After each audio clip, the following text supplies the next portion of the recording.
What's going on, bro? How are you doing? I'm good. I'm good. I'm ready. It's That's what your day. matters, right? Your day of reckoning is finally upon us. You know what? Yeah, Long when I time put coming. this out, I have not seen that many people respond saying, "Yeah, I'm calling up for this one." That's what you need then. You just needed a I don't want to say rage bait because I mean 99% of the things I'm gonna say. Uh if this brings people in, that's a good thing. Chad, how are we doing? This motherfucker. I've had a long ass day, and I get this message. I'm on my lunch break, and I go, Mike still like, yo, C4's been talking that shit. And I'm like, yo, C4's always talking that shit. And then I hear what this motherfucker has to say, and I'm like, you know what? I'ma pull up. But yeah, I'm doing good. How you doing, fellas? Yeah, all good, man. All good. I'm gonna be the moderator in this, even though obviously I represent the Tekken side. In the interest of having a debate, I'll just moderate. Although I don't think I need to moderate you two. It's when other people jump on here. True, yeah. We're civil. Me and Yeah. C4, we go back and forth, all good. For sure. So the way it's gonna work is, I think Chad's only got like 2 hours here, and then when Chad's gone, we're gonna allow people to come on and talk to C4 as well. Whoever wants to come on, obviously, obviously C4's got his beliefs about Tekken. I'll read out what his prompts are as we go, and then obviously, like, I'm sure as the conversation goes, there'll be new prompts or whatever. So, Yep. Do you want me to? Do you want to start at the top and then work our way down the ones that you gave me? Any order, bro. I'm good. Any order. Okay. Now, just in case, there's a new person here who doesn't know who you are, and they're wondering why you're doing this. Could you tell people a little bit about yourself and your background in fighting games? So I'm not gonna do that because I don't want to poison the well. I don't want to fall into the fallacy of authority. I'm a nobody with eyes. That's all you need to know. I have eyes. I have all my senses intact. That's all you need to know. And logic. Logic is always on my side. Why is Sugar here for this? Sugar, why have you shot up to a Tekken debate? Of all things to show up to. Do you want to talk to Sugar, C4? I don't know who that is, respectfully, but I'm down. I'm down to know who it is. You don't remember Sugar? Oh, the guy that read a book that didn't write a book. The guy that I had on here that was in Japan. If he wants to talk about Tekken, why not? Yeah, I guess we'll have you on at some point, Sugar, if you don't go anywhere. We'll start at the top though, in the interest of not wasting Chad's time. So the first prompt is: Tekken players are brain broken. Oof. You can. Do you want to go to the next one, Chad? Because I don't know if you can. I think you agree with me. Deep down, I know you agree with me, right? I don't. The next one is the one I'm most interested in, but let's get this one out the way. Please define brain broken. What do you mean, bro? Brain broken in the sense that they can't reasonably look at any other similar game to theirs and come to a rational conclusion because of what they've gone through in Tekken, whether it be legacy or their experience or what they've learned. It's very, very hard. Almost, if it wasn't for Finn, I would say it's impossible for you to have transferable skills or logic to other similar games. Oof. You're saying we're one tricks. That's what I'm hearing. That's what I'm hearing. I'm hearing we're one tricks. That's what the I'm hearing. thumbnail of what I just said. That's the that's what I'm hearing. That's the AI shortened version, AI summary of what you just said. You motherfuckers are one tricks. Kind of. I try to be, I try to do it properly with a long drawn out explanation, but the hottest take. Okay. Do you have an example of a take that makes me go, see, these Tekken players just don't get it? Like, do you have I don't know, I'm putting you on the spot with that, but do you have one to help me understand it? Yes. Chip damage on throws. Got you. That's good example. Okay. So I'm actually going to quote requote Mike actually, who said something last time we were all on a chat, and I remember you kind of laughing. You could rub your head back because you thought it was a meme. Okay. You said like you Tekken players think Tekken's different, and then Mike looked at you dead in the eyes like Tekken is different, and you were like, right? Tekken, you're like you think Tekken's different to all other fighting games, and it was like Tekken is different to all other fighting games. You're like, no, this is what I mean. You guys can't think rationally. And I imagine that's like the example of the mindset that you're thinking of. Like you just refuse to accept that Tekken might be subject to the same, forces of other fighting games. I accept that Tekken is different, just like every fighting game is different. Sure. I think the word is a bit diluted. Yes, Tekken is not. You think you feel that we have like an exaggerated sense of how different we are. Yeah, I think, exactly. I don't know if it was that podcast, but another one I said Tekken is not a special snowflake. I think that was the one. That one I remember you saying that. And I'm here to tell you that Tekken is a special snowflake, and I'll tell you why. Okay. Okay. Listen, yeah. So I play actually quite a few fighting games, not necessarily at a high level, but I play quite a bit. I'm not Maximilian level. I'm definitely not your level, but I play quite a few fighting games. I was there when you played Grand Blue. Where they go. And I watch a bunch of fighting game content creators, and I'm always watching fucking Diaphone and that Mortal Kombat player. I forget his name. The most prolific Mortal Kombat player, the furry. Everyone loves him. Oh, Sonic Fox. Sonic Fox. He go every time a new fighting game comes out. This motherfucker go play that new game and get top 8, get top 16, because he can jump from one fighting game to another. These motherfuckers try playing Tekken.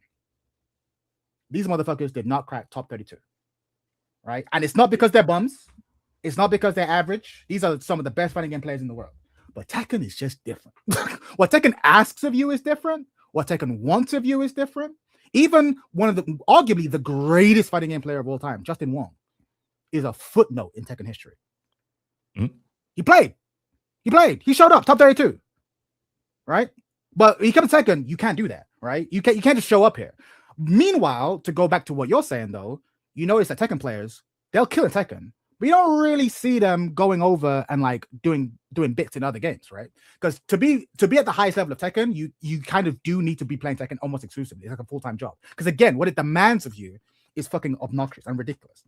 And I can also totally understand how a guy like Sonic Fox can come to Tekken and be like, damn, what this game is asking of me is ridiculous. Why do this when I could instead use the same effort it would require for me to get top 32 in Tekken, and I could use that same effort and then get fucking grand finals of Mortal Kombat and fucking top 8 of fucking whatever the new anime fighter is this month and top 32 of you get what I'm saying? Like Tekken just asks more of you. So I think that is the best evidence I can possibly provide that when people say Tekken is different, they're not memeing. Like the evidence is there. Like the people who dominate in other fighting games cannot come to Tekken and just dominate, despite the fact that they can in most other games. Right? This is the thing. And Tekken is just straight up different. And so when we say, hey, don't use your expectations you have of these other games, don't bring that shit here, we're actually not being arrogant assholes. We are arrogant assholes, don't get twisted.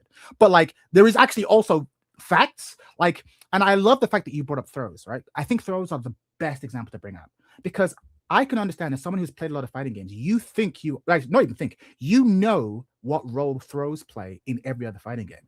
But I'm not just memeing. Throws in Tekken are different to every other fighting game.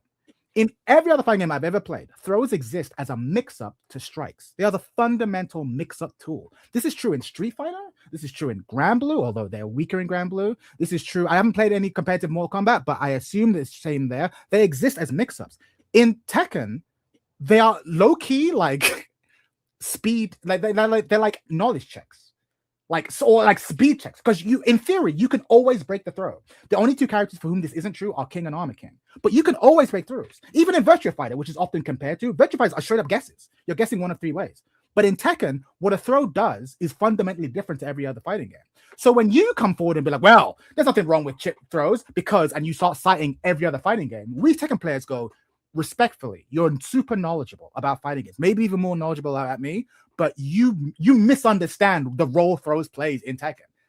Tekken is different. And we're not just saying it to be assholes. It actually is different, right? And there are many examples like that I can give you.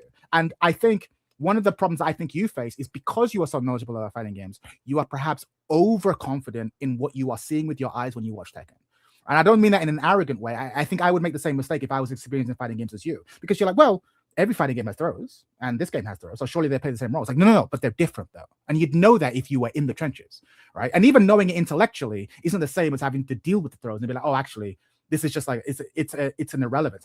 Throws in Tekken are low key closer to overheads in Street Fighter, right? Skilled players low key are blocking overheads most of the time because they are reactable, but they're on the border. They're on the border of reactable. So us mortals were getting hit by overheads clean, especially online. But the pros are seldom getting hit with overheads, or if the mental stack is heavy. So it serves that function. So yeah, hopefully that at least answers the chip throw thing. So yeah, I guess what I was trying to answer is like, no, Tekken is different. We're not memeing. It's the truth. Yeah. Okay. That didn't convince me, and I'll tell you why. That's fair. I'll go in reverse. Sure. So it's like more relevant to what you said. Gotcha. You said about I think throws are mix-ups in other games. No, that's what you said. Tekken is, right? No, throws are mix-ups. In other games, throws are mix-ups. Yeah, they are. I don't prescribe to that. So what are throws? Throws are accounted to what blocking. So throws are accounted to blocking because there's games that don't have block, and right. They can and cannot have throws. If we take like Multiverses, didn't have blocks, but it had throws. But I can look at a game like Xrd where throws are one frame. They're not meant to be teched. Then I would say, yes, they're like a mix-up. But in something like Street Fighter, you throw to stop someone blocking. You don't throw as a mix-up. You do have throw loops in like Street Fighter 6. I think it was in 5, not much in 4. No, some people did have it in 4. But in a general sense, I believe throws for the kind of like the blocking. The trifecta of like strike, block, throw.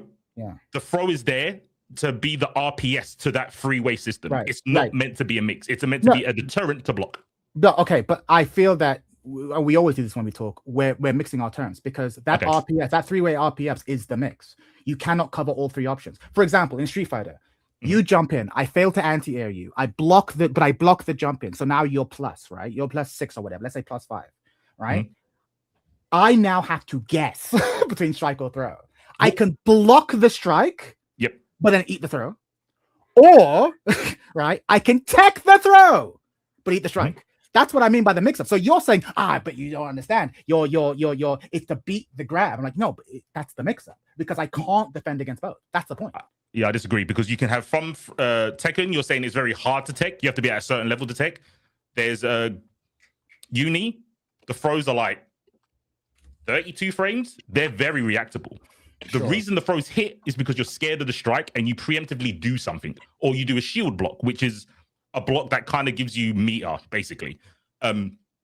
So when you say mix, I maybe incorrectly, I think fair, I interpret like, it's hard to react to, but not all throws are hard to react to. Yeah, no, that's not my mix. For me, again, it's important we define our terms. And we're going to be spending a lot of the 2 hours fucking doing this, it seems like. But for me, the ultimate mix is that I as a defender want to not get hit. But you, in any fighting game, you're going to have two options that are mutually exclusive to defend against them. Now, like, I can't defend against both. If you do X, I get hit by Y. Yeah, high, low. Right? Exactly. Mid, high, low, throw, strike, right? That's the thing. In Tekken, it's mid, low. That's the fundamental mix. In Street Fighter, it's strike, throw, right? Yep. Yeah, let's make sure we're on the same boat now. It's just because there's so many Street Fighter, but I'm not gonna Street Fighter 6. Pin you down to specifically. Yeah, sure. In general, I get you. Yeah, strike throw, right? So then you're talking about Grambler. No, not Grambler. You're talking about Eunice, right? You just said Eunice. Yeah. Eunice throws are reactable. You've got two windows to take them. Right. So what's the fundamental mix in Eunice? You've got a character. You've got me plus. You're plus 6 in my face, right?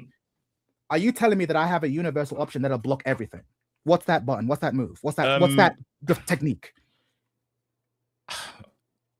I would say fuzzy guarding, but let's take fuzzy guarding out because that's stupid. No, but that's it. But let's go into the weeds. So can fuzzy guarding beat? But if it's in the game, it's in the game. Can fuzzy guarding beat everything? There's nothing. If I know you're going to fuzzy guard, is there nothing I can do to beat your fuzzy guard? You know what I mean? Is there nothing I can do? If you're like frame perfect, probably, yeah. Like in every game, you can beat a fuzzy, right? But it's always going to depend on when I do the fuzzy. I might mess up the fuzzy, and then that might work in my favor if you do like a delayed low or something like that.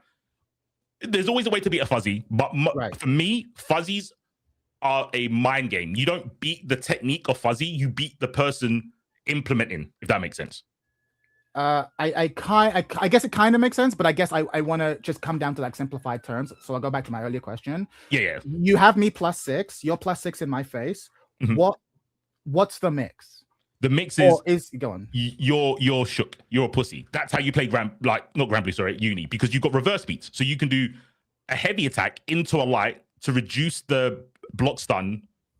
Well, to be safe. Say I do like a heavy button. Say you're playing about Street Fighter, and I do a heavy or a sweep. Sweeps are notoriously unsafe on block, right? Okay. In uni, I can do the sweep and then do a jab to take away my recovery frames on the sweep. Okay. Uni as a pressure game is mind games, and because it's got a grid system, which I think is way more unique than anything Tekken does. When you open someone up, and obviously if they're just like a good level or player, sure. When everything's reactable, when you hit someone, it's a case of I outsmarted you. There are some mix-up characters that have 50-50s, but for the most part, if you watch uni, you're going to see people block strings forever because you know that everything's reactable. And what you're trying to do is get enough space that you can go back to neutral, or you're playing the game of I want to win grid because grid gives me an ability to make it gives you a whoopsie. You can do like a DP into chain shift. That's what it's called. But it's basically FADC from Street Fighter 4. Okay. First of all, I see a comment from the Jayton Effect. I think I'm ready to join Ling Nation. Welcome. We accept you. But secondly, but like, forgive me. This might be my ignorance because I am listening to you, but I am still a little bit confused. And I'm actually even more curious to learn Eunice because it's on my list. Right. Again, I'm in the corner. I've blocked the jump in. You're or whatever. You're plus whatever. Yep. Are you telling me that if I'm defensively good, there's some sort of technique or knowledge I can do to render myself invulnerable? I can get out of any. If you go for the throw, I can beat it. If you go for the low, I can beat it. If you go for the strike, I can beat it. Or if you go for the overhead, I can react to it. You're telling me that it's possible to have perfect defense in Grand Blue. Sorry, I keep saying Grand Blue because I played it. I would say. I'm going to throw a number out. Someone who plays Uni can correct me. I would say, personally, about 70% of the time, if you're getting jumped in on, obviously, depending on the character, you can block with reactions. Yeah, of course. Blocking reactions. But I'm saying I've already blocked. So you can block anything that comes after the fact. Yeah, if you're plus, I jump in on you. Yeah, I'm minus. You're plus. Yes. Yeah, you have the ability to react to more than 50% of the things. Okay. Again, these numbers. So what you're telling me is that there's a percentage that I can't react to. And I put it to you that whatever that thing I can't react to is, that's the mix-up. Right? That's what I'm trying to say. Yeah. But this is also from a knockdown, which is set play, which entails mix-up. We don't even have to go to set play. You jumped in, I blocked it. But I failed to anti-air you. So you just plus in my face. I'm holding down back in the corner, right? Right? So I'm not being knocked down. I'm holding down back in the corner, right? I'm asking you, is there nothing you can do?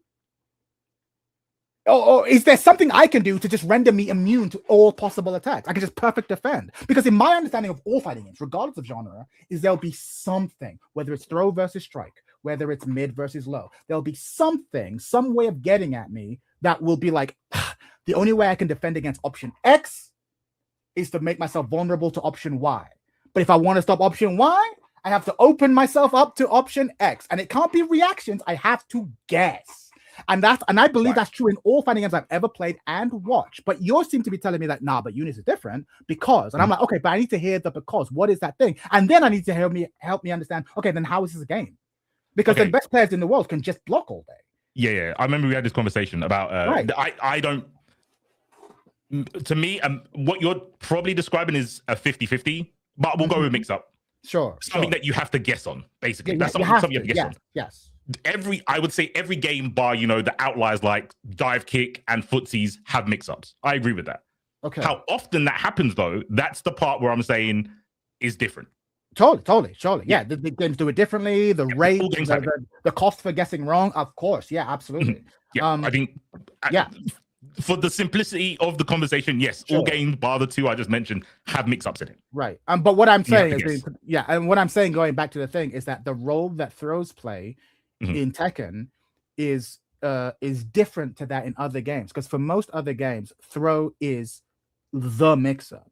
And even if we accept that Uni isn't one of those games where throw is the mix-up, okay, well, in that case, there will be something else to be that, right? There will be. But the point we were talking about was throws. And the point I want you to get to is like, no. When you look at throws in Tekken, you cannot treat them like throws in any other game. They are different. That's the role I was trying to get to. They play a different role. Therefore, our expectations of them are different. So in other games, you'd be like, well, there's nothing wrong with chips on throws. Whereas like in Tekken, we'd be like, what are you talking about? I'm supposed to break the throws. Why am I taking chip? But you're not right. You're meant to duck the throws. You're meant to avoid the throws.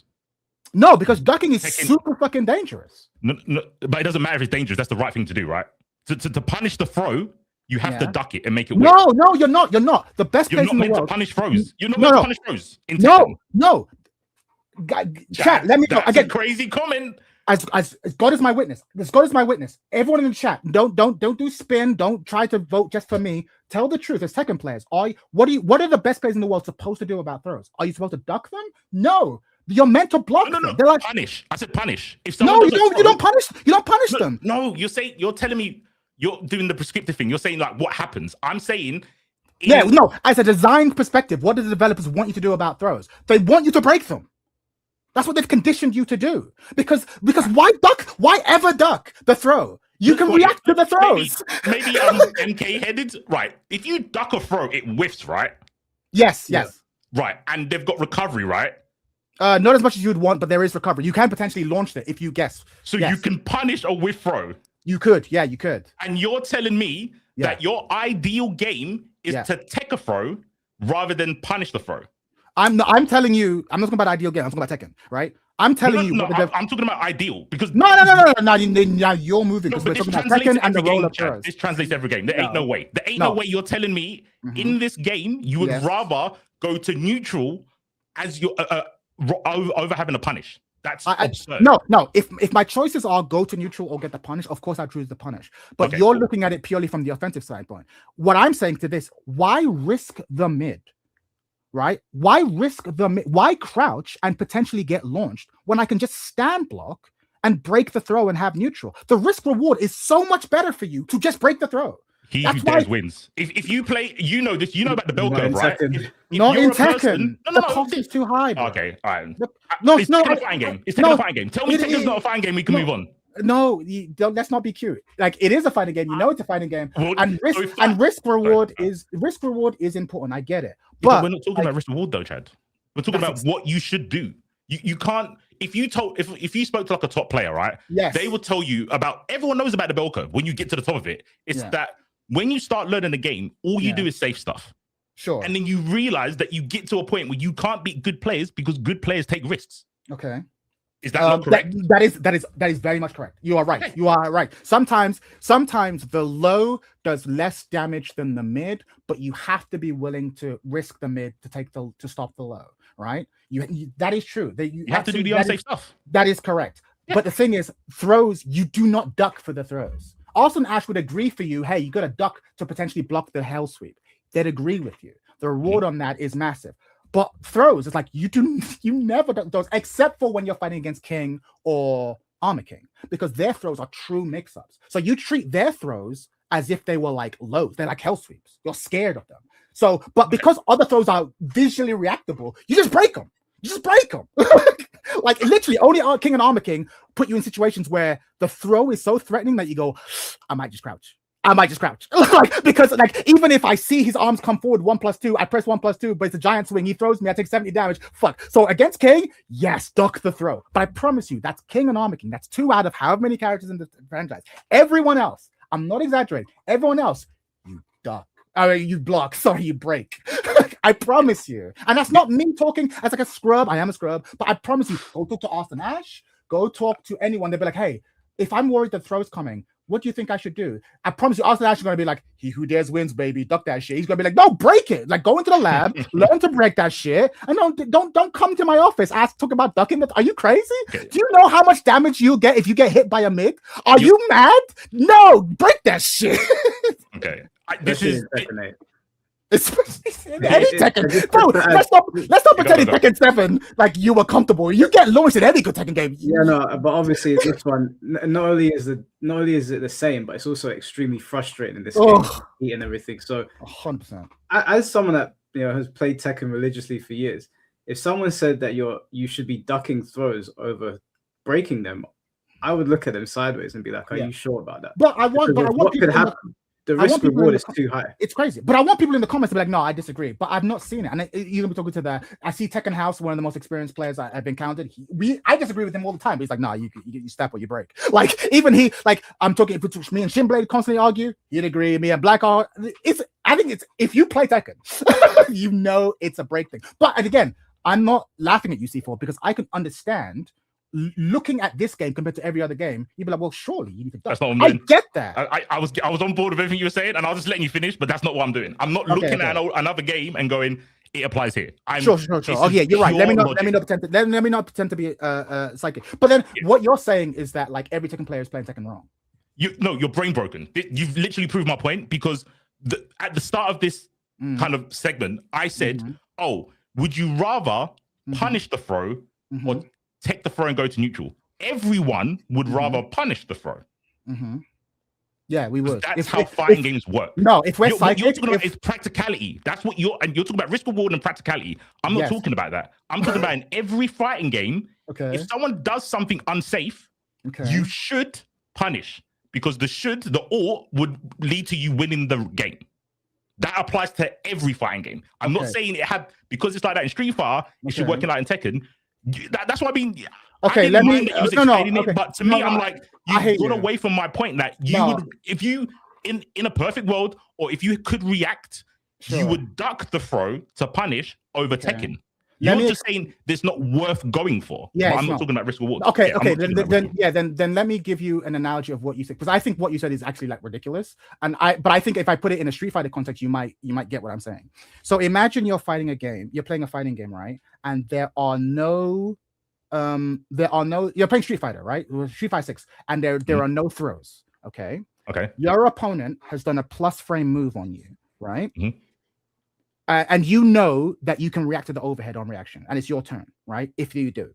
So the only thing and you're down backing, right? So the only option they have is to do a jumping attack, an overhead attack, or down back will beat everything else. What you seem to be saying is like, well, why block? Why not do an EXDP? An EXDP, right? You get damage. You get like real damage. And what I'm trying to say is like, no one would recommend that because like, yes, you get real damage, but like the risk isn't worth the reward at all. You could just hold down back and wait for the right time to take it. So you're being like, risk reward doesn't matter, or like, it doesn't matter in this conversation. I'm like, of course it matters because you're trying to win. You wouldn't do the reckless thing when the cautious thing works just as well. It's only when the cautious thing doesn't work as well that you then have to indulge in the risky thing. So you're right. The best players will take risks, but only when they have to. They don't take risks to take risks. That's not how fighting games work. If you do that, if everyone followed what you just said, everyone would be too predictable. It would be rubbish. If it's like you should only DP when you should DP, then there's no mind game. So you're right. You are right. You are right. What you just said, I pushed aside and go, that's not my chat saying that. You are right. That would be true if there was no mix-up. That's why you have to have the mix-up. Right, so it's a situation where you have to guess. That's what I'm trying. That's what we were getting at. That's what you have. Because if you can have perfect defense, then of course you just do the perfect defense. You just be boring. You just play the odds. But when you put me in a situation where I have to guess between two mutually exclusive options, now we got a game on our hands. Wait, no. Like, that's my point. I don't think that's what you said. Well, that's not what I was disagreeing with. I was disagreeing with the fact that you said, "Why would you DP? It's risky." And I'm like, yes, that's why you do it because your opponent's going to go, they won't DP here. That's stupid. That's the mind game. So yes, you saying why would anyone DP there is like, yes, you would DP there for that exact reason. But is that the go-to option every time, or is it just something that you keep in the bag? No, you ideally for me, you want to be random. You don't want to be predictable. So when those situations come up like I've got no bar, I can't make this DP safe. I'm going to do the DP because they won't expect it. Right. So you're talking about a hard read where you're just being like, it's the risky option, but I'll do it precisely because unpredictable. It's precisely because my opponent doesn't see it coming that I will do it. Right. Yes. Right. Okay, cool. And the thing is, you can do that. You can do the unpredictable EXDP. You can do the unpredictable duck to do the throw, right? But we were talking about what is your default option, right? Your default option for the throw is not to duck. Your default option is to break. But if you want to risk it for the chocolate biscuit, you can do that. Likewise, if you want to risk it for the shoryuken, you can. But that would never be your default option. Never. Oh, I never said that. Yeah, I agree. Yeah, I didn't say it was the default option. Right. I was saying one option is better than the other, and then No. everyone seemed to laugh that Tekken's better than punishing. No, but that's then it turns out we were actually agreeing, because what you seem to be saying is like, why would you break when you can duck? Surely ducking is more rewarding. I'm like, but it's more risky. So you would seldom do that. Your default would be to break. And then when you have the read, like this motherfucker, every time he does this move, he goes for a throw. Every time he goes to his throw. So instead of taking, I'm just gonna duck on read. And then when he goes it, bang, right? Yes, you could do that. And I think the best players would. But that's fine. But it just wouldn't be your default. That's what I'm saying. Okay, cool. Yeah, default is to damage mitigation is default. Even in games where you got, I think MK has it, right? Where you NRS games normally have it, where you take chip damage or normals. You don't go, fuck, I'm taking chip damage, I must press the button. You go like, you know what? Taking this chip damage is better than taking a full combo. Damage mitigation. Yeah, totally. Yes. So we're agreed on that. But like again, to go right back to the start of this conversation, that is why throws in Tekken are different. That's the whole point. That's the whole point we're talking about. I'm saying they're the same. Well, they're not different. There's other games that have throws as mix-ups, as a counter to block in, and other things. There's other reasons. Throws aren't the mix-up. That's what we're saying. They're not the mix-up in this but in some games they are. Yeah, but we're talking about Tekken. They're not the mix-up, which is why our interpretation This is why our interpretation is different. Okay, so why are throws in Tekken? Say it again, and then I'll give you a game that is like that in. Sure. And then we can say they're not a snowflake because this one is identical. That's good. Throws in Tekken work in much the same way, I think, as overheads in Street Fighter. Overheads are technically reactable, but they're really hard. They're on the edge. So it's almost like a high mental stack check that you throw on someone. And it's not too risky for you because if they block it, you're not going to get punished. And the reward you get isn't all that high either. But it serves as a skill check, a reaction check to later on in the mental stack. That's the role they play. Yeah, I would say Uni is has more depth. It's that, but Uni's way more depth. So in Uni, you can break them on react. You can break all throws on reaction. You can break them on so there's two windows. There's two windows to break them. I think Grand Blue's got the same thing. There's two windows, right? If you take within a short window, I think it's 12 frames, you get a neutral tech where you're both. Yeah. But you can get a late tech, and a late tech in Grand Blue, you get put in your ass. I don't know if you remember. Sometimes you tech and you go on the floor. You're minus something. If you're pushing any button in Grand Blue, and they try to throw you, you break out of it, but you're still minus, so they get to sustain their pressure. Yeah, totally. That makes sense. And you take chip damage. Yeah, but I would argue, but I would argue that the throws in that are still they're still a reaction check. They're still a mix-up because throws are still a mix-up. And I think you was right the first time. Freudian slip. But I can't think to Eunice. But like you absolutely get like throws happen in tournament, not as they failed to react. Like no, they didn't see it coming. They were so scared of the strike that they got thrown. Yeah, because it's like mental stack, right? But it's not. But they are. It's not a reaction. Like they don't. You don't react to the tech in Grand Blue. Okay, I see what you're saying. You know, like, you know, when you remember that thing when someone talked to Finn about Hell Sweep being reactable and it's like 16 frames or something. Sure. Yeah. When we talk about fighting games, normally we go like, 22 to 24 frames is on the cusp of being like reasonable. Anything beyond that is like reactable. But when you add mental stack, 30 frames is hella quick when you're looking for an overhead or low or a cross up. Okay, so when I say a reaction check, or like you said, a reaction check, in Grand Blue and Uni, they are reaction checks. Because if you're just looking for the throw, you will take it every time, even a mediocre player. Right. But then you'll get hit by everything else. Right. Interesting. So you're saying, I just want to confirm that we're saying the same thing. Because I can't speak to Grand Blue like that. I only played it for like literally a few weeks. You were good. You were nice. Nah, it was all right. The game, it wasn't for me. Not a bad game, just not for me. But like, Grand Blue, are you saying that if we were to pull up a pro and ask him, hey, are throws reactable? They would say, yeah, throws are reactable. It's hard to react to, like an overhead, but they're reactable. If you're just looking for throws, yes. Interesting. But mental stack is in every game. Yeah, it's different. You can't just look for the throw. Yeah. So I don't know that I believe that, but I was asked. So I don't know that I believe that, but I was asked. So maybe it's just that I couldn't see them. So I'm not gonna deny that. Could you not do that in Tekken? If you was just looking for, say you got a dummy, and the dummy was only doing 1, 2, and 2, 1. I don't know the lingo, but they were doing the two different throws. Yeah. Could you not always react? Yeah, you can always react. Yeah. Yeah, you can always react. No, but that's what I'm saying. You're not sounding very snowflakey. You sounded like every other game. Well, not every other game, but yeah, 2 other games you mentioned are very cool. But the thing is, it's like I'm genuinely thinking about. I just want to reiterate. So you're saying that in Grand Blue and in Unist, people can throws are reactable. They're not guesses. They are reactions. You're reacting to them. Yes, you can. That's interesting. You can. Yeah, you can. They're difficult, like an overhead, but like you are reacting to them. So yeah, that's new to me. So then in that case, I would say that yes, throws in Tekken are similar to throws in Unist and Grand Blue. Here's my question. When you break a throw in Unist and or Grand Blue, do you take chip damage? Late throw in Grand Blue, yes. I don't know if neutral. I think you do, but it's just less. So you take chip damage from throws in Grand Blue? On late and early, I'm sure you do. Definitely on late. You know when you go on your ass and you're minus? Yeah, but that's different because that's because you're mashing, right? So that makes sense. Well, no, that's just because you didn't.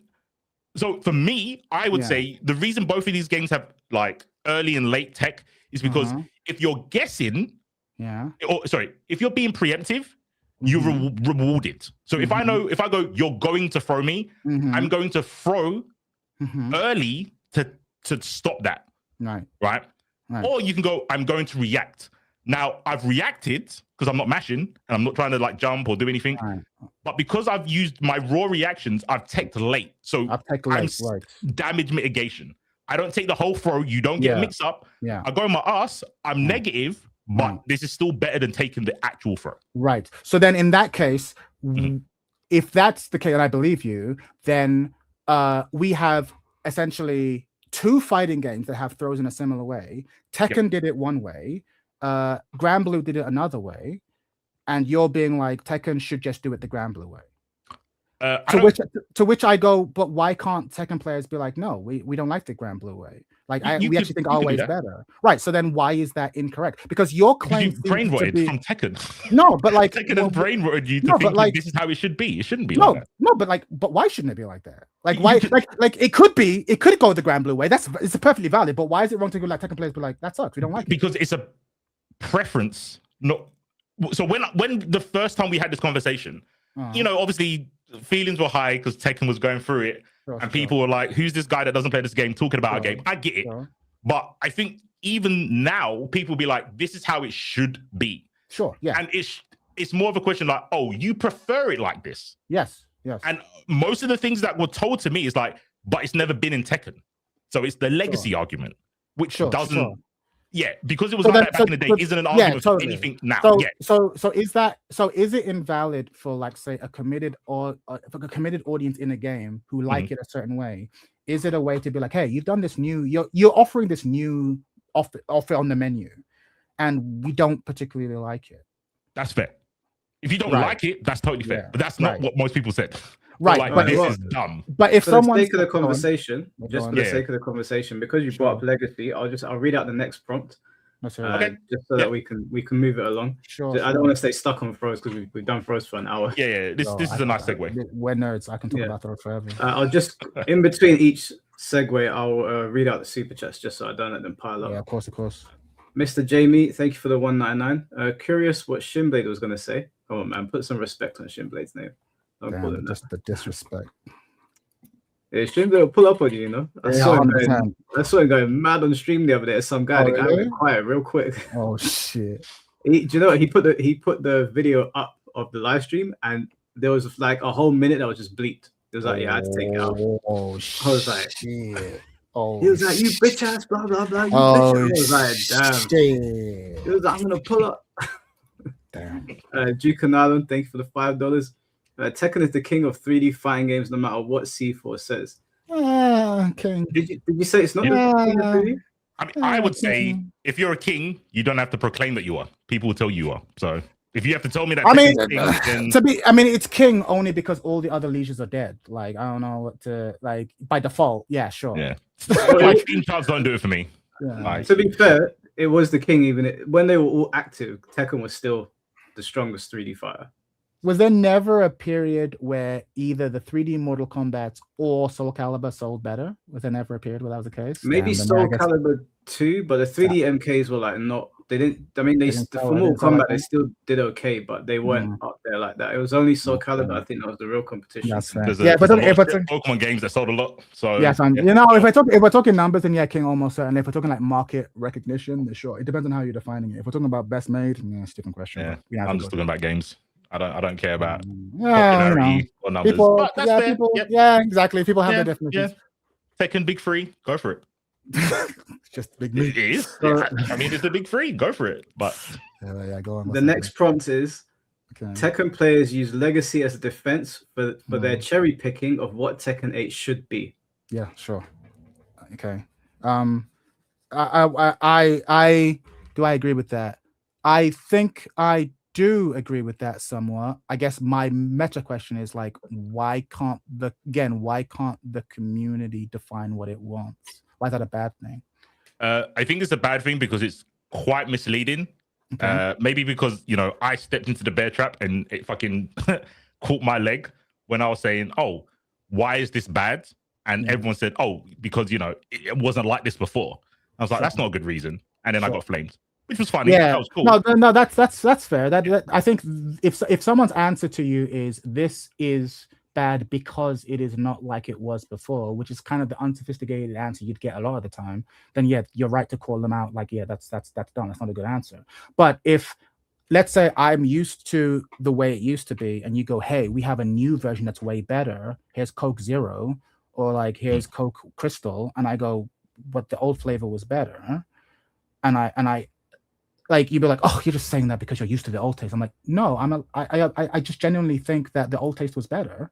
Like, and then someone goes, you're just using your love of legacy taste. And like, no, I'm telling you that the old one is better. If you give me something new that's better, I'll go to the new thing. Like, I'll recognize that you probably have a higher hurdle to jump over because you have to get over my familiarity. I'll give you that, but like the new shit's not better than the old shit. So. Or at least not enough of it is. Let's say a Tekken game is made up of 8 quadrants, or let's say 10 quadrants, and quadrants, but you know what I mean, 10 parts, and 3 of the parts are better, but 7 of the parts are worse. And I go, yeah, I'd rather have the old thing. Oh, but what about these 3 other parts? No, those 3 other parts are nice, but I would gladly sacrifice these 3 improvements to have a game that's made up of the 7 bits that I really love. That's low key how a lot of Tekken players feel. But if what they presented was new and superior to the Tekken audience, then we wouldn't even have a conversation. We'd be in the Xrd situation, or not Xrd. What's the new Strive? Yeah, we'd be in the Strive situation where Strive simultaneously jettisoned old Guilty Gear, but it's more popular with more people. So who gives a fuck, right? Which low key seems to be what Tekken 8 was trying to do. It's like, okay, we're kind of ripping up the formula in many ways, but what we're doing is so much better. But like the community doesn't really agree. Some people do, right? And some fairly prominent people seem to, but like clearly not enough, right? Like, so for me, I don't know that. I guess I take issue with the term excuse, because the term excuse implies that our objections aren't actually based on the product and are exclusively based in nostalgia. And I'm like, I don't think that's a fair descriptor of people's displeasure with Tekken 8 at all. You could be right. I can only talk about what people have said to me. Sure. I can't. I can sometimes, if I'm feeling really zen, I'll be like, okay, what do they mean? Yeah, what do they actually mean? Yeah, but the thing is, like, I'm not trying to butt you up, but like, not everyone is as eloquent as us. So you people like us kind of have a responsibility to be like, okay, the words that came out their mouth were XYZ, but I know what they really mean, or I know what they're trying to articulate. And like, I know it can be a bit presumptive to do that, but like, a lot of people just aren't as good at explaining their thoughts. They feel a thing and they probably can't even put it into words. So they reach for, it's not like the old thing. And maybe some of them truly are just nostalgic, but a lot of them it's like, well, actually, I mean, part of the reason why people watch us a lot of the time is because we're able to articulate things a lot of times we're articulating their thoughts better than they can, and they go, "That's exactly what I've been thinking," but I haven't know how to say it, right? And that's a lot of what we do, right? And so, I think a large percentage of the people who tell you I don't like Tekken because it's not like old Tekken, what they're really saying is like, "Hey, when I come to Tekken 7 or Tekken 6 or Tekken Tag, there's a certain type of game that I've come to love, and Tekken 8 doesn't have that." Like, and the new thing being offered just isn't as good. I think that's the thing they're trying to say. They're just not as good at saying it. I can grant half the people are saying what you're saying. Okay. I generally think there are some people that will go, "This isn't good because it's not like old Tekken." Would you agree with that? Yeah, there's definitely a percentage. Yeah. And I guess we'll never really know what the true percentage is. Yeah. Right? Yeah. But I feel like when I talk to a lot of these haters, so quote unquote haters, and you really get into it, they kind of go, "Yeah, no. There's a stress level. There's a percentage of mix-ups. There's lots of little nuances that you get into why it ultimately just feels different." And I like the old feeling better than the new feeling. That's actually what I said to Tekken House last time, Mike ADL, when he was here. I was saying we can get into the frame data, we can get into this, we can get into that. Oh, you can dick jab out of this. But for a lot of people, it really is a case of games are about feelings, right? And like, and you want to have fun. And a lot of people are just like, "Hey, look, when I sat down for 5 hours to play Tekken back in the day," right? Or even if I go back and play with friends offline, there's a certain feeling I get when I'm playing that game. And when I play Tekken 8, there's a new feeling I get, and I prefer the old feeling. And they might not be able to put it in frame numbers and mechanical numbers, but ultimately that's what it is. And that's definitely how I feel. So yeah, I just don't think people should just say it's vibes, and that's fine. There's nothing. I think some people might feel if you come to like a debate and you go, "You know what? It's vibes for me. I like how this feels." Sure. They automatically lose the debate. You don't. If anything, that's like a stronger position to have because no one can disagree with your opinion. Sure. But people try to justify their dislike of something. Yeah. And I don't want to go back into the throw thing, but that's how I felt with the throw thing. Because I said when I broke down like the damage mitigation and punish and blah blah blah, they were like, "But yeah, legacy." Well, they didn't say legacy, but they said, "But Tekken's never had this. Why does Tekken doesn't need this?" And I was like, okay, cool. But there's a lot of things that have been implemented in Tekken 8 or even previous Tekkens. I think Finn was telling me about, I never knew this, that I think it was up to Tekken 3, you never had walls. Yeah. So do you guys like walls? Did we have walls in Tekken Tag tournament? The first one? We didn't have walls there either. No, Tekken 4 is the first one that brought them in. It was very controversial when it came in, but that's also because they were extremely broken when they came in. They didn't get refined until Tekken 5. Yeah. So the implementation was trash, but the concept you guys like now. Yeah. I think people like when they arrived in 5, people liked them. When they arrived in 5, people liked them because because we got used to them from 4. Well, I would argue that they were implemented better and more fairly. Whereas in 4, there were infinite combos that came off the wall. If I put you on the wall in a weird angle, I just beat them. Like, walls are dumb. Walls are ruined Tekken, which isn't a bad claim, right? Given the way they were implemented. So for the idea of, I think Finn was telling me about, it was basically a way to stop people fucking Korean backdashing away the whole game and not be able to catch him. So it's like, okay, they solved a big problem, but caused a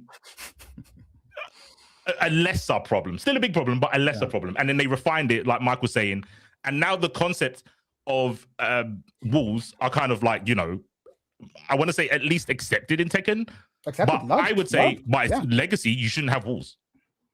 If I was going to use the logic of people going, "Well, it's legacy, it shouldn't be this way," I was like, okay, cool. You shouldn't have walls because your game didn't have walls for 4 iterations of the game.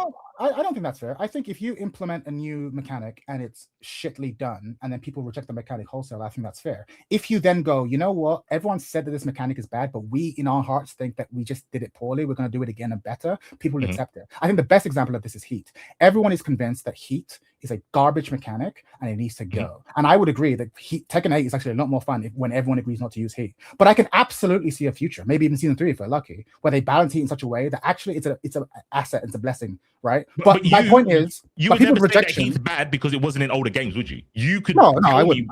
Yeah, that's all I'm talking about. Yeah. People would say this thing, Meter in Tekken, isn't a Tekken thing, so it's bad. But you can explain to me why. Like Finn did it with Akuma to me when I didn't understand that you don't have like real anti-airs in Tekken. I was like, yeah, Demon Flip is fucking 100 times worse in a game that you can't anti-air. I can understand that. But no one, everyone just said 2D as a slur and it's broken. No one explained to me why he's dumb. And as soon as you said you can't anti-air, or you we don't have universal anti-airs, and we don't have it labeled. We, as a community, we do not have moves in our toolkit being like, this is King's anti-air, this is Jin's anti-air. Yeah, of course. And all you had to do is I didn't need to play it. All you have to do is explain that to me, and I'll be like, I get it. That's all you have to say. Not like, oh, Akuma, these 2D characters fucking up on game. But I would put it to you. But I would put it to you that your beef is not that we cling to legacy. I would put it to you, your beef is that the Tekken community is inarticulate as fuck. And if that was your position, I would say, hell yeah. Tekken players cannot. I mean, as someone who plays Tekken and commentates on Tekken, and I have people coming into my comments with all this aggro and attitude for no goddamn reason, I'm like, we could discuss this civilly. What happened? Like, that's to me, because again, when people go, Akuma's busted because he's not in Tekken, well, in their heart, what they mean is, oh, good sir, the issue is that he was designed for a game with anti-airs and we can't anti-air. And you'd be like, oh, that actually, like you said, it took one person explaining it to you like a human being with respect and dignity for you to understand the concept. But before that, 300 people were just in your ass, just being like, this is dumb. And if you don't get it, you're dumb too. That's Tekken community. Tekken community is inarticulate as fuck. We have the wrong kind of autists in our community. I'll tell you that right now, bro. I'll tell you that right now. Right now, we do not have the bankers and the engineers. We have the basement dwellers. I'm gonna keep it a butt. And if you're part of the community, and don't be hurt, if you're not, if it doesn't apply to you, it doesn't apply to you. All right, don't take it personally. What Chad is saying is true. I don't know if this guy's part of the Tekken community, but based on what he said to me, I think he might be. Yesterday when we spoke about Dragon Ball, I was saying how excited I was and whatnot. And he said to me on Twitter, I'm going to read out to you the thread. So this is exactly what C4 is experiencing with the Tekken community. He said, Dragon Ball is overrated like Superman and Spider-Man. Y'all just like it for the visuals at this point, for the longest, and it shows. So I said to him, and I'm not lying, you can see at the screen here, I was not rude to him. Mm-hmm. I said to him, how does it show? Explain that, please. So I asked him, please tell me what you mean. He goes, you already know that yourself. So Mike is speaking to this person like as a human being. Yeah, with, I'm like, speaking respect, to him. dignity. Like, okay, we have a disagreement. Please express your thoughts, sir. Let's hear the Tekken player's response. Or we think Tekken player's type response. Let's hear it. His response was, you already know that for yourself. I shouldn't have to explain the obvious on what you know. Don't try being in denial either. I then said to him, good explanation, and I left it. Someone else responded to him, and I said to him, I asked him a question. He didn't respond to it. He then said, I answered you, and you know what I meant. You just want to get defensive because you're offended, but I already explained. This is what it's like having conversations in the Tekken community as well. And I assume he plays Tekken. And I asked for a direct answer. Mm-hmm. And he said that I wasn't offended. He asked civilly.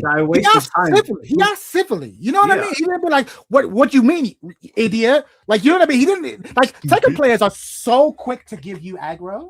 It's unbelievable. Yeah, bro. And then he followed up with, you don't like it when someone is saying something negative about what you want to defend. All I asked was, could you explain your point? This is what I mean. Some people, like this individual, are genuinely, as C4 said, brainwashed.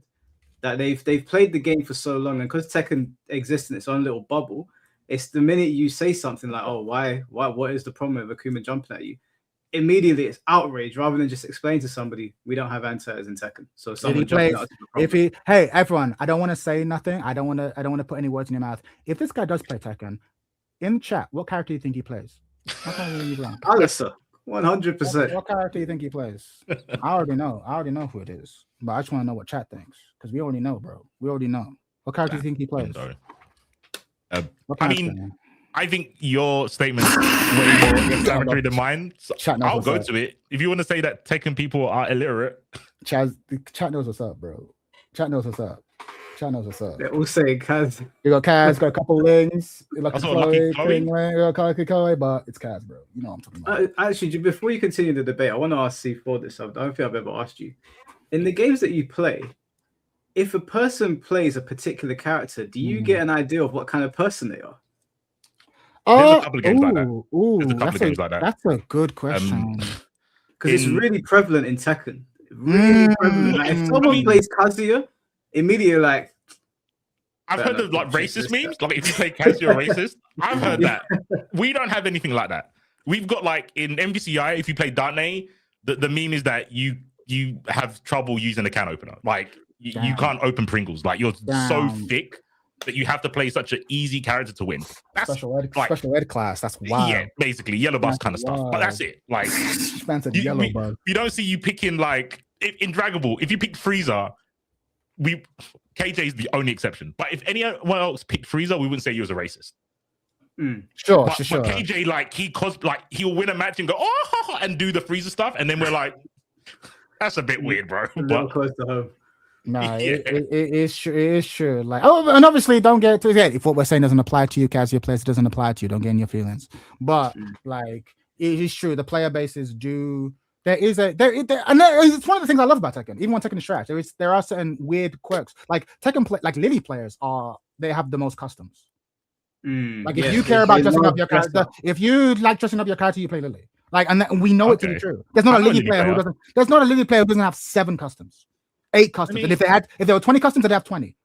It's just facts. Okay, and it's like it's interesting. I don't know why. There's a guy called Solid Rose from the UK. He used to play Cross Tekken and he played Lily, and now he plays Tekken and plays Lily. I'm asking him how many customs he's got. Check the customs. You don't play Lily and don't have customs. You can't check that man's hard drive. Check the hard drive, bro. Check the hard drive. Okay. Open his notepad. Open his notepad. They got a whole Discord ready to roll out on people. 100%. No, but it's true. There are personalities. Same with like Feng is a funny one. Like Feng, because I play Feng, and like Feng is. It sounds like I'm projecting, but like Feng is for like nerds who like kung fu movies. Yeah. Right. And like, so I didn't know until last stream that Mike had a soft spot for Tokusatsu. I'm like, oh, you too? Because I have a soft spot for Tokusatsu. You can't see over there. I've got no, but you have a lot of I see the X-Men and the wrestling belt, so I know that you have a love for geek culture in general. But like even people who like geek culture in general often don't really have time for like Tokusatsu. That's a niche within a niche within a niche. Right. But when you start talking about Kamen Rider and different series, I'm like, oh, you're like us.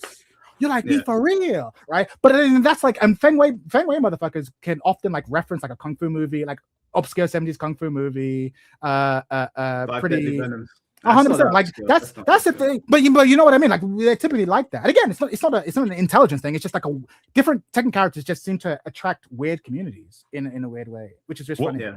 What the 2 characters I played, technically I played Brian, but I was in Cross Tekken. I would play him in Tekken, but I played Miguel. Brian's racist. What's Miguel? Brian's also. Yeah, Brian's like if Kazuya was like the head captain, then Brian would be the vice captain. Yeah. Miguel's cool though. Miguel's cool. Miguel, the people who play Miguel are usually pretty chill. There's a lot of cheap Miguels because no one plays the character, so they just like knowledge check. But if you're like actually trying to be good, Miguel is the working man's character. Yeah, 100%. Every guy that plays Miguel, he's got a 9 to 5, or he provides for his family, and there's a little bit of struggle with life. He pays taxes. He's a blue collar worker. 100%. They play Miguel. No, they're reasonable people, man. What's his name? Was it Sephi Black? Yes. Bro, Sephi Black from Germany, is like, right? Yeah, bro, Sephi Black is one of the most chill motherfuckers you've ever seen. He play Miguel. I'm like, damn, I just play Miguel. Cool people. Okay. They're cool people. Yeah. I won't talk about the Brian pick in Cross Tekken. I'm just the Miguel head then. Well, it's Cross Tekken. It's fine. You were introduction. Everyone plays a character at first, and then you self-sort. Your first character is very seldom going to be your character. Like whatever. Yeah. Don't worry about it. What do you think about the Devil Jin mains? What kind of people are the Devil Jins? They are. Kazuyas are horrible people, but they're usually pretty intelligent. Devil Jins are horrible and dumb.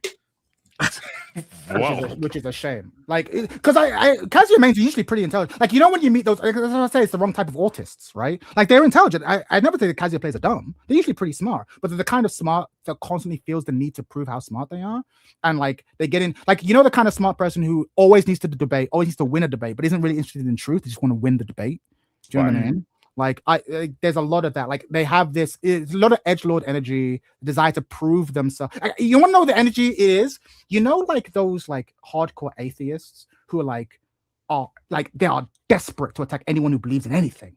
And it's like, if someone tried to force religion down your throat, I get it. But like, why are you going into churches debating people? Like, what's wrong with you? Like, just stay away from the church. It's that energy. Okay. It's not enough for me to be up. I gotta push you down. It's that energy. You have to go out your way to do it as well. Yeah. Go out your way to start an argument. Go out your way to start beef. It's that shit. Yeah. Do you guys want to stay on the legacy topic, or do you want to move on?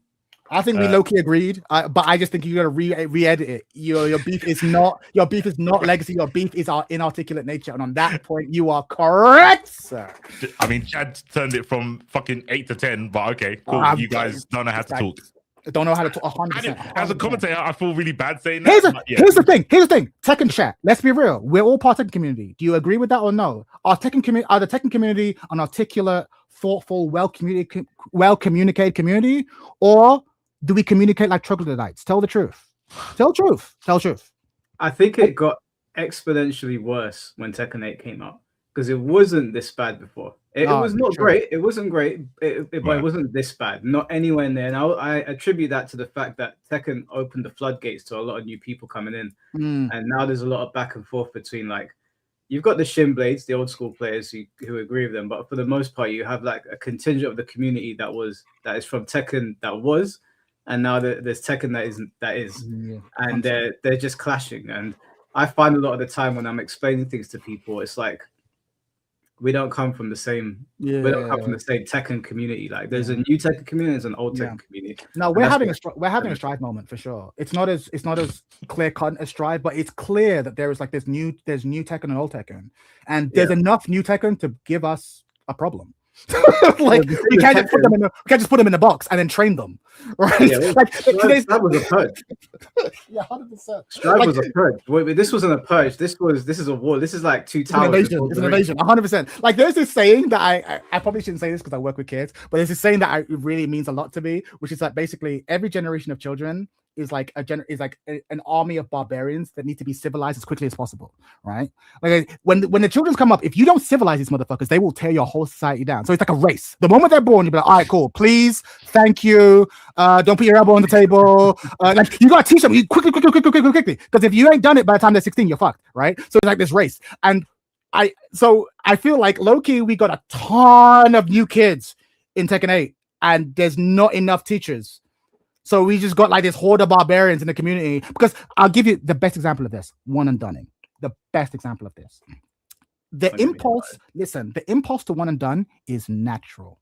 I play against someone, he bodies me, I want to leave. But if there are enough OGs in the community, they shame you so hard for one and done. They make fun of you so hard for one and done. They cuss you out so hard for one and done that you go, I ain't gonna one and done. And eventually, even if you can one and done, you just don't. Because you've been conditioned. You've been taught. Like the OGs have taught you the correct conduct of our community, right? They've taught you, right? And then the next lot come along and you teach them, right? But there's so many barbarians now that they have the audacity to be like, no one owes you a rematch. And you're like, bro, I don't have enough hands to slap all of you. Like we need more, bring Ares back. We need more parents in this community. And if we're not careful, their position will become the default position.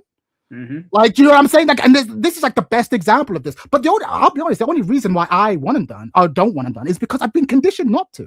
Because the ridicule, the way you would have been cussed, Ares would have cussed you out so hard. Rip would have cussed you out. The community, if you dared stream and people saw you one and done, they post your shit on Reddit, bro.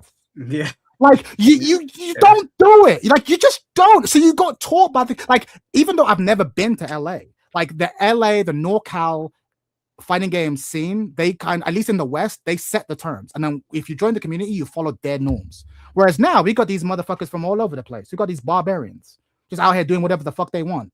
And now we're trying to civilize them, but it's too late. They outnumber us. So I guess it's not one and done. It's not too late, but it's close though. It's close. There's so many people in the chat being like, "Oh no, no one owes you a rematch." I'm like, no one owes you please and thank you, but you just do it. You just do it, bro. Do you know what I'm doing now to shame these people? Go on. I can't do it in Tekken yet because I haven't gotten there. But over in in the Bleach community or anime games, it's prevalent because obviously the player base is younger there. Yeah. So now that I'm gonna start hosting tournaments and exhibitions. If I see your name and you one and done me, you're banned. You will not be allowed to enter the tournament. No, we need to. You can check your whatever at the door. I will not let you into the tournament. I will actively seek out to shame you and ban you. This whole one and done bullshit. You could do it if you want. You're not doing it around me. We've lost the battle in terms of it's in Tekken 8. We can't do anything about that. They will one and done. They have that right. That's their right because Tekken 8 gave it to them. But I don't accept it. So when I'm doing stuff now, if I recognize your username and I play that fighting game, you are banned. You Mike, are banned. You're not entering. You want to know how bad it is? I had a video of me crashing out. I won the match, but he won and done and left. And I was just like crashing because I'm like, I don't even really want to play this game. And he's playing Yoshimitsu. I'm playing Xiaoyu, to be fair. But he's playing Yoshimitsu. So we're both playing like gimmicky characters. So even more so that you gotta run the set, right? Like, because they're very gimmicky. And I crash out hard. Like go check my channel if you want to see it. I'm flipping out hard. These one and done has got me, right? Because it was a long day. This motherfucker who one and done me came in the video was like, hey, I'm sorry, buddy. I didn't mean to cause any offense. I just didn't know the matchup, so I left. And I was like, I don't know how to respond to this. I actually don't know how to respond to him. Because on one hand, he's polite, but at the same time, I want to cuss him, his mom, his grandma, his family, his religion, his unborn daughter. Like, I want to crash out so hard, but he's been polite. So I don't know what to do. And I'm like, where's your shame? Where's your shame? Like, back in the day, our bitches used to at least hide their bitchness. You know what I mean? They would just take that to the grave. You know what I mean? If you're going to be a hoe in private. In private, it's okay. But these motherfuckers just doing it out live. Just came in the chat like, hey, we're still cool, right? We're not cool. We're actually not cool. And it's important that you understand that. You know what someone said to me once? He won and done me. And then he messaged me before I could message him. And he said to me, I didn't mean to leave, but my girlfriend turned the console off. So I read the message and I was like, you're a bitch anyway, bro. Why is your girl turning your console off? I don't even know if I should cuss you out anyway. Why is your... I sent a message back, no word of a lie. And I said to him, why is your girl touching your console when we're playing a game? He said to me, she wants you to come to bed. I was like, get the fuck out of here, bro. You shouldn't have even told me that. Now I hate you even more. Yeah. Like, crazy. Just be I've still got the message. I swear if he ever does it again, I'll drop the receipts. If he ever does it to me again. And did I tell you my solution, right? My solution is really clean. When in Tekken, when you boot up a match, it obviously doesn't tell you who you're going to play against, but it shows you their disconnect rate. And my solution was simple. Show the disconnect rate and then show the percentage of the time they don't run the set. Because there's a lot of people being like, there's nothing wrong with one and dunning. One and dunning is fine. And I'm like, you know what? I want you one and dunners to just play with other one and dunners. And then if I see that you don't run the set, I can stay away from you. But here's the thing. In their hearts, this is what really pissed me off about them. In their hearts, they know what they're doing is wrong. They know they're bitch made, right? Because what they're doing, I'm telling the truth. Because let's say what I wanted happened. All of a sudden, they would find themselves getting way fewer matches, right? And because what these motherfuckers do, if they win the match, they'll play again, right? Because they want to get the double points. But then if they lose, they don't want to lose double points, so they leave, right? But if the only people they're playing against are all one and dunning, then all of a sudden they'll just constantly have one matches, and they'll realize, oh, this is a horrible experience. Wouldn't it be better if we all just played the set, regardless if we won or lost? And you'd be like, yeah, it would, wouldn't it? But you're feeding off my goodwill. You're feeding off the fact that people like me, people like Mike, like you're feeding off the fact that we will run the set, which allows you to one and done. But if we all behaved your way, the game would be a shit place to be. But you're riding on our coattails. And I'm tired of it. I'm tired of it. I want you to stay in your own playpen with your own uncivilized fucking barbarians, and we can be out here. Oh, I just see for the purposes of this debate, just you can say yes or no. Yeah. Do you disagree with our premise on one and dones? Don't listen before you answer, because I see that quivering lip. Listen, I know sometimes you enjoy taking the hard position, just to not to be a contrarian, but just to have an interesting conversation. I'm begging you, C4. Don't be like that. Just answer honestly. I'm begging you. Just answer the truth. The truth. Honesty only. Yeah. I get it's frustrating. I know, but you know what? No, Chad, you alluded to it earlier. Technically, there's nothing wrong with it, but if everyone did it, there would be a problem. So yes, right. I ultimately agree. But if someone wanted done me, I wouldn't have a problem with it. I'll move on. But no. Okay, no. Here's the thing. I don't want to be a hypocrite. I have one and done in the past. I'm not gonna sit here and say I've never done it. No. There are plenty of things in the world that you shouldn't do, but we have all done. Right? That's not the argument. That's not the argument. No, I've absolutely one and done. I have one and done. Right? But like, if I one and done and someone went, Chad, that was bitch made. I wouldn't be like, nah, you don't own it. I'd be like, you're right. It was bitch made. It's been a long one. I just got promoted. I should have left a second ago. It's bitch made. You're right. You got me. Like, just own it. Just own it. Yeah. Just own it. Just tell the truth. You know what I mean? Like, but it's just people just been like, no, it's fine. It's not fine. It's actually not fine. But yeah, I agree with you. They should have. I know in Dragon Ball they had a disconnector like threshold. So if you disconnected a certain amount of time, you would have an icon and it only matched you up with other people that disconnected. Dragon Ball had that. So they should just have people that do, if you've done one and done 3 times for a whole month, all you can do is play other people that have the same icon. Hold that. Then you'll learn. You'll learn what's one and done. You learn, and we gotta teach them. That's the thing. We have to teach them because they won't learn unless some people only learn things the hard way. And we gotta teach them. We gotta teach them. Oh, I would love to see that world. We'll transition to the next point. I'll just read out the super chats that came in. Joel, thank you for the $2. The king is Virtufy, undisputed king. In my heart, but undisputed. You gotta get rid of that advert, bro. Too much. Yeah, it's too much. Like there's a lot of competition. There's plenty to dispute there. Yeah, I mean, Virtufy is great. Don't get me wrong. It's the what is it like the original? But I don't know if it's the king. It's the father. It's the 3D father. Obviously, it's the 3D father. Joel, thank you for the $5. Chad, I'm politely requesting that you run back in Virtua 5. I can break Vanessa's throws now. Cheers, bro. Now you gotta hold that, son. No, I'm joking. Yeah, sure. We'll have to run back. That is one of that energy, bro. One of that energy. You gotta hold that forever. 100% win it, y'all. Nah, we'll run it back. Mr. Moss, thank you for the $10. A Tekken player got upset at me for how I was playing Kazuya, beating someone in a fight without wave dashing, electrics, or hell sweep, just doing throws, knees, and 1-1-2. Yeah, because that person sucks. If you beat him just doing that, then you expose that he doesn't know how to play the game. That's why he got upset. Yeah, 100%. Why else would he get upset? Who was he playing? That's the who was he? Imagine he was using Kazuya as well. That would be real funny. Tekken is my world. Thank you for the $5. So Mike C4, Chad, and Chat. Would you agree that Tekken's identity shifted in Tekken 6 when no one asked for Lars and Alyssa? Those characters are the gateway for that 100. Yeah, I do think that things started to the cracks appeared in Tekken 6. Even though Tekken 6, I love Tekken 6, but there were cracks, 100%, and it's just now the floodgates are open. Yeah. Lars and Alyssa are ground zero. Yeah, when the future historians look back through the records, they'd be like, when did the fall of Rome happen? They'd be like, it was a long period, but it started, and they'll point at Tekken 6. It was this fight right here, Rage, right here, Lars, Alyssa, right about here. Yeah, because if you remove Lars, Alyssa, and Rage from Tekken 6, it's like almost the perfect Tekken game. Yeah. It's combo. It's also combo length. That was when combo structure became launch, tornado of some sort. Like so, the combo lengths became what we have now in 6. It's when the story actually left. I would argue, fully left martial arts, urban fantasyism, and became like anime. More anime, more focus on the supernatural. Jin is starting World War III. So I would argue that ruined Jin's character irrevocably because he went from being like sort of unambiguously the protagonist to like low-key a villain, which they're trying to walk. They spent multiple games trying to walk back.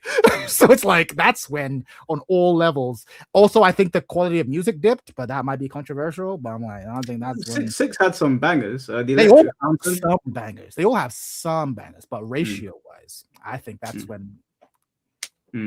I think because in Tekken 5 they definitely had anime stuff because obviously Jinpachi came out of and Devil Jin had this whole thing where he was like tapping into his power, but they weren't pushing it too far. It was like, here's the supernatural stuff, but it's not too in your face. There's the boss character and it's done. But in Tekken 6, Jin went from being like, he was kind of like Ichigo a little bit. His personality kind of mirrored Ichigo a little bit, where he was the hero because he had to be, not because he wanted to be. And then he just became the biggest arsehole literally in the world. He started World War III, and I was thinking to myself, damn, he's outdone Kazuya. Like Kazuya and Heihachi have not even been this much of a prick. And now they're trying to walk it back, and it doesn't make any sense. Like you can't start World War. That is literally like Hitler doing what he did, and then just being like, yeah, but my dad's a bigger prick, so I'm gonna go for him instead. It's like, no. We've already crossed the line. It's too late. That's the analogy I use. Like people often use like the Hitler, the mustache man, like thing too often. But he literally started World War III. It's like, no, but I've had a Snickers now, so like I've realized like the error of my ways. Like, no, you don't walk that back, Mr. Kazama. Millions of people have died. Yeah, but I'm better now. No, but millions of people died. You wiped out half of North Africa. Yeah, but I'm better now though. It's like half of North Africa. Like you don't get to do that and walk that back. You just don't. The only redemption possible for you is death. He's the only one. Like, no, but seriously, if he like sacrifices himself to save the world, then we'd be like, okay, maybe like you get a grave. You know what I mean? Like you don't get an unmarked grave, you get a grave. If they went into Tekken 9 with it being like, okay, you beat Kazuya, who was literally threatening genocide as well, so you've taken out another Hitler, but you still did what you did. You have to serve your time now. And if Jin is actually reformed, he'll go to prison. He'll serve his time, right? That's what I'm saying. He has to face consequences. It's not enough to be like, oh, I feel bad now. And no, I appreciate you feel bad now. Kill Kazuya, and then consider doing the same to yourself. And then always forgiven. Right? But like you have to, you go to a jail. Like you started World War III. But why are you bringing up whole shit? Why are you bringing up whole shit, Chad?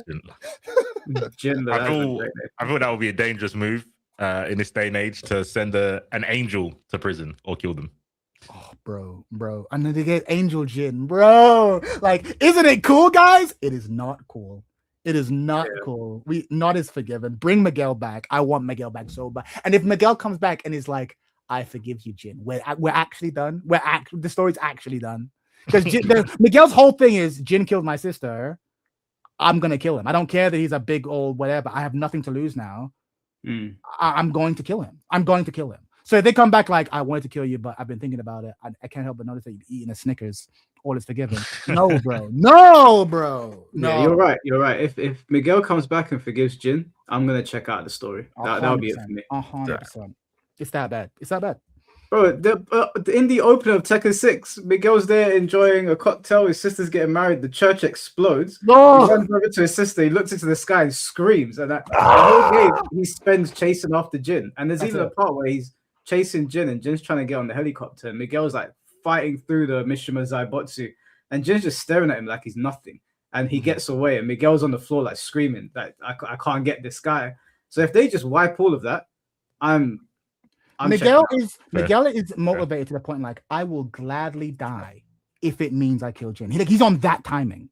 Yeah, like it's important. It's more important that he dies than I live. That's his timing. So if he comes in like, I've been on the yoga retreat, all is forgiven. Bun this game, bun the character.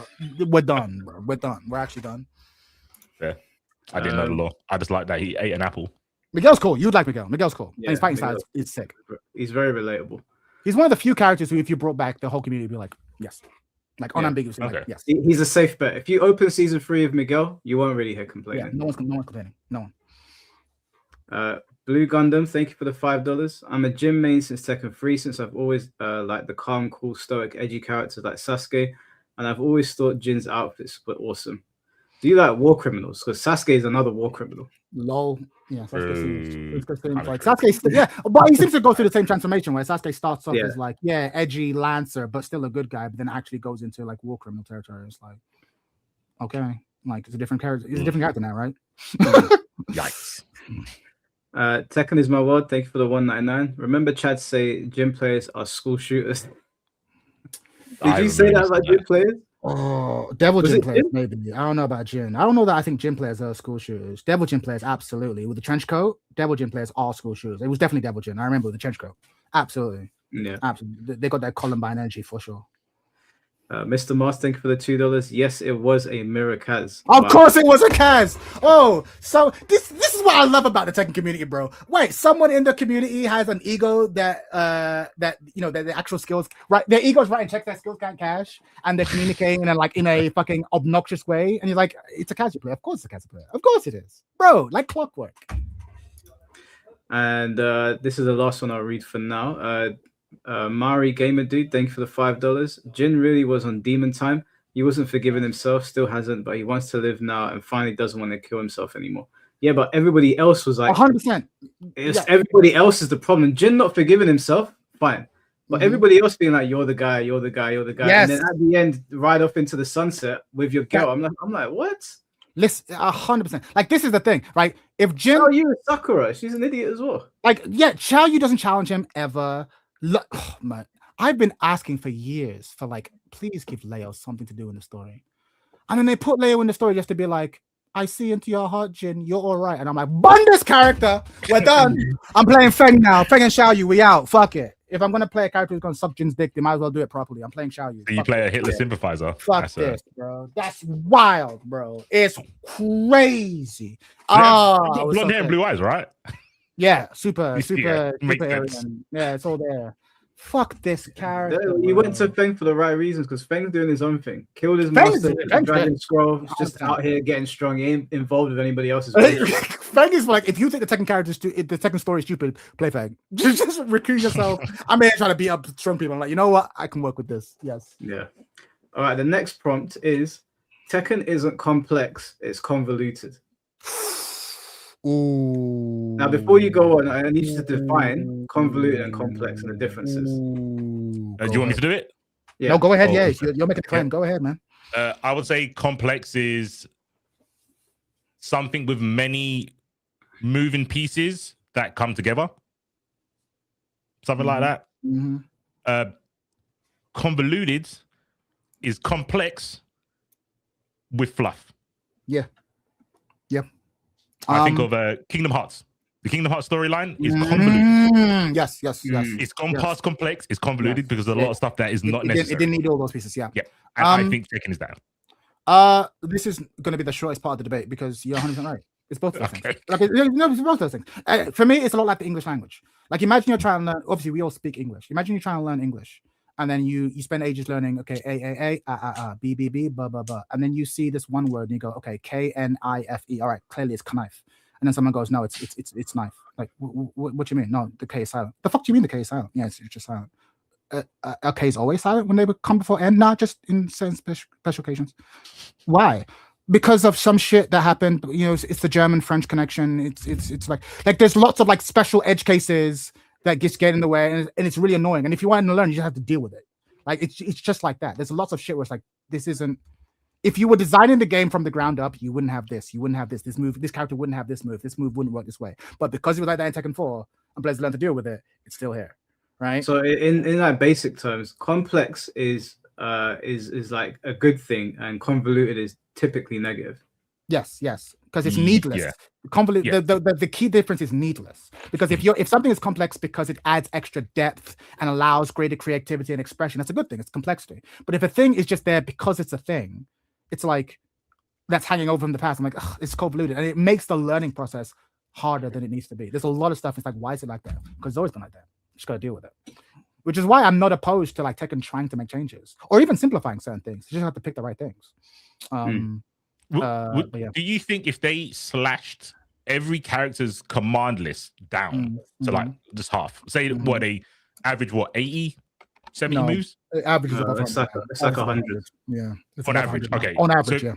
If every character had 50, do you think Tekken would be easier? Or would you think it'd be more or less the same? I've been thinking a lot about this, especially playing Virtua Fighter, which is also very complicated and has half the moves. Two things would happen. One, every Tekken player would complain. Let's get twisted, including me, if I'm being honest, because there's a lot of moves I love. But if the moves they had were well chosen, well designed, interacted with each other, they'd win the player base over. I actually think they would. If you kept what really mattered and they locked in better, you'd piss a lot of people off. They'd be yapping, but it'd be easier to learn. People would enjoy it so long as the Kazuya's got their electric, so long as the Kings kept their throws and their key buns. Because the thing is, you have to understand that even though every character has hundreds of moves, if you really deep it, the number of moves that are commonly used is a fraction of that. It's a fraction of that. But one of the beautiful things about Tekken is when you play somebody and they're like, damn, I ain't seen that move in years. Like, this guy's doing really unorthodox shit. And that's one of the cool things that you get with some really locked in like character specialists. There was a guy that I used to watch called Titan Thor, who would play Titan Thor. Yes, I love that guy.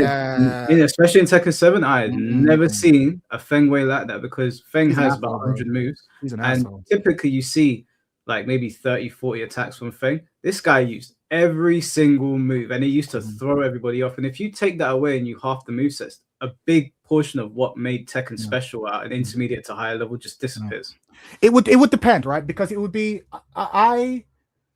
here's my theory, and again, we don't know, but I genuinely believe it's possible for you to slash, maybe half is a bit extreme, but I think it's possible to slash a lot from everyone's move list and end up with a game that is better than the one we have now. especially if the tracking on every single move was clearly thought out, if the risk reward in every move was clearly thought out, you could make a game I think you could make a game that was better. And people would absolutely complain, make no mistake, everyone would, because everyone would have a pet move that they've lost that they'd love. But at the same time, people would also realize, okay, but dealing with Nina is actually a lot more fun now. Dealing with Feng is a lot more fun now. Dealing with King is a lot more fun now. Like dealing with other characters would all of a sudden become a lot more fun. And I actually think it's playing them fun though. Am I gonna enjoy playing a Feng Wei with 50 moves more than I would 100 moves?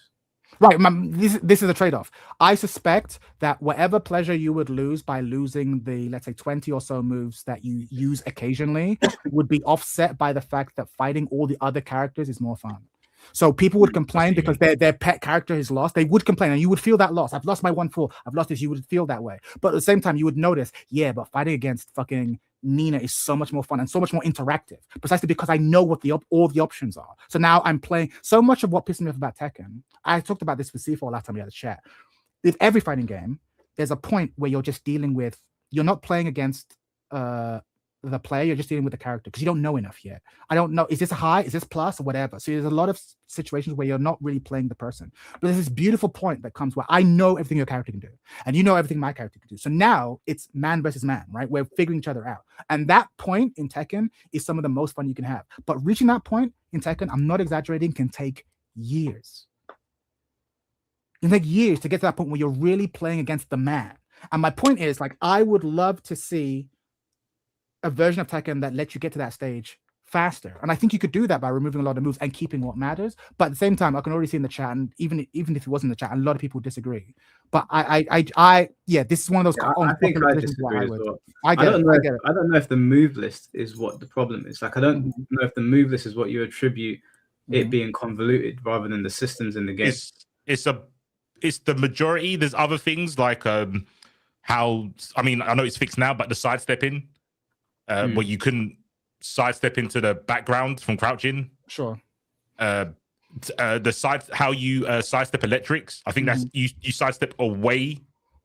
So don't you sidestep the attack? So if you hit with your right hand, you sidestep to the right. Is that correct, or is it the other way around? You can't even. What you are.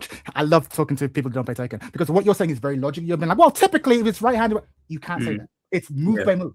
There are left-handed moves that track to the left. Yeah. Right, exactly. It's convoluted. Yeah. This is my point. And you have to know the specific move. I think I told you the example where it's like in Pokemon, I know if it's a fire Pokemon, water will hit them, it'll do 200% damage, right? Whereas if Pokemon was made by Tekken, every individual Pokemon would have its own list of weaknesses and strengths, and you wouldn't be able to just use a general rule of thunder is weak to this, fire is weak to this. You're trying to find a general rule. Oh, if it's a right-handed punch, it covers the right. Sometimes.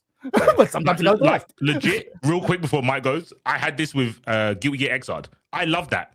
I used to think it was complex. When I went to Strive and I spoke to players, like, oh yeah, you should play Xrd, they'd be like, that game is convoluted. They literally use convoluted. I was like, why? It's like every character's got a different wake-up timing. Why?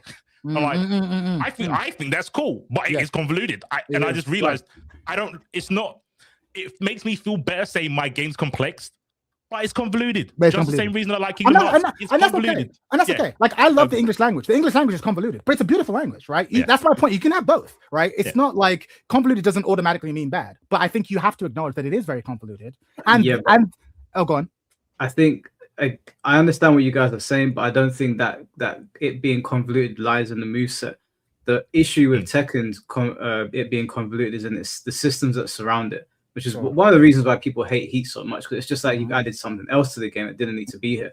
If you just had if you say you change the system so that it is a thing where if I punch with my right hand, you always sidestep into the foreground, and if I punch with my left hand, you always step into the background. That's I would say the game feels like that. I swear to you, hand on heart. If it was that, if I could follow that trajectory of logic, I could play the game. I'd learn. But that's not you don't need to shorten the move list for that. You need to fix the actual systems in the game. So if they fix the systems in the game and maybe take some away, because now we've got Power Crush, we've got heat engager, heat burst, heat dash, rage art. It's like take away rage art, take away Power Crush and armored attacks, get rid of that shit. Maybe streamline the sidestepping a little bit more, because it is in Tekken, it's fucking all over the place. Like you have to have serious legacy knowledge to pick up on some things. Sure. And get rid of heat, you've got a game with characters that have 100 moves, but you have a very streamlined system that is very easy to follow. I hear it, Mike. Soul Calibur, bro. So much, Soul Calibur. Even, bro, even I was literally talking to the Bleach guys earlier because it's still a 3D fighting game, and because it's not an arena fight where you fly away. You sidestep. The sidestep works. It works. There's every now and then, obviously, the 3D fighting, every 3D fighting game runs into those problems. But generally, but 90% of the time, if I know someone is going to do a specific attack and I sidestep, I can sidestep and punish. In Tekken, when that happens, it's guess for game. Yeah. But here's what I understand why you disagree, and this isn't. I'm not confident in this argument. I could totally see if I was a developer, I'd make this bet and then I'd fucking ruin the franchise. I can totally see that happening, right? But I could also see myself making this bet and saving the franchise and make it bigger than ever. I totally can, right? But what I want you to consider is this: just look at the jump from season 1 to season 2 of Tekken 8. Season 1 was in a place, not necessarily a good place, but a place. They added a bunch of moves into it, right? And the game was worse. And we all kind of agreed that if you removed those moves that they were added, we'd be in a better place. And then let's go a step further back. Most people, sure. But my point is, if you just deleted those moves wholesale, we're in a better place than we were with the moves they added, right? And the point I want you to consider is that most people who love 7 recognize that mid-7, seasons 2 and 3, well, 1 and 2, but 2 was a sweet spot into 3, were like the best of Tekken 7, right? And they kept adding moves. And the point I want you to consider is that I think there is a point that you could actually streamline Tekken to a healthier point than we are now. 50% is too much. Okay, maybe even 25% is too much. But I do think that there is a point with, like, there would be times where a character would have a mid high string, and the risk was, are they going to finish it or not? That's like the mix up. And then they went, let's add a mid extension. So now you kind of have to hold the whole string. So I would argue that the string has become a lot less interesting. And this happens a lot at the time. Like, why does this happen? Leo now has a low extension from Bok. You know, Bok, that low stance, right? And I'm like, that seems really annoying to deal with. Like, I don't necessarily know that dealing with that is more fun with having that low option. And as someone who uses Leo, I don't necessarily know that that was a good addition to the character. I think most people, if they're being honest, did my Brian need this move? Did my Xiaoyu need this move? Did my Law need this move? I think most people, if they're being honest and not just focus on winning, they could go, I didn't need this. I didn't need this season Tekken 7 season 4 ad. I didn't need this Tekken 8 season 2 ad. I think most of us can do that. And then we can start, and you're right, a bigger difference would be system stuff. If we could make the system more easily readable. If it comes from the left, it tracks to the left. If we could do that. And if every move could have its tracking labeled in training mode. So you can be like, this move tracks to whatever. Like, there's stuff you could do to make it more readable, easy to learn. But I also do think there are just straight moves that you can be like, just get rid of this. Just fucking get rid of this. Like, we don't need this. Like, this is actually unhealthy. Like, get rid of the moves that patch up a character's weaknesses. Exactly. Oh, here's a big one. 10 strings. Do all the characters still need to have their 10 hit combos? All of them? Really? I think the 10 hit combos are okay. Like, they've been there for a long time, and I don't feel like they've ever caused a problem. Like, they're not checks for noobs. That's what they list. They're not checked for noobs. But at a competitive level, they don't exist, right? Because everyone's got a low parry third hit or whatever, right? So they're not tactically useful. You don't use them for combos. These moves literally exist to knowledge check someone at the end of a round. I've never seen them used for any other reason to be like, does he know? Does he know? I think that's one of the beauties of Tekken, though. Does he know? And I'm about to throw this thing out here because sometimes the funny thing about 10 hit strings is that everybody that plays Tekken at an intermediate to high level knows that there's a specific point in the string that you low parry or you duck or whatever. Yeah. But if you get caught with it, everybody's like, "Oh, you were shit! You got hit by a 10 hit," and that's one that I personally like seeing that. I remember when we used to play Tekken 6 in the arcades, and you hit someone with a 10 string, they'd cuss you out of the arcade. You were out. But here's my question. I'm with you, but here's my question: do you think that the low factor is worth the salt factor of getting hit by it? And what percentage of the player base do you agree? Because I feel like that move exists to make the learning experience as frustrating as humanly possible. Like, there are so many moves that only exist to kill noobs, and I go, yeah, but that's one of the quirks of fighting games. Like, people are going to get salty regardless. Sure. Tekken having these random knowledge checks, I think that is one of the cool things about it. The good thing about the 10 hit strings is that there is a very, very obvious way to beat every single one of them. None of the 10 hit strings in there are like, man, this character's got this 10 hit string, I can't do anything about it. If someone does a 10-hit string on you and you know what you're doing, the other person doing the 10-hit string is going to die because you're going to duck and launch or low parry and launch. For me, this is to go back to actually C4's point. This is one of those ones where I think he actually had a point where I think a lot of the time people want to stick with a thing because they're used to it. Because I do think if you were coming at this from a blue sky perspective, we're designing a game that wants to be fun, it's great to learn, competitive integrity, blah, blah, blah. I don't think you would put 10 strings in. But because they have been in now, the pain of removing them is like, well, we don't want to, because they're another edition and everyone has a funny memory of when they hailed someone in arcades. Legacy. Everyone has a memory of it being in, and this is one of those ones where, and again, I'm not saying you're necessarily wrong, but I've had this discussion with many different people, and I'm like, I look at that and I go, if you got rid of 10 strings, you would lose nothing of value. All you would lose is maybe some legacy memes, and you would also lose the stress factor of knowledge checking people in the blue ranks. But it would do nothing to tournament level play. Right? It would do nothing, literally nothing, right? You can keep the first 3 hits of them, right? Because there are some that have like useful 3 hits. So if it has competitive use, keep it. But just that the sense of that sequence, it literally exists to knowledge check. And Tekken needs to have layers. It shouldn't just be catered. I'm with you. Yes. I'm not saying get rid of anything that's complicated, but like there's complexity. Again, complexity and convoluted, right? There are moves that are complex, but they add a layer of mind game. The 10 string is not a mind game, Mike. It's a knowledge check. Do you know where the low is? Yes or no? That's the only thing it serves. It is not like, oh, am I going to go for the mid or the low? There is no mid. It's a sequence. But I still a programmed sequence. because there's like 30 to 40 characters usually in a Tekken game with like 4,000 moves across the board. If you're playing somebody, it's like grand finals, and this guy knows most characters, but he doesn't know yours, and you 10-hit string him. That's a special moment. I don't feel like it. I don't feel like a 10-hit string is. I don't feel like it's doing anything to us. And yes, it's there to frustrate low-level players, but low-level players, no offense, get frustrated by everything. Sure. But I think you know how I saw 10 strings. Go on. You know you get games. Well, you don't have it in Tekken.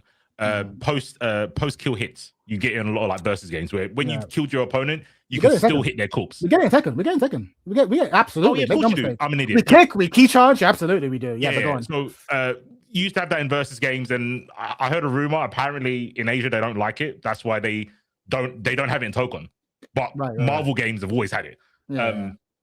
And there's more combat fatalities. I think a 10 string is that. It's that kind of like BM. I'm better than you. It's not even that I'm better than you, it's that you don't know. Yeah, I just think it's a BM thing in the game. Sure. And I would probably, I'm in the middle because I think the game wouldn't lose anything if it got taken away, but it would lose something. I just don't know if it's important. Yeah, no, it would lose something emotional. Everyone's argument is like, I love it. I have this memory of this thing. It's funny when it happens. It's an emotional beat. But I am of the opinion. And again, it might be an unpopular opinion, but I'm like, with everything in Tekken, we can't just stick to it because it's legacy. We have to be like, does this add or does this take away? And everything's probably be a mix, like a ratio.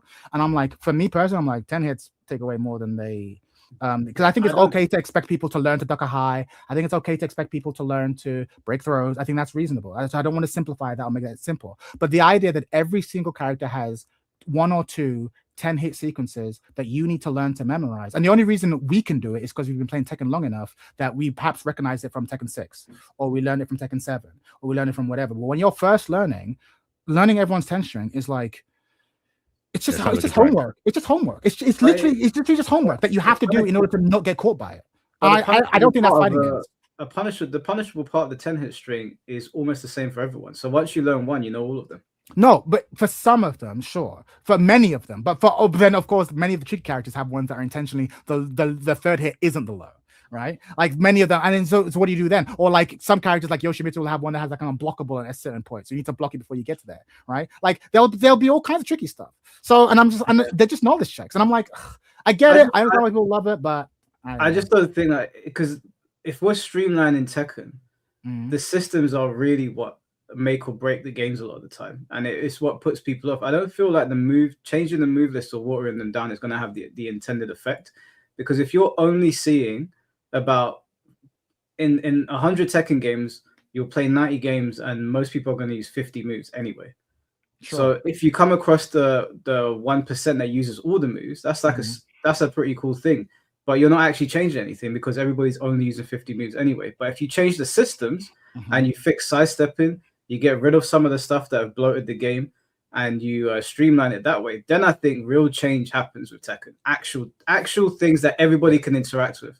No, we're agreed that there are systematic changes that need to happen. Like, none of us disagree with that. I think all that we're disagreeing is you seem confident like that the number of moves characters have isn't, or it has a negligible effect on like the complexity of learning the game, or it's more positive than negative, and I'm just not convinced of that. I think that there is a number of moves. Again, we can debate what that number is, but I'm fairly confident. Even if we just went from season 2 of Tekken 8 to season 1, the game's a better place. If every move that got added in season 2 got taken away, we're in a better place already. Yeah, but those are the types of moves, because you can add 10 good moves to a character, or you could add one that is so powerful it makes all the other moves useless, and now you've got a big problem. But what I'm saying is, like, there's a lot of those bad moves. Like, almost every season has added 1 or 2 of those bad moves, and I think we could just get rid of those moves. I'll give you a great example. Leo has been very annoying since the dawn of time with the K and K stance, right? Block the knee, you have to deal with it, right? But historically, because the knee is like 18 frames, you're -9 when you block it. You're -9. He's +9, right? So the argument has been that the mix-up you get from it should be pretty shitty. Like, you shouldn't get like a really good mix. But in season 4, they gave him a hell sweep from that mix, which I think is super toxic. Yeah, and my argument is, but my point, but that's second season 4. And I'm like, if you got rid of that, yeah, okay, Leo players will complain because they can't cheese people out, but it's healthy.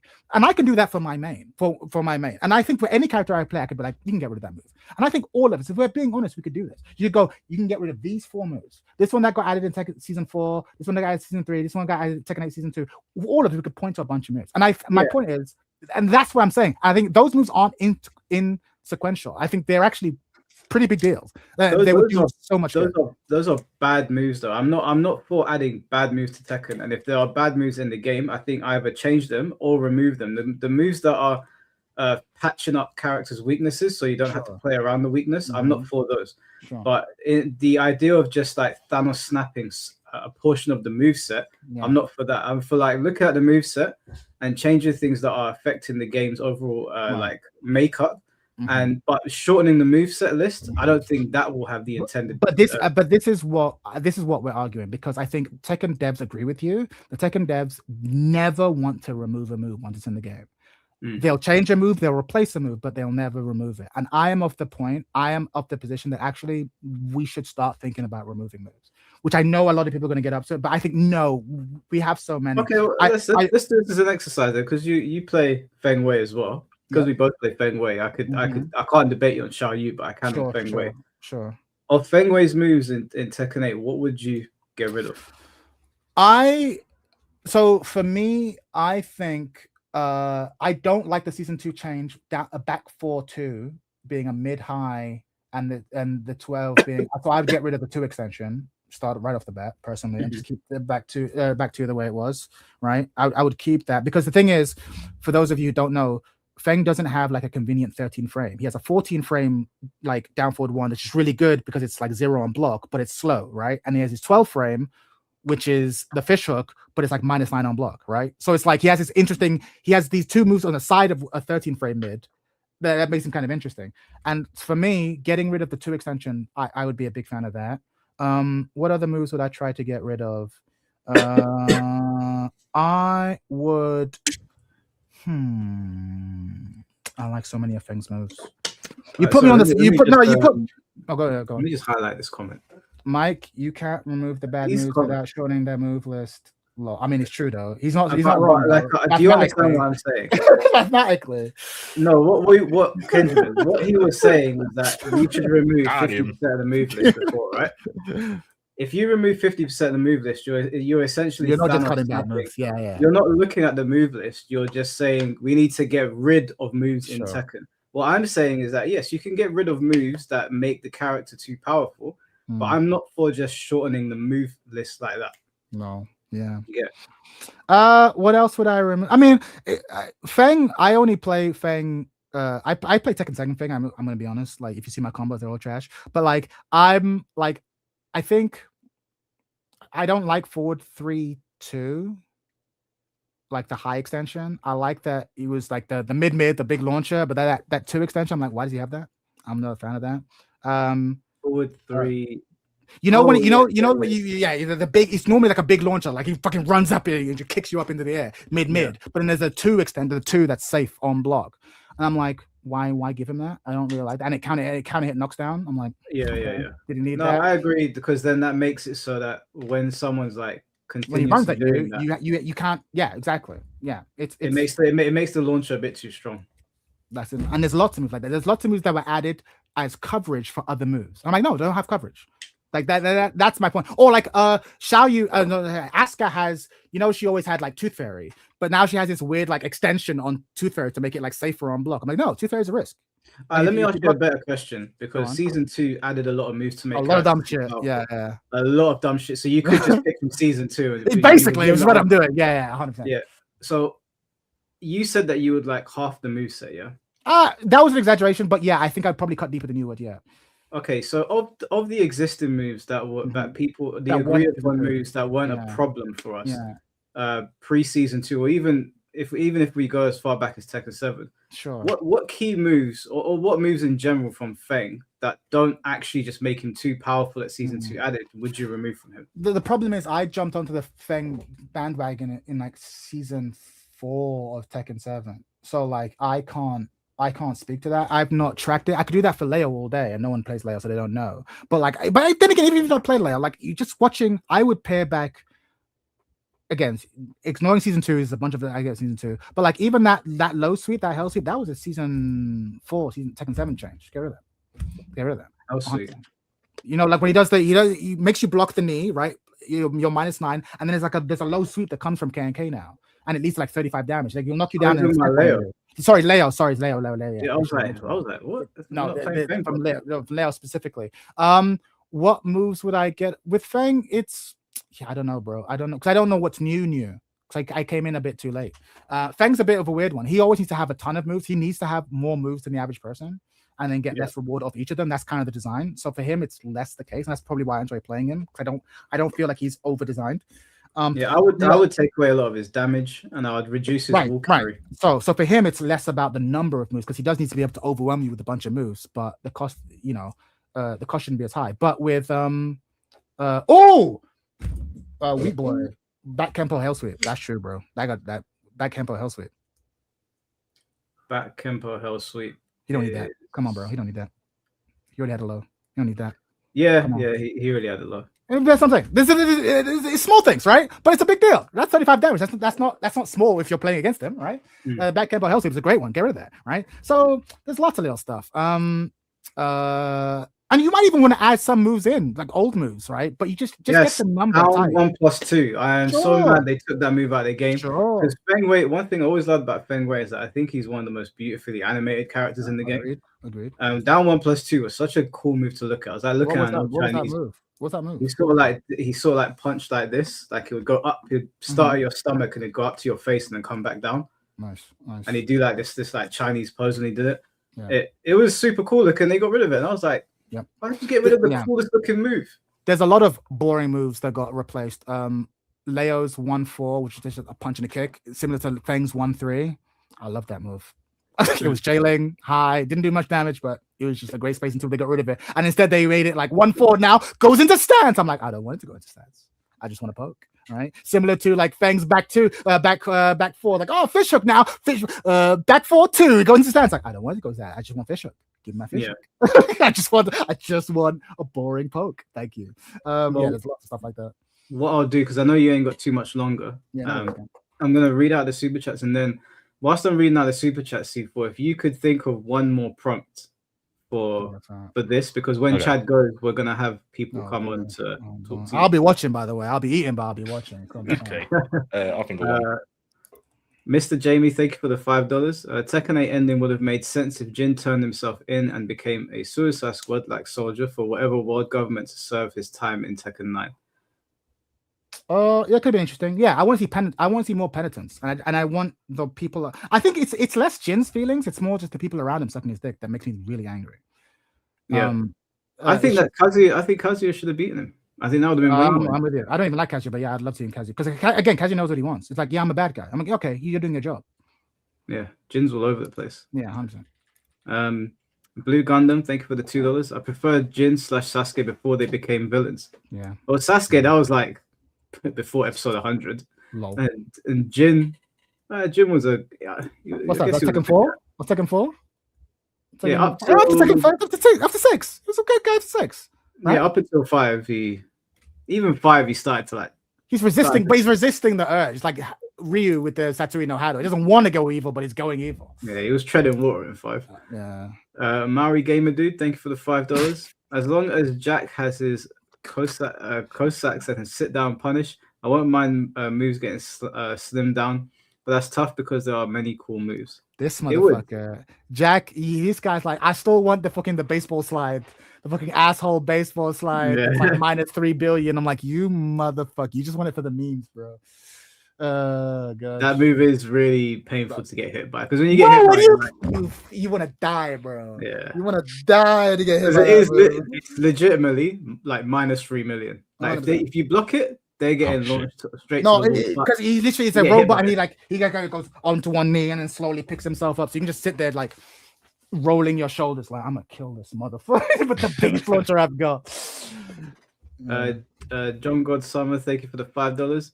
Imagine if Tekken allowed you to remove moves from your kit yourself. You would get less misinput and interesting character guides. You would nerf yourself doing that, no?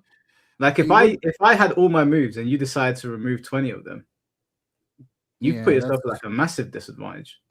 I mean, from a design perspective, it would be interesting from like a lab nerd perspective, but comparatively, yeah, it's not viable. You just keep everything. Yeah, you either do it for everyone across the board or don't do it at all. Because all you're gonna get is like intermediate to high level players that are like, I'm just gonna use all the moves and be stronger. So yeah. Maori Gamer Dude, thank you for the $2. Change heat to work like instinct, much better. Is that Killer Instinct? Which I don't even know which instinct we're talking about. Heat is just weird. I don't know what they need to do with heat, but there is a version of heat that works. It's just and I keep hearing people make suggestions, and I'm always like, yeah, maybe it could work if you make all the additional changes you'd have to do. But we'll see what they do, man. But I think removing it obviously isn't an answer for 7. But what is the answer? Who knows? Maori Gamer Dude, thank you for the $2. Nobi hit the 10-hit tournament match win was awesome. Yeah, man. When people do that shit in tournament, it's humiliating for the person that took it, and it's like, damn, you really threw that out because you could have gotten low parried or launched. Damn. Yeah, I'm for it, man. Keep that shit in there. Give him 12 hits as well. 12 is fucking. Maori Gamer Dude, thank you for the $10. With this talk of moves, that's what I like about Jack 8. He has cool moves while gimmicky are in character for him and function well. After some patches, I just wish Gigas wasn't sacrificed for it. Oh no, Gigas had to go. Gigas had to go, bro. Gigas had to go. I don't know what they were smoking when they made that character, but them removing him was the best thing they did. More like Gigas, am I right? Am I right? Wolfspade, thank you for the $5. As a Dragunov main, is Pigeon Roll too powerful and too easy of an Oki mix to the point of removal? Okay, let's talk. Oh my god. Oh my god. Standard 1+2 should be 40 frames or 12. Wolfspade, I'm so glad you brought this up, right?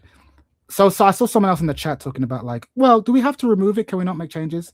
Pigeon Roll, the whole stance shouldn't exist.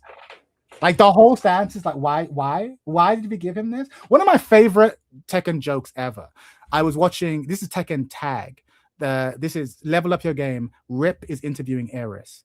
And he goes, hey, does Dragunov have any stances? And Eris, without missing a beat, goes, no, Dragunov's a heterosexual. And I died laughing, right? Dragunov did not need a stance. Like he did not. And they gave him this gimmicky Oki stance. Why does he now have better Oki than Xiaoyu? What are we doing? What is happening? There was no need for that. But the thing is, if we want to fix this, that joke kills me, bro. I need to find that clip. It's so good. But like, how do we fix that now? It exists. And if we follow like the classic Tekken philosophy, we just have that forever. Can't we just have the courage to just go, that move was a mistake, and we're going to get rid of it? But now Tekken has this philosophy, never remove, because people get angry. Never remove. No, sometimes just remove. We added a move, it didn't work, we get rid of it. Okay, Dragunov's going to lose the hatchet kick. But to compensate, your running 2 is now +6 again. You know what I mean? Like we could do that. Like we could do, because he always used to be +6 because he didn't have good lows to back it up. But then once you gave him like really powerful lows, we can't afford to have him be +6 now, right? But if he's back to running 2 down 2, all right, we're playing baseball. Like, you know what I mean? Like that's the thing. A lot of the time, the moves you really want have to be nerfed because of the additional moves that were given as coverage. Like, no, you can just have a more powerful version of this move, but then just get rid of the covering move. So it's riskier to do, but you get more reward if you're right. I think it's risky to do in the current iteration of Tekken, but if they do a Tekken 9, I think it'd probably be more. It's a fresh slate. Everyone goes in fresh. You have to do it in a new Tekken. Yeah, if you try to do it in Tekken 8, it's going to turn into a whole shit show. But if you're like, no, it's a new Tekken game, we're going back to the basics. Tekken 8 was a shit show. Tekken 9, we're going back. Yeah, back to the basics. We're really getting grounded footsies, but this means that everyone got redesigned from the ground up. Everyone lost about 20 moves. If it happened to everyone and the game's better, we'll take it. Yeah, I think we'll take it. T-Word, thank you for being a member for 20 months, bro. Appreciate that, man. Would just altering properties of bad moves work? That's what I was talking about. I think for some cases, for some, not all. Some moves are so bad they have to go.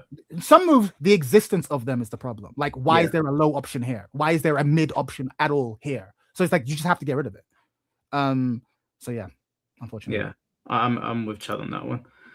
Maori Gamer dude, thank you for the $5. Mike, it's always great to hear you peeps talk. I'd love to get in on the open calls again, dude. Yeah, I mean, Chad's gonna stay for this last problem now, so I know you need to dip, and then I'm gonna have people on. So what I'll do is I'll just put this on the screen now. If you want, there you go. If you want to send me a message, then I'll get people to queue up. Now, what I will say, obviously, C4 is critical of our favorite game, but don't come in here like you're on Twitter, because I will do it. All right, C4, what's your final prompt? Okay, my last prompt off the cuff. Oh shit! Is Tekken the Tekken cast? The characters are so uninspired. It is so AI slot. It's unreal. You look at every female character. You know that meme with Goku's face, and then they take his hair off, he looks like Tien. Then you put Vegeta's hair in it. That is every female character and some male characters. Like, if you change Lily's hair to slick back, I might think it's Steve. Uninspired, bro. Your best characters are fucking the Ed and Eddie Plank, the fucking log guy, and the Bears. And I guess Jack. Every other character, Odin sleep. That's wild. That's wild because he's spitting facts. But like, I want to add another topic to discuss as well, if you want to add it, so that people could have. Because I was thinking about this. I was talking shit earlier about, man, these fighting game pros, they come to our game, they can't play our game. Do you think Tekken players could hang competitively in other games? Or do you actually think Tekken players are like one shot? Like Tekken Master comes to mind. He plays MK. He's really good at MK. Okay. Arslan can play SNK. And one of the things I was going to say earlier is the place you put Tekken about how people can't get into Tekken and win. I say the same for SNK games. Only SNK players win SNK stuff. No, that's not true. I might say Goichi out here, but Goichi out. But where's the Tekken outlier? Where is he? That's what I'm saying. No, but I'm saying where's the outsider who came to Tekken and took over? I ain't seen it, bro. I can point to Goichi into SNK. I can point to Arslan. I can't point the other way. Who's the one? I don't know. I don't follow. I think that this argument's a little bit unfair though, because you guys are looking at the absolute peak. Like you're not taking into consideration that, let's say for example, you've got like God 1 players on Tekken, right? Those are good players, or God 2. They're very good players, yeah. They're not necessarily always going to get top 8 or top 32, but they might be top of the leaderboard or ranked on another game, or they might be good enough to like, yo, let's run the money match. I'm a good player. So I don't think being in top 8 is the benchmark of can we transfer our skills, because even if I took myself, I'm not I haven't won big massive tournaments, but I won Mortal Kombat tournaments, I won Soul Calibur, even placed in Smash Brothers. So Tekken players can play other fighting games in tournament and do well. They're not all going to be like Sonic Fox, but our skills are 100% they can. I think you're right to call that. But the thing is, the only reason I say top 8 is only because it's hard to gauge that. Because anyone can play anything. I got to master rank in Street Fighter 6. Am I going to Street Fighter? Fuck no, right? Like that's what I'm saying. You can be good, but you're not necessarily world class. But what I'm talking about is, can someone go from being world class at game A to being in the conversation for world class in game B? And like, you're right. No, your argument isn't wrong, but I'm saying it's hard to gauge because we can't know that. We have to use people who are like notoriety. So I think it's an origin problem as well, because I don't look at Mike as a Tekken head.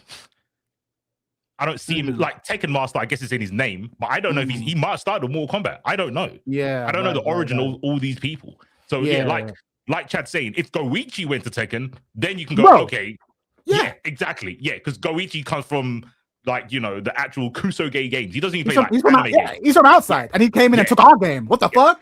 And he did in Dragon Ball. He was an outsider. Because here's the irony. I know that Itabashi, is like a VF guy. And then he came to Street Fighter and just stole their money. Like, and his name is Itabashi Zangief. Yeah, but he came from VF, and it was just like, oh, I'm struggling in VF. Let me come play your baby 2D game. You don't know about reads. I'll show you reads. And he just came in with the Zangief fucking people up. So I've seen stories going from 3D to 2D, but I've not seen that. Yo, check this out. Fucking Daigo. Punko did all right in Tekken 7, right? Punko came in early Tekken 7 was fucking everyone up with Akuma. That was so fucked up. But that don't count because we weren't ready. We were like, what is Akuma shit? We had no idea. That's so true. But he was fucking up. Those first couple of years, Punko was fucking up everyone. Yeah, but I think that's because the Tekken developers did such a good job of they put Akuma in Street Fighter. They didn't in Tekken. They didn't take Akuma's likeness and make a Tekken character. They took Akuma from Street Fighter and said, deal with it. And Punko came in knowing that was like, you guys don't know what's coming. And we didn't have Nee had been playing Brian for 15 years. And for the first time in his life, he had to be like, what's my anti-air? Like, in all this time, I've never had to think about what Brian's anti-air is. So, of course, Punko shows up and just fucking kills him. It's so sick. I had to go back and watch those matches. Those matches were fun. And he was laughing his ass off. Like, they don't know. Because everyone was stand blocking. That's what you do. And he just fucking did 10 frame low into Super. Like, oh, you got to crouch block against Akuma. I forgot. 2D. Like, you're going to learn today. You're going to learn today. It was fucked up, bro. Good shit. Anyway, I'm out. It's been a pleasure as always, man. I'll see you guys later. Good shit, Chad. Good shit. Chad. And catch you in a bit, bro. Don't come into the chat being disrespectful to my guys. All right, in a bit. Peace, bro. So there's a bunch of people I think lining up to come in here and talk to you. So again, guys, if you want to come in and ask C4 questions, I'm okay. I'm sure C4 is okay with a little bit of a fiery back and forth, but I'm not gonna. I know you said to me earlier, just mute me if I go into berserk mode. But if you push him into berserk mode, that's your problem. I'm not gonna mute him. I'm feeling. To be fair, I'm feeling kind of zen. I think Chad definitely calmed me down. Having a conversation with Chad definitely mellowed me out. Let's call Yaya in here. Bro, don't. That's actually, that'll set me off. Don't do that. Actually, please don't do that. I'm in such a good place right now. Don't. All right, we've got the first person, Maori Gamer Dude. How you doing, bro? Hold on, give me just a second. First off, mic check. Can you hear me? Indeed. Okay, now the last time I had a problem with my camera. Can you see me? Yeah, we can see you, bro. Excellent. Kia ora. How you doing, man? Doing pretty good, my bro. Doing pretty good. Got a bloody crook throat, but other than that, I'm sweet as. Well, what was your question for C4? My question for C4. Well, let me see. That question would have to be.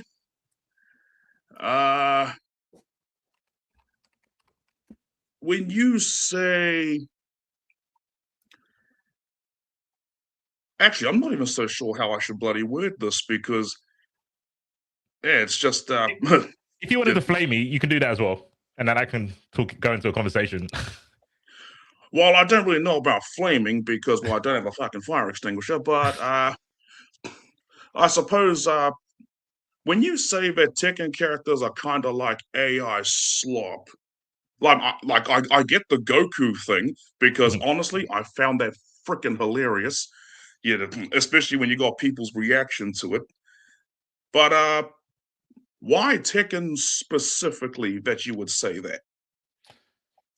Because when I look at other games and you have like clone characters, I think even with the clone characters, they have a big, maybe not big, a high enough difference between each other.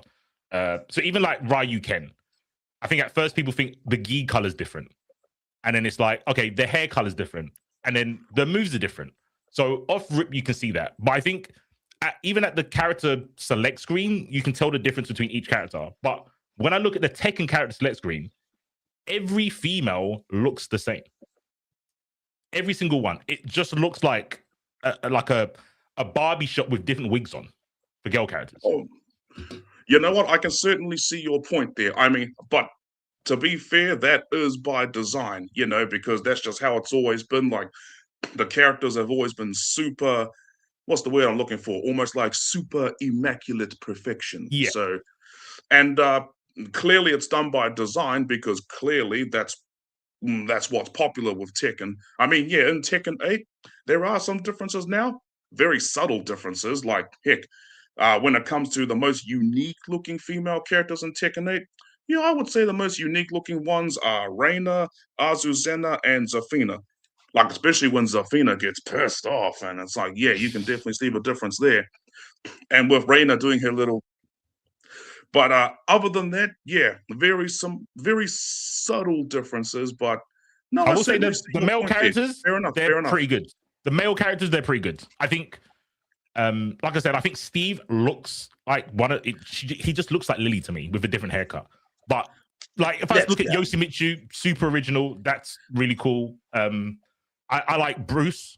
I think Bruce is cool, even though it's like tell that to the rest of the fans. Yeah, I don't know, man. The selection from the devs.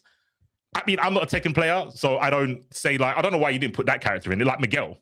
I don't worry. I didn't know. We all know. We all know.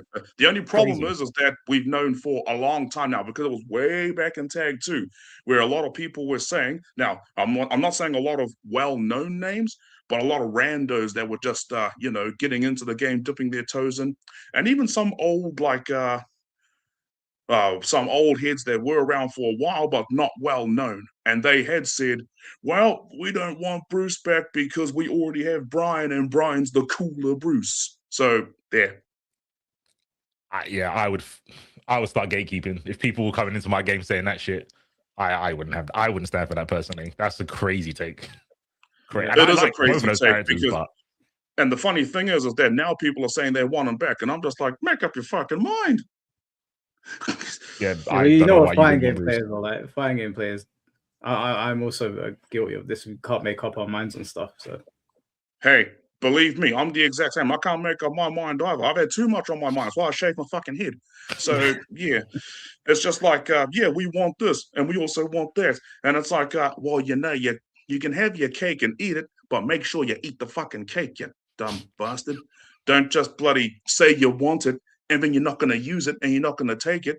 That's kind of why we're in the sort of situation, you know, with people complaining about the heat in Tekken 8, people complaining about the drive in Street Fighter 6, people complaining about the rev blow and Fatal Fury City Wolves. Yeah.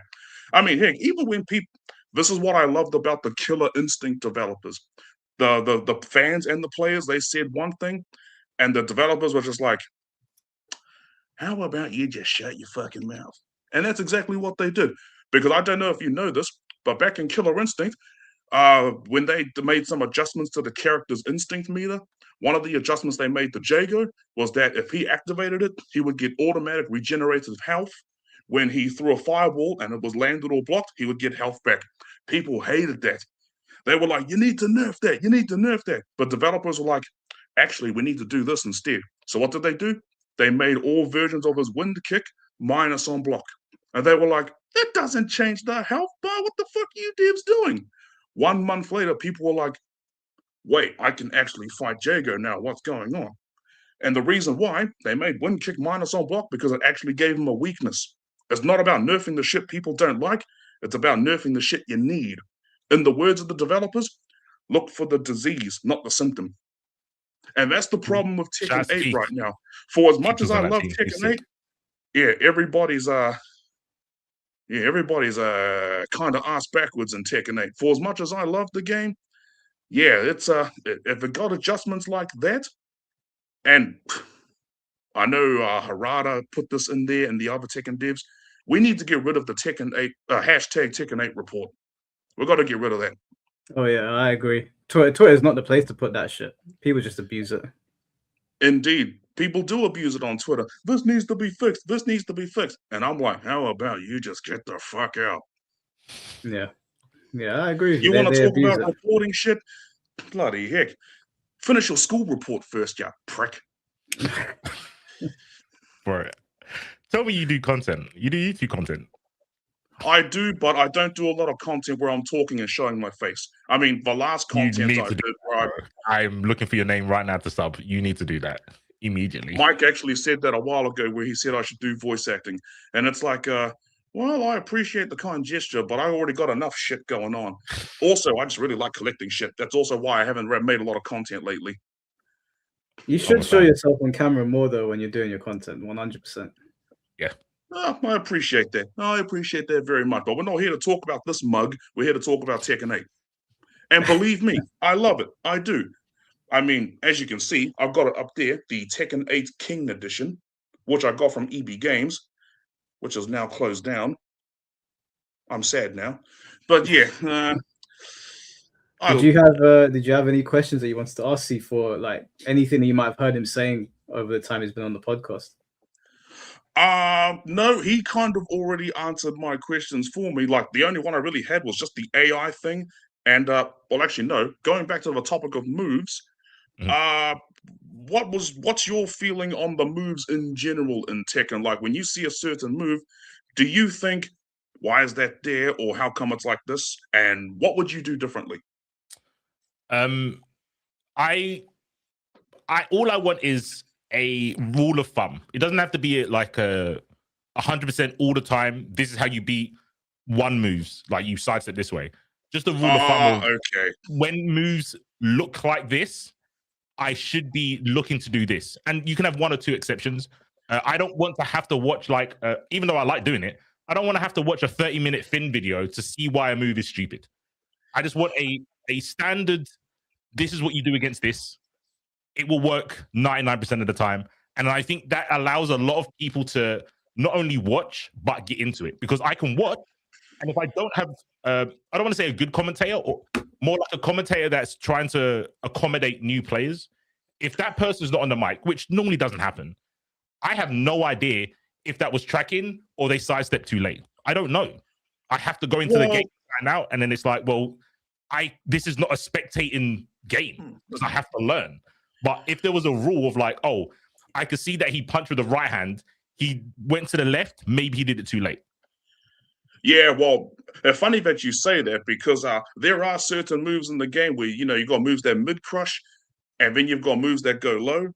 Yeah, the funny thing is that there are characters in the game that have such good avoidance properties that they can go lower than low. Like last night, I was in a match with Jack, and I did the down two, and Steve, weaving like Mike Tyson, and he just went all the way underneath the fucking thing and launched me up. And I was like, well, shit, that doesn't work. So there are some things in the game where it's like, yeah, I want things to work this way, and maybe it should work this way, so I don't have to see that it goes that way. And it's like, oh, so it does go that way, not this way. The only problem is that you can only do it through actually playing the damn thing, or perhaps seeing a lengthy explanation on it. I mean, after all, it's the only way you're going to learn, and learning's half the battle. And the problem with Tekken 8 is that there's a very big half and another big half. And it's like, oh, this is just too much. Yeah. Are you talking like on when you say a big half, are you talking about on the community side or the video game side? Oh, no, I'm talking about the actual game.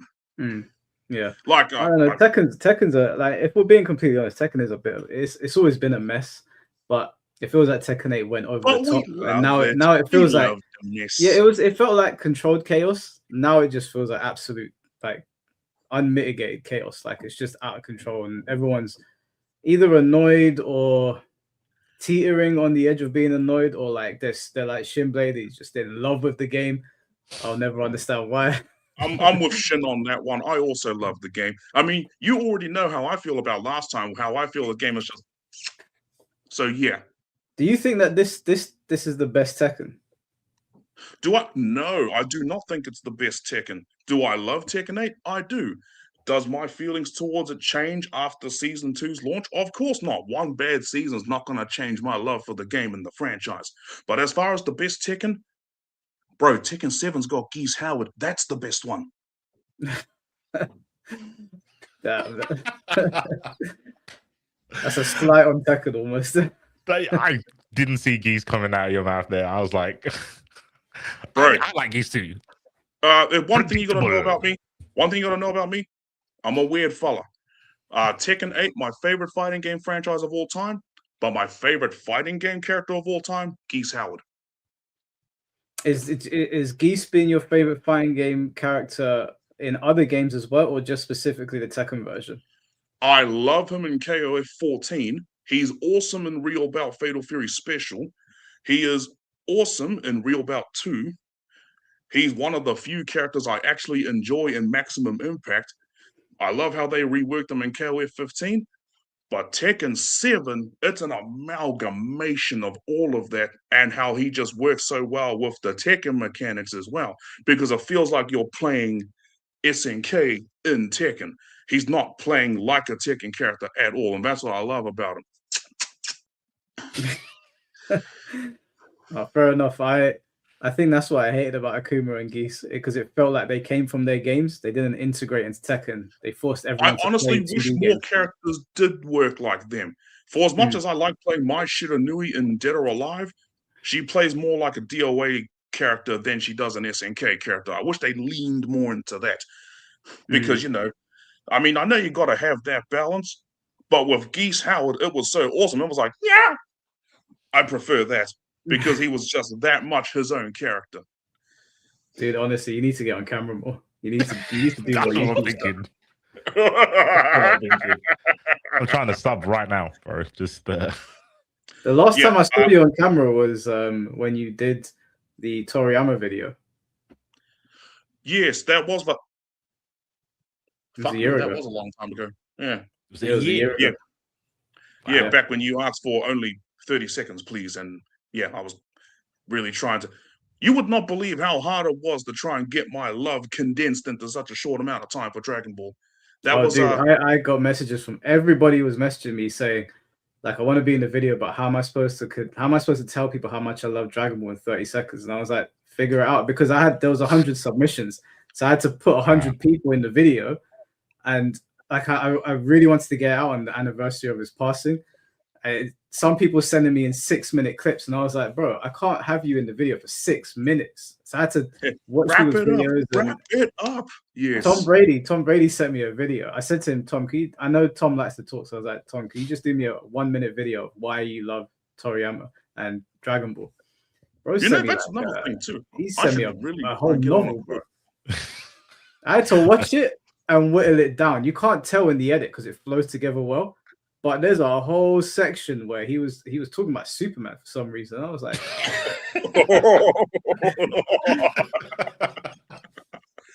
I don't know why it's so funny. Tom's a good video, though. Good video. Tom's an awesome fella. I mean, the MK community really needs to give him more credit. What's up, everyone? MK Tom Brady here. Like, they got to show him more love. He does impressions too, bro. I'm done. That's kind of like True Underdog. Does he do impressions? Yeah. Oh no, he sounded a bit like him. Yeah, he's got the True Underdog beard. You definitely have that. Bloody heck, Blackheart, the way him and Glenn and Finn cracked up when I did my Jack impression, that still cracks me up. They would not let it go. And then Blackheart, how would you voice June? Bro, that's a chick. What the fuck am I supposed to say? Kazuya, Nandeska, what the fuck? I can't do that. I'll stick to Jack. He's just a bunch of growls. So yeah, that was actually pretty good. That sounded like Jack too. Well, that's kind of it, you know. Man, my first memories of playing that are still seared into my head. You know, that's one of the fortunate things about being a fellow who started all the way back in Tekken 1, which I got Harada to sign. Fuck yeah. Oh, nice. Nice. Do you wanna plug your channel? Do you want to tell everyone where they can find you? I don't think they should find me. Do you really want them to find this?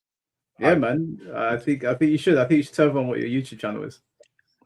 Okay, well, my YouTube channel is just the name that you see right there. Oh boy. Right there. Camera And stuff. and my profile picture is just me standing in the middle of Harada and Nakatsu, Maori gamer dude. I do a lot of random shit. And I just mostly love to play fighting games. Trying to get back into Killer Instinct again, but I fought a Tusk player who was level 65 and he won and done. Prick. And I tried to get on. I'm trying to get to at least Diamond in Street Fighter 6, but the only problem is when I first played the game, I kind of mucked around and started all the way back in bloody Silver rank. So now I'm stuck in Platinum Hell. Yeah, I'd say the people in Platinum play like absolutely like their life depends on it. I'm so glad that I got out of there. Ed players in Platinum rank give me a fucking migraine. Ed players in Platinum just make me want to go. They are something else. I do not get that feeling in Tekken. I mean, at least with Tekken, I've got a character where I can sit on my ass and just hit your fucking knees. But in freaking Street Fighter, especially since I'm a Zangief player, it's like, well, you move already, you cunt. Come on. You know what I'm gonna do for you, bro? I know some people that work at the WWE. I'm gonna send them this clip. I'm gonna tell them, hire this guy, please. Bro, this feels like wasted talent. I'm not gonna lie. If I had like 10% of your energy and comms, I'll get all the gigs. Like, we're too kid. Anyway, I think I've yapped long enough. We should probably get someone else in here. Yeah, well, bro, I always appreciate your messages, and you being on here. So keep doing what you're doing. I definitely think that you should upload on YouTube more though, and have your camera on, not just talking over gameplay. True. Well, I'll see what I can do, but no promises. But anyway, to Mickey, my bro, thank you for that. And yeah, I think we should switch our names. Perhaps I should have Yapinator. You can take it. Take my whole Let me see if I remember how to say goodbye. Was it Tofa Safua? What? Is that how you say it? Tofa Safua? How you say goodbye? Yeah, I think is that how you say it? Is it not Tofa Safua? Oh, no. I'm Maori, my bro. We say kakite. Oh, okay. So I got your Actually, now that I think about it, do you have some what do you descend from a type of tribe as well? No. My mom's Greek, my dad's Ugandan and German. But I got these tattoos when I can't remember how old I was, and I was much younger. But a couple of my friends, a couple of the people that I was hanging about with were Samoan as well. So I picked up on some of the things that makes sense. Yeah, I picked up on. I can't remember. Obviously, I get them mixed up all the time. I remember they taught me a couple of things, but yeah, I've forgotten now mostly. Yeah, like some of the numbers that we do are similar, but no, yes, we say see you later in a different way. So kakite, or there's two of you there, kakite ano. So yeah. But as far as the tattoos go, funny thing, me and my brother were talking about getting those, but getting tamoko of any kind, you got to make sure you not only get the right one, but you got to make sure you earn it. Yeah. And for as much as we like to be in touch with our whakapapa, yeah, it's a very big. Oh, right. Yeah. Yeah, no, I had the talk when I went to get my tattoo. I had to have like an hour-long conversation with the guy. We went for a bunch of different things. So yeah. Spelt with a WH, okay? WHA, whakapapa. Okay. I know what you're thinking. I know what you're thinking. Hey, you're not fucking my dad. Get away. Well, I appreciate you being here, bro. Who the hell are you? If you want to come back, actually, if you want to come back, actually, I think we're going to do a podcast before I leave for Australia. So I'll send you a message. I'll find out what's going on because my week next week is going to be a bit all over the place. I see. Oh, yes, I would love to see if I can get on that podcast. But then again, my schedule is always out of whack, which is why my YouTube videos are always out of whack. But I'd love to join in on that. Anyway, now I reckon I should head off. All right, bro. Take good care of yourself. I'll see you soon. Because I am chewing up everyone's time, and now they're thinking, please get this fucker off already. So, yep, I better piss off now. And it's been awesome talking to the both of you. And, yep, ka kite. Pleasure's all mine, bro. Take care, bro. And leave studio. Yes, I better do that because I've been on here way too fucking long. I've lost all bad vibes, bro. Every bad vibe in my body is left. It's just... he's always been high energy. Whenever he messages me, he's always high energy. That's sick. He's a nice That's inspirational, bro. That's actually like I don't know if you saw it. Theory Fighter did a video today about like the bad vibes in the FGC, and I watched that and I'm like, you know what? It's all right here, bro. You just got to find the right people. What did you say, Fury Fighter? Theory Fighter, yeah. Oh, Theory Fighter. He did a video on bad vibes in the FGC. Yeah. Was it any good? It's not like his normal stuff, right? He's always normally talking about mechanics and older games or whatever. But this one, he was just like, everyone's just shitting on games in the last couple of months. It was like, yeah, everyone's just shitting on games. Maybe the games are shit. Maybe the game. True. Maybe the games are shit. Like I was watching an Asmongold video today, just before we bring on GGB, and he was reading this article about how gamers want to shit on games more than play them. And it's because of High Guard. This game, High Guard has come out, and people are calling it Concord 2. Yeah, I see. I was talking to Yaya about it earlier because I saw his posts defending it. So I didn't know much about the game. He told me most of the anger towards the game is because it was given this massive spotlight at the Game Awards and it didn't deserve it. But then I looked into it and I was like, this game looks like shit. Like, of course people are going to rip it. It looks so stupid. Like, I took one look at it without actually seeing like people playing it, and I was like, I wouldn't want to play this anyway. But in the interest of being fair, let me actually see what's going on. It lost about 80% of its player base in the first day, and people are just saying it's not optimized, it plays horribly. They're calling it Concord 2. So and then they were saying, some guy was like, I want bad games to fail because they're bad games, and we shouldn't want bad games to be successful. We're going to get more bad games. And their argument was like, but if you bastardize the bad game, the studio might go out of business. So I said to him, well, if I go to a restaurant, you serve me shit food, I'm not going to give you 5 stars, am I? If you put a show out on Netflix and there's a rating system there, I'm going to give you the rating that's appropriate to the show. Like, we review things fairly. I don't understand this whole notion of don't shit on games. No, if you sell me a product and it's shit, I'm going to tell you it's shit. That's just how it is. Like, WWE right now is getting absolutely torn to shreds because Triple H doesn't seem to be able to steer the ship. The show's shit, but you get these people from the internet wrestling community going, you guys just want to hate on everything. Why would I want to sit there and watch a show that's 2 to 3 hours just to hate? Like, think about that. And if you are someone that's doing that, that's weird.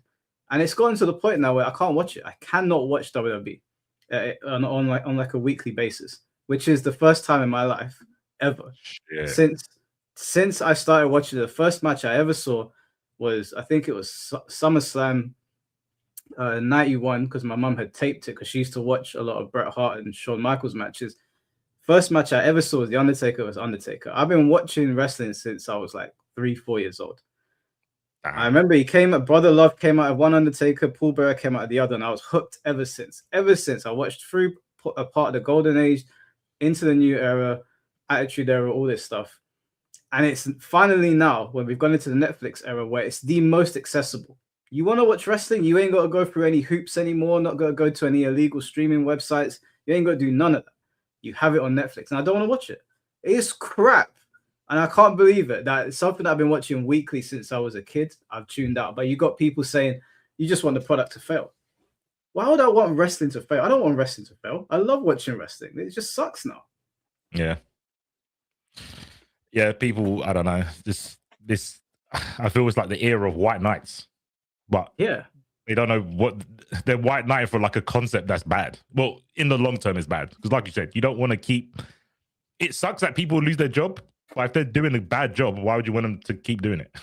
Yeah. Like I'm going up to my girlfriend's place on Saturday, and I said to her, babe, can we stay in because they're in Saudi Arabia, so the Royal Rumble's gonna start at 6 o'clock for us. She was like, yeah, because I was like, this is genuinely the most exciting event of the wrestling calendar. But in the back of my mind, I was like, damn, this is going to be my first Royal Rumble with her. And it's probably going to be buns. It's probably going to be absolute buns. I'm just like, first of all, WWE. So I'm sorry, I'm making this about WWE now. I'm going to go on a tangent. I'll stop. I'll stop after this. You've almost sold yourself to Saudi Arabia. Now, I can't forgive WWE for that. I can't forgive them for it for the sole reason that John Cena came out and teased that we were going to get WrestleMania in London, and I was like, yes, please, because I got to go to Money in the Bank, and that was an amazing experience. So when they said WrestleMania in London, I was like, even if it sucks, just to be at WrestleMania would be incredible.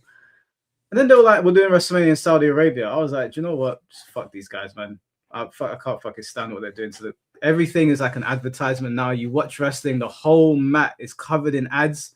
You've got Logan Paul's prime drink by the ring. The tables now, like when they'll put people through tables, it's like a table that has the Slim Jim logo next to it. It's just like, how much money do you want? Then the prices of seats have gone from like Vince McMahon, for all the shit things he did and all the things that came out about him, he never priced families out of going to the WWE. So you could get a ticket and you could go sit front row and you weren't really breaking the bank. He designed it so that families could go and enjoy it together. You're paying like £800 now to go watch WWE and you're not even in the front row. It's madness what has happened. Yes, do I want it to fail? Yes, I do want it to fail now. I want this version of WWE to fail so someone else can come in and fix it because they have fucked up. And then the cherry on top of all of this is that bullshit on Netflix, WWE Unreal. We all know that wrestling's not real, but do you have to peel back the curtain that far and literally show us what it is? That, bro, if you watch it, the magic is gone. We all know that Undertaker's not the undead. Like, we all know that they're selling the injuries. We all know that. But you like to get lost in the magic. Now, when you watch WWE Unreal, you watch a guy, he's out in the ring, he's like selling, he's really hurt. He's walking into the back and he's like, good job, guys. And I'm just like, wow. I turned it off. I was like, I can't watch this. I find this insulting. I find it insulting. Like, it's too much. I can't watch it. Who asked for that? No one. Everybody that's reviewing it is saying, turn it off.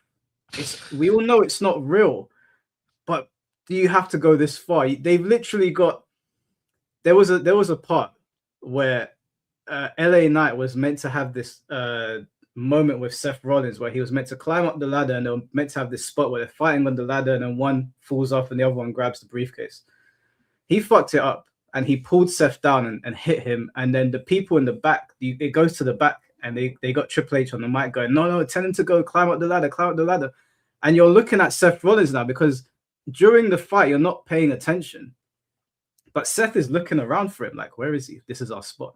And it's just giving it, it's like, oh, man, now when I watch stuff, I'm paying attention to all of their facial expressions. I can see when they're talking to each other more often than not before. Wow. And yeah, that's even the like Drew McIntyre and CM Punk and Seth Rollins, I actually believed before the show came out that they really hated each other. I really believed that Drew and CM Punk hated each other because if you watched that year where they were feuding, it was really personal. Like they were going on Twitter and cussing each other, and it's not out of the ordinary for wrestlers to dislike each other when you're in a hyper competitive space.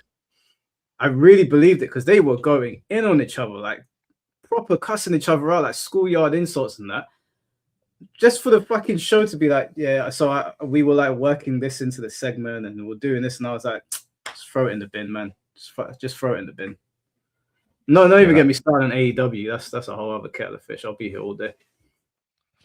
All right, I'll read out the super chats. Yeah, they fucked it. I could do a whole fucking segment on WWE. I might even bring Tom on here to talk about it because I know he's a big wrestling guy. Let me get the next guest on, then I'll read the super chats. GGB, how you doing, bro? What's up? Can you hear me? Yeah, we Loud can and hear you. clear. Can you see me? Can you see me? Yeah, we can see you.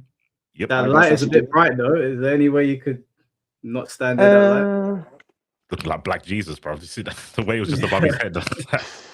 Yeah, I think I can shine on a little less. That's way let's better. See here. Now it would be nice to be able to sit down though. So whatever. I understand. Right. So yeah, thank you for welcoming me into this wrestling podcast. It's gonna be kind of weird since I haven't watched since before the PG era, but you know. All right. So What you got for me, bro? let's see. So I took down some notes like usual for the Yikes. sake of time. I'm in trouble. Unfortunately, they're vibes based, so I just gotta pick and choose whatever sounds interesting in a moment. First off, though, I gotta call out Chad. Oh, I hope he's still listening, and Finn T. I hope he's around. You heard me. I gotta say that both of them betrayed me because that tier list y'all did a couple days ago, they didn't defend Shaheen at all. All that talk they were telling me about how Shaheen players are like one of the more respectable players in our scene, and they finally gave him some cool moves, and now just absolutely nothing, not even backing him up. This is some bullshit. I actually picked up the character because they convinced me. I'm mad. You got duped, man. Shaheen sucks. I knew he sucked as far as like character wise, so you know it's unfortunately it is immediate kayfabe broken there. So yeah, I'll just I'll move on past that one. Just scrolling down these notes here. Um Honestly, something I really took of note here was the fact that usually Tekken players are inarticulate as hell, as Chad said earlier, and I guess I think about it in different levels, but the example that was brought up where C4 mentioned how no one could explain to him about the 2D jumps with Akuma and Geese and Noctis in them, really, I would say that particularly ticked me off because we're supposed to be all about the nuances of Tekken in the game and how it makes it special from other fighting games. But when it comes to those nuances and actually explaining them, most people are just trash at it. Um, so that's my take on it. But I wanted to, I guess, at first I was just going to ask C4 if anyone had explained it to them, just so I could kind of be the odd one out. Do you understand the issue? Yeah. Sam the Ding was the first person. I went to Golden Letters in Red Bull Gamesphere one day. Because I used to talk to Sam. He was a commentator. Even though like I didn't play Tekken, I got along with him. So I went down to a Golden Letters, and I think Super Kun was there, and he was playing. And literally everyone was just slating Akuma. Now, I don't really care, but there was something about this when they were saying 2D, and I felt like everyone was looking at me when they were talking about this 2D character. So I felt like I had to defend Akuma a little bit. Oh, they were giving you the "you did this" treatment. Yeah, these 2D characters, and I felt personally attacked. I mean, I took it on myself. They weren't doing that, but I was a little bit paranoid as like, in a room full of like Tekken players, and they're talking about this character and they're just saying his shit. And I'm looking at him thinking, he looks all right. Like, and he's doing all the things I've known him to do. Low forward fireball, FADC. That is Street Fighter. And then, I was like, why are people just blocking this demon flip? This demon flip looks slower. Well, not slower, as slow as it does in Street Fighter. And in Street Fighter, you backdash it. So I was like, can't you just sidestep it? It's like, I was like, okay, cool. I understand. Akuma's got mix. And then I saw someone jab it, and I was like, oh, why doesn't everyone do that? And it was like, not everyone can, and everyone's different. And I was like, oh, don't you have like, I know Steve, he had it in Cross Tekken, so I assumed he had it in Tekken. I think it's called Billy Club when he sways back and then he does that. Mm-hmm. I think it's called Billy Club. Well, he definitely has sway. He definitely has sway. And then back sway into that swipe. And I was like, probably like a hammer swing down move. He has multiple moves. Go yeah, on. well, upwards because Oh yeah, he in has Cross upwards too. Tekken, Yep. in Cross Tekken, it was either you kind of use it as anti-air, but it was more for beating highs. It's just beating high attacks. So I thought, oh, a jumping is a high attack. Surely you could use that against it. It was like, nah, we don't he have had that since 4. Go on. He was saying, he explained to me that Tekken doesn't have get out of the air moves. And I was like, oh, that's why Demon Flip's such a problem for you guys. I get it. And then now I just go to Finn. Finn explains everything to me like in super detail. So I don't really have that issue of like not understanding and then trying to have to come up with an answer for myself. I just ask Finn. Did he also explain the messed up mix that goes along with it? Because you basically, well, I don't want to explain it entirely, but I was just wondering if he did explain it to you. The mix up. This might be a hot take. I don't. Every mix I've heard of Tekken players moan about, I'm like, you don't know what mix is. I mean, just knowing that you're there's no mix you can show me that's more fucked up than what I've experienced in a versus. You have to do a full screen mix, so full screen mix touch it just before you even touch the ground. Like, I don't want to hear about your 50-50s, bro. Like, we've got 25, 25, 25, 25s. Like, with tag. So, respectfully, is it enough? Yeah, is it enough there if I just say jam session and call it there? Yeah, jam session, guess left, right, and high low. Like, but it's cool. So yeah, when Tekken players talk about, oh my gosh, I'm like they're plus 19. I'm like, trust me, being in block stun for a versus player is a good thing. Well, because it alleviates some of the blocking you have to do. But I know Tekken's different. It's a snowflake. That's cool. But that's what I was going to say. Well, you're making the argument for the snowflake. You know what? After talking with Chad, I can grant a lot of things because he didn't prove me wrong in any of my points. So I'm good. Wait, whoa. Let me check the first. Do you want to go first, Mike? The first one was moot. We didn't have enough time to talk about it, which is fair. The second one, he took my point about the legacy argument and said, you guys are illiterate. So he took my point and went a level above. But you were punching. He was so real for that, though. He was really real for that. Yeah, but it's not that. I don't think you won that one. I think you punched very low, which is something you told me not to do a long time ago. You said don't take the weak argument just because you know you can win it. And that's what you. That was weak. I don't know if I agree either. Taking the argument of someone that's illiterate. Well, he didn't mean illiterate. He meant like inarticulate. He said, wasn't it non-articulate? Yeah, I and that's why I started off with illiterate. I thought you guys all use legacy as a defense was pretty spicy, but he went above mine. I didn't. Did you know? I didn't use legacy as a defense on its own. I told you why it was there, and then why it was better that way in its legacy mode than what it is now. But just legacy as a defense, obviously, it's not a defense because that could mean anything. There's any number of mechanics that could be shit. Yeah, no, I'm not saying you. This is like comments and stuff. This is what I'm talking about. But I thought that take was pretty, inflammatory, and I think I didn't lose that one because Chad just made mine and just turned it into Super Saiyan God. So I'm like, okay, cool. You agree with me just on a higher level. And then my other point was, what was the other point? The convoluted one. He totally agreed with me. Not complex, convoluted. I've got no L's here. C4, have you heard about how throws have changed over the course of Tekken? No, I don't think Finn told me. So, did you know that back in Tekken 1 and I believe in Tekken 2, double hand grabs were completely unbreakable? You also didn't have any walls. So, do you want your walls gone? Yeah, I'm not gonna say that. Then change is good. Embrace. No, get rid of legacy. Throw it away. It's no good. no change. Were throws better back in the day? But I do think your final point. I think Tekken is both complex and convoluted. I think you have to be complex to be convoluted. I think it's So to be convoluted, your game is complex for sure. But it's the bad version of complex. Yeah, because it's convoluted.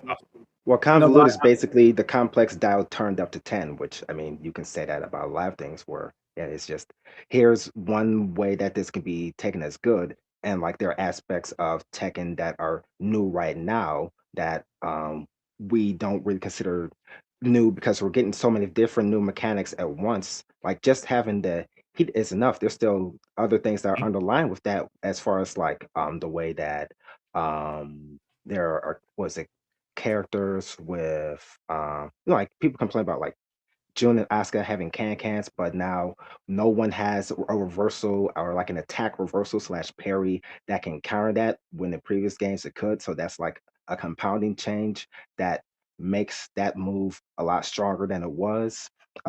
There's a difference with power crushes where normally you could just they absorb moves. You then hit them while the moves are being absorbed. You still block them. In Tekken 7, when they introduced them, you could still get a punish afterwards. But instead, they've changed the frame data to being safe when they absorb a move. And I could just go on and on about how there are multiple changes that are hard to really get a read on. Are is this one good? Is this one good? Well, you don't. It's hard. You can't really look at each of them. Well, it's hard to look at each of them individually and really say are they good for the game because we're really thinking about all of them at once.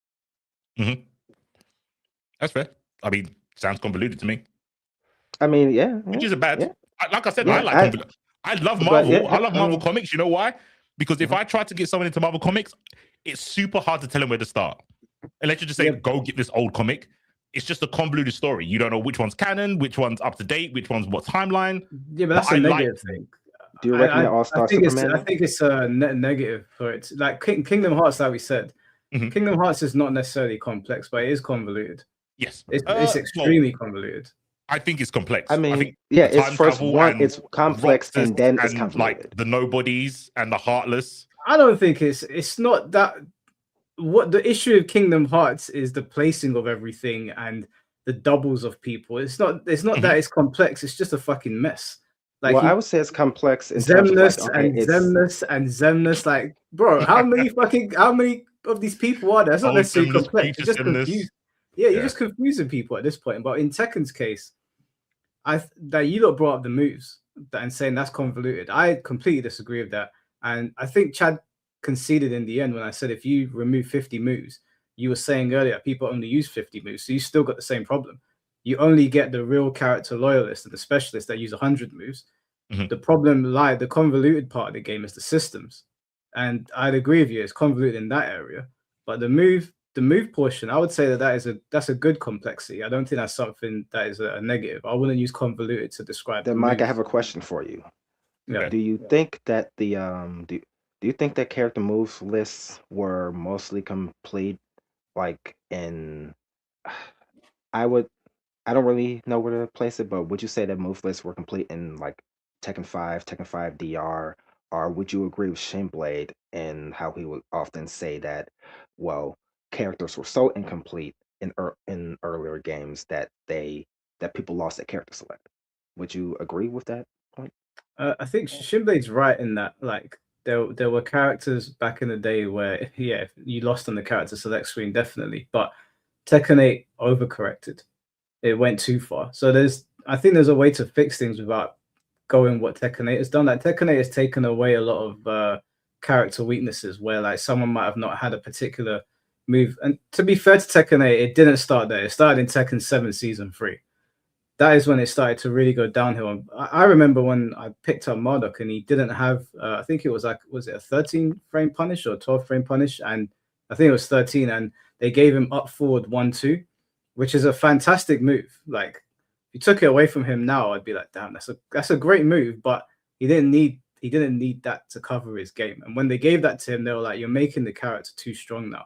And that's a trend that has continued into Tekken 8, and they've made it worse in Tekken 8, where characters have specific weaknesses or they have certain moves that now cover a particular issue the character had, which is something you had to work around. So like, I don't know what the notation is, but Horang had like there was a move they added where it's like a low sweep from Flamingo or something. It's probably like Flamingo stance 3+4. But yeah, I do understand what you're saying because we've kind of that kind of talking point has been discussed to death, so I understand it. But I was just going to bring up for a change of pace. Do you care at all about the more casual side of the more casual perspective of how people will say off the bat that, oh, this I don't want to play Tekken. It has too many moves, and they feel like they have to learn all of the moves in order to even start playing the game. Do you feel like that's just like judging the book by its cover because like we have our inside competitive knowledge of focusing on the top 10, top 15 moves that you'll see most often? Do you feel like people were ever valid in that criticism of Tekken? I mean, you're always valid in like not wanting to play something if you don't like it. But just because you don't like something doesn't mean that things should change. You know, it's not. I look at it the same as you have the right to be offended, but I don't I don't care if you're offended, right? You can be offended. It's like Okay, well, it's like, yeah, like you might not like that Tekken has all those moves, and that's completely fine. It's not to your taste. Should they change it because you don't like it? Probably not. It's just not for you. Like if we keep on changing things to appease everyone, what that thing is loses its identity.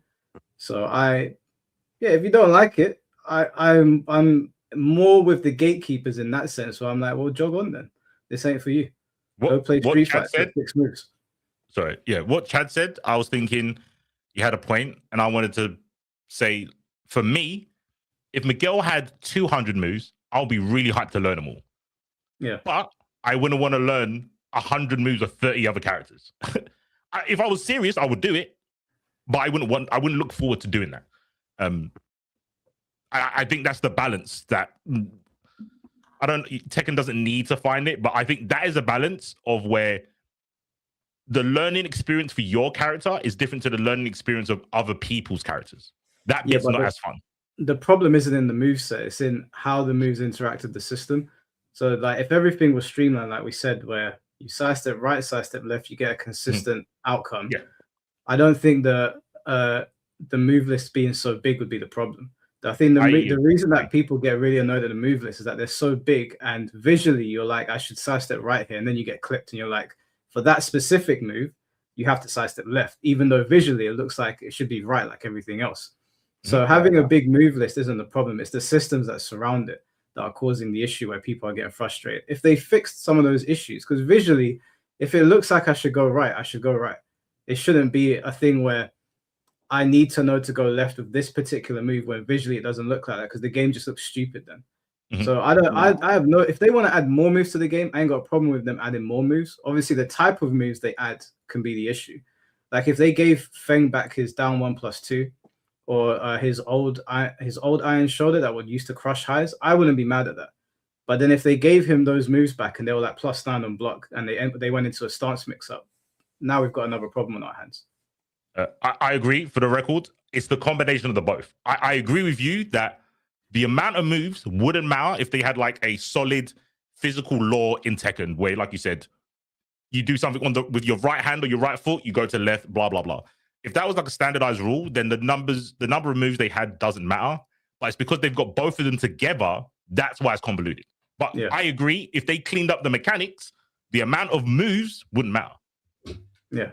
I do agree. I just wanted to bring up as well the part where in the older games, so like Tekken 2 and 3, they didn't even have complete move lists. And this would have led more credence to something that Harada said in interviews later on, that the reasons that we even had like incomplete or long move lists, or even up until Tekken 7, we still had a few hidden moves like Asuka's key charge into unblockable tackle. That was that way because it was just a part of the fun factor. It was a part of like I guess you could also say the marketability of the game, especially considering the way that Tekken 7 and then Season 2 was pretty much marketed around the fact that, here are these new shiny toys for everyone to play with. When, of course, on the competitive side, it it was unnecessary. It was unnecessary and did a lot of damage. But I like hidden moves. I don't think that's something they should ever take away, because some of them are really character specific as well. Like Nina and Anna will start slapping each other.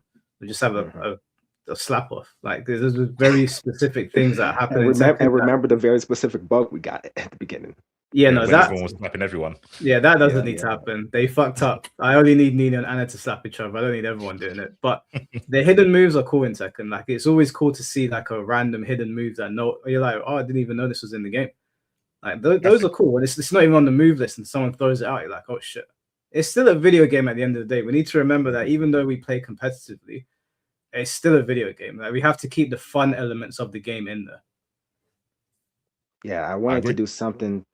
Indeed, I wanted to do something to like properly appreciate that back when it's an idea I've had multiple times, but I actually started to do it before Tekken 8 came out, where I did a bit of a sort of like a music video, or sort of that combo music video style that we used to have a lot more in the early 2000s.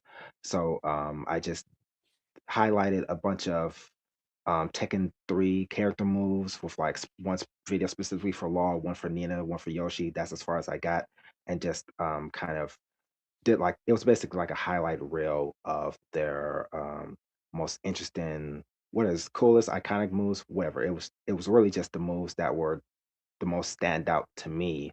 Um, and I will only be able to do that as far as going up to Tekken 5, because that's when I that was as coincidentally the last game that I owned, but also where I still felt comfortable doing what I would have done since the beginning. I would just go into the move list and just that was my fun. I would go into the move list in practice mode and just cycle through all of the moves into like um not to get like a leg up on competition, but just like, oh yeah, this move is cool, this move is cool. It was just the enjoyment in of itself, appreciating the mocap and the craft of the martial art. That was something that kept me very entertained with the game when I didn't have anybody to play against. Yeah, there's loads of things missing from Tekken that I wish they would bring back. But Yeah, but it's was like, there how can anything you else have you wanted to ask C4 before we get the next person on? Let's see here. I'll take one last swing at my notes here. Initially I was going to hop on to when I looked up what a like Jubilee style podcast or like a Jubilee style discussion was, I had thought of some talking points as far as like I guess I would want to ask C4. I was going to explain to C4 a bit of my history with Tekken and see where was my brain broken. Maybe there was somewhere along my like learning process with the game that I was trained wrong as a joke. So I Okay, was just I'll thinking be like, Dr. Phil. I'm ready. all right, okay, so all right then, let's go do it. So the first point was what I just explained there as far as the Tekken 3, just learning as a kid. I got on to that path because my local friends, they called me a cheater just for knowing how to do the special moves in Mortal Kombat. They got mad at me for knowing how to do the ice clone. So I never really learned anything back in those days, but I would still go and go through those move lists, like I said. So that will be like the first example. Do you think that is insane, too much for people to do? You don't think that's like a factor of No, enjoying the that's game? normal behavior. Okay. All right. That's layer one, I suppose. So then fast forward a bit all the way up until the Tekken 6 days. I started to that was when I found out what the FGC was, basically.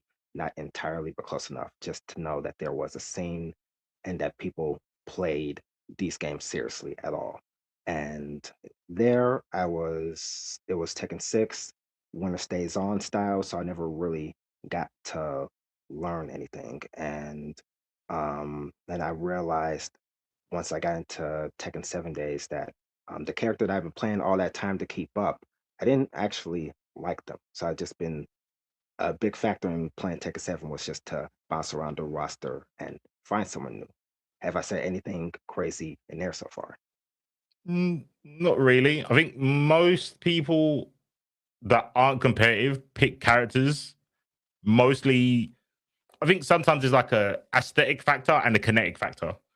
This is why I like tag games, because I can pick the character I like the look of or have an attachment to, and then I pick a character that feels good to play. I think that's normally a reason you pick a character if you're not trying to win money. But, you know, if you're lost at character select screen, there's too many characters and half of them look the same. Understandable. I kind of want to address that point you were saying because I kind of agree, but we may not have time for that. So instead, kinetic, that what you mentioned about kinetic nature of a character. That's I really like in Cross Tekken. Finn said it's very similar in Tekken, but electric wings they feel very fun to do when you hit them. Mhm. That's like a kinetic thing. Yeah, that's probably a universal constant for Tekken players. That's why we have so many Kazoo players who are up their own ass because they can do electrics, but sake of Fair time, play. keep it moving. They're not easy to do.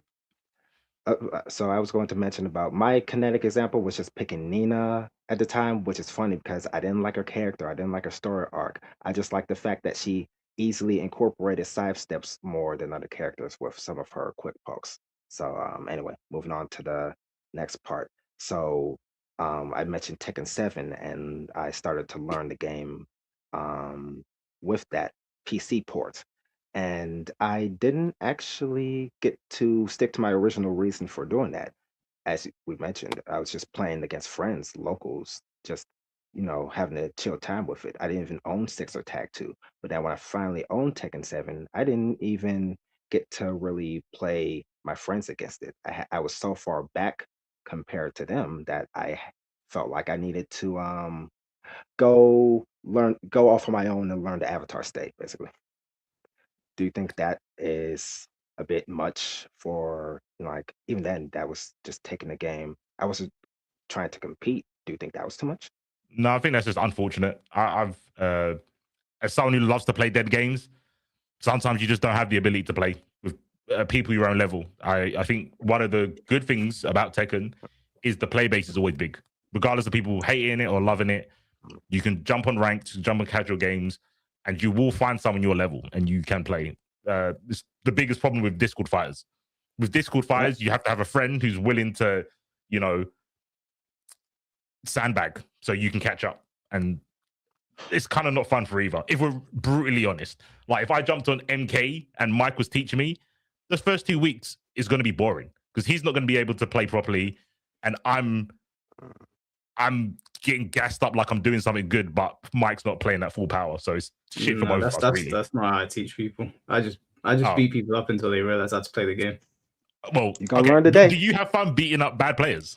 Yeah, of course. Oh, okay. I'm an older brother. Like I won't have fun. Oh my days. I'm an older brother. Like I've always taken pleasure in beating up less than. I didn't know you was into punching down. My bad. No, he's on Twitter. You know that. He's on Twitter. You know that. Nah, when you're on Twitter on your own, you're not punching down. on my own. Yeah, like you go on Twitter and you back yourself. I don't think that's punching down. You've always got like a flurry of people in your comments. Yeah, but like that's fair how enough. I learned to play fighting games. I learned to play fighting games with do you know Wolfie?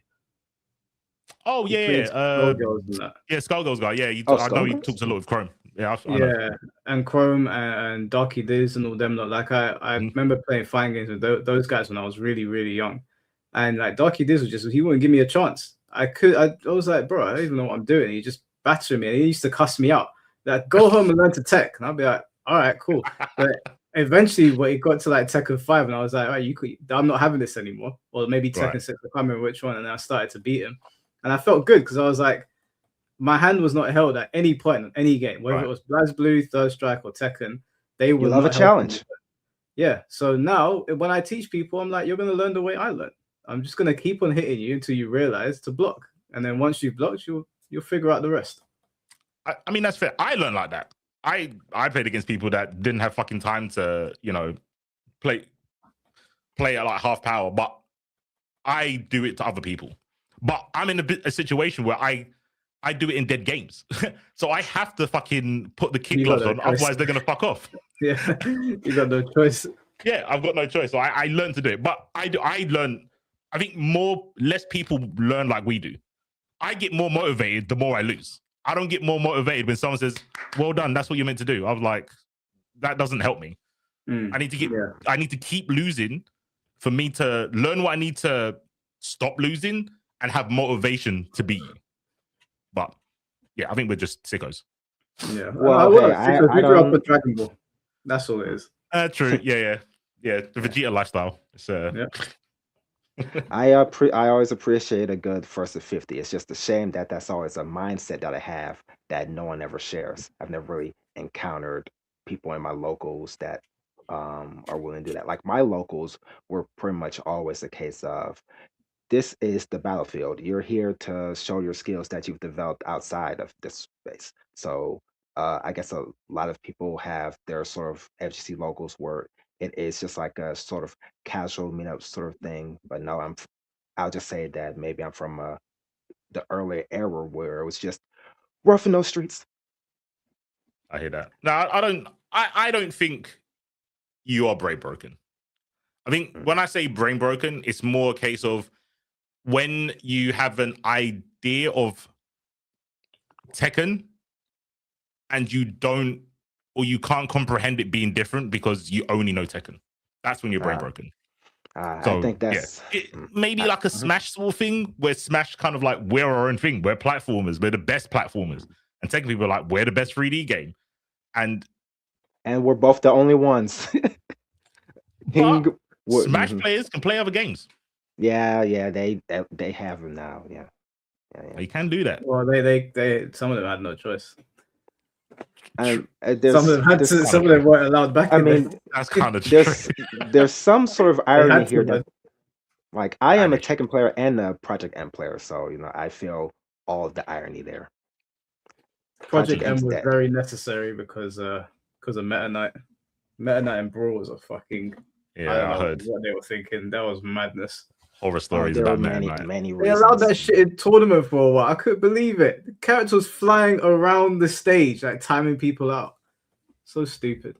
Anyway, GGP, we gotta get the next person on, bro. No problem. Man, good to see you.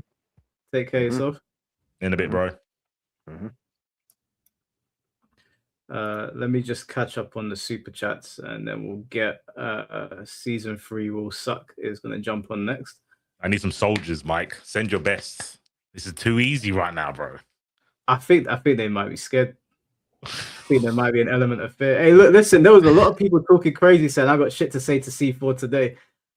You ain't saying anything now. We got 3 people in the queue, so we'll see if it's one of them. But let's see, where did I get up to?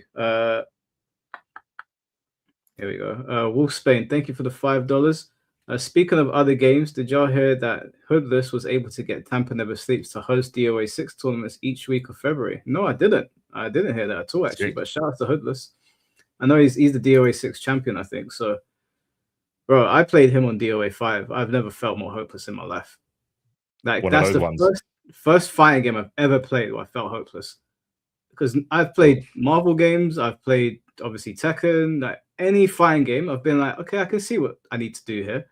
Bro, I felt hopeless fighting on DOA 5 because DOA's got like the hold system and he knows everything about the game. So the minute I went to like do something, just grabbed my hand, threw me through a wall. I'd stand up and be like, okay, I'm gonna do something really random here to catch him off guard. Grab my leg, power drive me. So everything I was doing, he was holding me and just slamming me into a wall. And I was like, I can't hit this guy. The only reason I hit him is because I literally got the controller and started going like this. So I was literally doing the most random shit.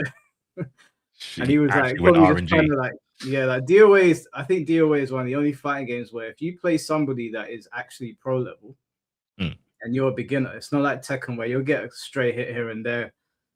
If you play a pro on DOA, that's lights up. You're just not winning. You're not gonna guess your way to victory because of the way the triangle system they've got. They'll figure you out every time, which is actually really good. I really respect that about DOA. That sounds super sick. I do want to get into it. I just been so locked into Bleach. Lemon Tea, thank you for the $10. On the topic of removing moves, there are dozens of chess strats that only work against low elo players. Should those be removed in the name of streamlining the experience for new players? No, I agree. I'm in agreement with you. I'm 100% in agreement with you. Those things should not be removed. How could you remove strategies? I don't know what the strategies are in chess, but I think what he's alluding to is the move list, like removing the 10 hit string just because it's a noob check. Oh, yeah. I mean, like I said, I don't really have a position on the 10-hit strings. I see what you're saying. I see what Chad's saying. And I saw that I won that part of the debate, so I don't care. I just didn't get the analogy. So convoluted. It's convoluted.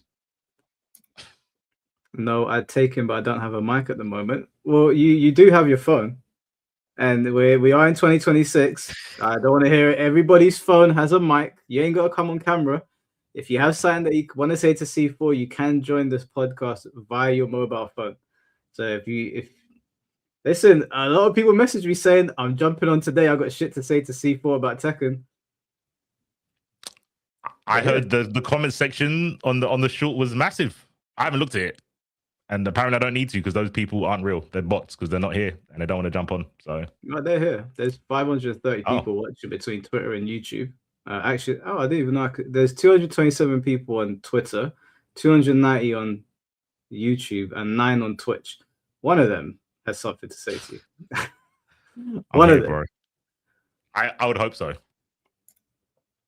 Tom, thank you for the $5. I know what's going to happen in season 3. Mario is going to give all of us a jar of Vaseline and tell us to get the Lucari. Bro, why do you even know that? Why does it go next? Tom, why? Let's look. Let's Just so does everyone know what he means when he says this? I know obviously C4 does from his reaction. Never show your desktop on stream, bro. That is number one rule. I don't even understand why people keep that shit on their computers. Like, not just that, like, really, like, even if it's not illegal stuff, but like keeping like people keep like their missus naked pictures on their computer, and like I'm like, why? I've had my desktop on stream before. There's nothing in there. There's the Street Fighter 6 beta and a couple of pictures that I use for thumbnails. That's it. Like, right. I don't know why people keep random stupid shit on their desktop and then they go live. It's so stupid. Yeah, you know what? Darwin just skipped him, bruv. Because if I knew I had thousands of people watching, I would be so careful of what I opened. Yeah. Apparently, you got too comfortable. And then you're doing something illegal like that.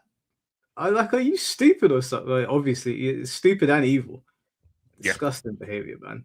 He didn't lock off the stream, bro. He didn't lock off the stream. He locked in. He locked in. He just thought, they're not gonna make anything of that. I'll just keep going. No, bro. If it was like, I don't know, if it was like a naked pic of him or something, he would have got ripped for it. But the internet would have moved on. But you were doing it. You had illegal shit ups like that, like. You should have done the Bosch and just end. Yeah. Terminate. And just take a vacation. Yeah. Just take a vacation or turn yourself in. Either one. Mike ATL, thank you for the $5, bro. But what happens when it's not bad, but you just don't like it? How does one square that circle? I think he's talking about with things that are bad in Tekken in the past. I think that's when that popped up. Yeah, that's subjective. The issue I had was when people were saying this is bad because it's not Tekken. And again, I haven't said this, but Mike elaborated when he said that. And I guess, some platforms you don't have the space to type that out. But when you hinge this is not good because it wasn't in previous Tekkens, me personally, I just disregard it because that is never a good reason to keep something the same way it's not a good reason to get rid of something. Like I was making examples with walls. But if you think it's bad, I think you can make an argument for why it's bad. But most people don't like something because of feelings, not because of rational reason and logic in a game. Most people don't do that. Sorry. Mr. Jamie, thank you for the 199. WWE and especially AEW is terrible. Yeah, AEW has been crap for a long time. A long time. So AEW is a non-factor for me. I don't really care about it. The only reason I'd ever watch it is because of Kenny Omega. But yeah, WWE. Yeah, I'm probably going to get Tom on to do a WWE podcast. I need to vent. They ruined one of my favorite pastimes was just, people have TV shows on in the background. That was WWE was that for me. Like, you can have WWE on whilst you're like working or cleaning or whatever, and you won't really miss anything, and then like you can sit down and enjoy the match. But they just fucking ruined it, bro. SmackDown used to be like the wrestling show, like where you went to watch long drawn out wrestling matches. It was like the working man show, and then Raw was like the more like it was more drama. Like Stone Cold would come out and they'd be on the mic for a certain amount of time, and people would run out and fight each other. So you had the best of both worlds. Now it's just they've meshed them together and they're both shit. The brand split makes no sense. Anyway, yeah, we'll do a pro wrestling podcast. I'll get a couple people on here. I'm sure it'll be entertaining. Prime 8 Pimpin, thank you for the $5. If the game is good, people will play it. The market always decides. As far as Tekken goes, though, it seems that the devs are too reactive and have no plan. Well, we're going to find out season 3 if they've been listening at all or if they had a plan. Because season 1 and 2, I think the assumption was that they were already in the works. Season 3, I heard a rumor that that's like the fresh season. We'll see if they've been listening. I want to be hopeful, but I have a feeling they're going to try and like play it super safe. And I don't know, man. Like I saw Moonsault's video saying that season 3 is going to get announced at the Tekken World Tour. I don't know if that was just bait, but if it does, I really do hope that they show us at least half of the characters on the roster. Like this whole thing where it's like we're not showing you anything.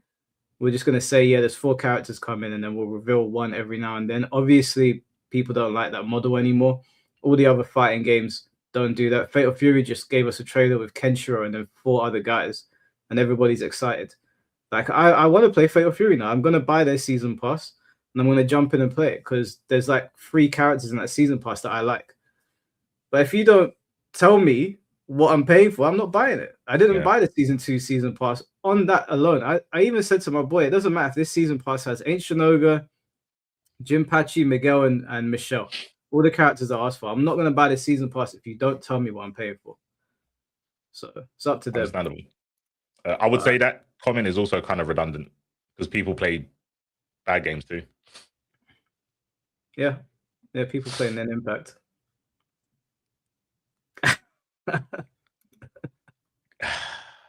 I'm in such a good mood. You can have that one. You can have that one. Lemon Tea, thanks for the $1.99. Arena fighters are convoluted. They aren't complex. Arena. That's a broad statement. Yeah, you're gonna have to expand on that. So I don't think Bleach is convoluted. No, Bleach isn't convoluted at all. Bleach follows very, very clear parameters. Ninja Storm, maybe you can make the argument for Ninja Storm. Well, then the My Hero game is out very soon. Well, I think it's out next week. I am going to be picking that up. So if you, I'm getting the My Hero specifically to batter Yaya. That would be so funny. Oh, it's going to happen. I'm locking into that. The whole anime Discord, all the guys that play Arena Fighters, everyone's like, yeah, we're going to stay on Bleach, but we're going to pick up My Hero. And I was like, perfect, because these are the high level guys. If I play with them, I'm always going to be good. So Yaya, that money match is on its way. All right, let's get the next guest in here. Season 3 will suck. Can you hear us? Hello. Yo. Yeah, I can hear you. How y'all doing? Yeah, not bad, bro. How are you? We're good. I'm not good because I'm hearing C4 over here talking shit. Still been talking shit. And I said yesterday that, you know, the Tekken community has got some words for you. You've been on this podcast sitting too comfortable now. Okay, I'm ready. Hold on. Let me spark up. Let's go. First of all, I just want to say this. I gotta ask this man really sparked up. Goddamn. I'm ready. Okay. I gotta ask you one question, C4. Shoot. Why you gotta kick us while we're down, man? Bro, I've been trying to help. Like, okay, look. In all seriousness, I wanna talk about the move list. I want to talk about your gripes with the move list because that's a good point. And I think a lot of people who want to get into Tekken, they look at that big old move list and they're like, damn, that looks daunting. Do I really got to memorize 150 moves from King and 280 moves from Yoshimitsu and blah, blah, blah, blah, blah. You know, you don't. You don't. To be honest with you, and you're talking about the number of characters, I think Tekken 8 right now is sitting at like 40 characters, right? But to be honest with you, if you just learn the top 10 moves from the top 10 characters, even if you don't even learn all the specific frames, you just kind of learn, okay, this is plus, this is minus. You're going to be decent. You're going to be fine. And then from there, you can start to learn. Because nobody, you could talk to, I've talked to Panda or Raven Mains, they don't know their own mirror matchup. So, I mean, you don't really need to know. There's a thing called paying your taxes.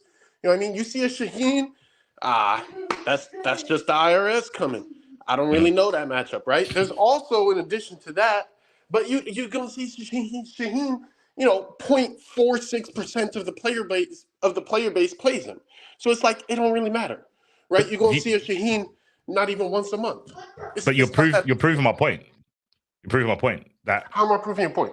Because you're saying I don't have to learn. Say I play Miguel. I know he's not in it. I know he's not in Tekken 8. But say I play Miguel, and you're saying, I don't have to learn all of Brian's moves because most of them aren't going to be used, right? Okay. Yeah, that's fluff. That's the useless part of the game. That's why it's convoluted because it's not complex. You're saying I can get past in this game without learning all the matchups. If I play another game, any 2D game, I have to learn all of my stuff and all of your stuff, all of it. I can't just go, most people don't use that move. I don't have to worry about Ryu's DP or Ryu's Tatsu. I have to know all of his moves. There's no fluff there, but there's fluff in Tekken because you're just saying I don't have to learn all 100 of their moves. It's not necessarily, well, you don't have to learn all 100 of their moves to play, you know, at a beginner or maybe even kind of like beginner intermediate level. You know, now once you start talking about you want to go to Tekken God, well, Tekken God is free in this game, but you know, you want to go to GOD or whatever, or Tekken God Supreme, okay, now you got to start learning a little more specifics. So it's not necessarily that you don't have to, when I say you don't have to memorize all their moves, I'm saying you don't have to memorize the specifics of these moves to play at a decent level, right? Where you're not just a complete total, you know, eliminator rank. You can be a Kishin. There's Kishins, Fujins right now that don't really know, right? Do you think Arslan knows every move in the game? What was that? Do you think Arslan Ash knows every move in the game? I don't, and I don't think he needs to. Exactly. I mean, maybe that's why it's fluff. You don't know every move in the game. But that's my point. You don't need to know all the moves in the game. Hence why it's convoluted because there's some of it that's complex, sure, but they've gone over the complex and now they've got stuff in there that you don't need. That's why it's convoluted. I don't think it's fluff because again, even with all these extra moves, there's certain applications for it. You know, now you start talking about how players, you know, express their identity, right? You can watch, for example, let's talk about Yoshimitsu, right? Everybody plays Yoshimitsu the same now. But if you were to go back, watch iMusician, watch Kane and Trench or whatever, right? Mm-hmm. They could play Yoshimitsu differently. Why? Because he has a whole diverse set of moves. They're used for specific situations. If we were to shorten the move list, like you're saying, to 50, 60 moves, right? Everybody's going to play the same. And that's going to get real boring real quick. And on top of that, not only are the players going to play the same but all the characters are pretty much going to play the same. The move list is also bloated because you got to think about it. And let's say you got a string 214, right? And the move list is going to list 2. It's going to list 2-1. It's going to list 2-1-4. Mm-hmm. So it seems bigger than it actually is. Why do that, bro? Why do that? You just do 2-1-4 and then go, you can stop at 2. But exactly, but that's why they list it like that. So it seems bigger than it actually is, right? Wait. So how do they list it 2, then below they have 2-1, and below that they have 2-1-4? Literally. Yeah, yes. That's convoluted. Why you don't need to do that? Just have 2-1-4 and then put like a bracket in between one to say you can stop at any point. Okay. Street Fighter, every target combo, you just go, I can stop the target combo. Actually, Cross Tekken does that. Cross Tekken has the whole string, and if there's a variation, it would do. Brian has forward 4. I don't know the Tekken notation. In Street Fighter, Tekken's Brian's string is forward 4, forward, sorry, light punch, medium punch, and then after that you can pick 3 different attacks, and it just has that 3 times. It doesn't do forward, then forward, light punch, forward, light punch, medium punch. That is redundant. Your game is convoluted. I didn't even say colluded. It's convoluted. It's all over the place. I would agree with you that the game is convoluted. You know, I say the biggest problem with Tekken is not the competition, it's not the critics, it's not the player base, it's literally the developers and the way they choose to make this game. Because they could have organized that move list a long time ago, way differently. Like, there are things that they are just now doing they could have done a long time ago. And so I would agree with you that the way Tekken presents itself is not very user-friendly. Like, for example, the game doesn't teach you about frames, really. They're going to display it, but you could go display, let's say you jump into Tekken right now. You never Why your brain broken is because they charged you for it. You know when everyone was upset when they charged you for in-game content? You got charged for in-game content. You got charged for the numbers that they use in the game to show up on your screen. It was dark times. We had to throw correct. them some, you know what I mean? We had to throw them some bread. It was dark times. Like, we was all struggling together. You feel me? Nah, we weren't. They just took the piss. We weren't. Okay, I'm lying. It's okay. I'm here to help. I've got a bandage for the broken brain. We need to like acknowledge that selling frame data is top 5 dumbest things that's ever happened in fighting games. Easily. I agree. But I wanna go back to what I was saying with the frame data. Sorry, my bad. Every time somebody mentions frame data, he gotta come and that's what I'm saying, bro. You gotta kick us while we down. You always gotta I apologize. You know what? That was uncalled for. That was punching down. I'm so sorry. Forgive me. Okay, we pay. Listen, it's free now. Okay, so that's fair. That's fair. It is free now. I shouldn't harp on in the past. I shouldn't talk about the legacy of Tekken. It's free now, so they could give us the worst frames ever. So the problem with Tekken, right, is that frames is such a pivotal part of the game, right? Does the game explain frames to you? No, it doesn't even fucking mention it. And these are the things, this is like such a gripe with Tekken. I'm like, dude, you're 30 fucking years in. You want people to play the game. You know what's daunting about the game? It's not that it's complex, because there are other complex games. FromSoft makes complex as fuck games. Armored Core, Elden Ring, Dark Souls, all that shit, they're all fucking complex, right? Yet they're somehow still the biggest games, right? So I never look at a game and just be like, you know what? It's too hard. That's the problem. It's the way it's presented. And I would agree with you on that. It's convoluted. It's the way they present it, right? And that's really, I think, the problem. If they sat here, you know, we have a whole arcade quest, right? Why do they not teach people about frames during that? I don't get it. If you're sitting there and you're learning frames, this is -4. You know, it's very simple. That means you're 4 frames slower. If positive and negative numbers is too much for you, maybe Tekken just ain't the right game for you, bro. Maybe you need to go back to Minecraft or some shit. I don't know. I respectfully, I don't know. So I mean, I think that is the real problem with Tekken is it's the developers. Tekken's biggest enemy is literally itself, and it's literally the way it presents itself. On top of that, you know, Tekken 8 is a little different now, because now, you know, I think it was Mike who said it earlier, that it was always chaotic, but it was a bit more controlled.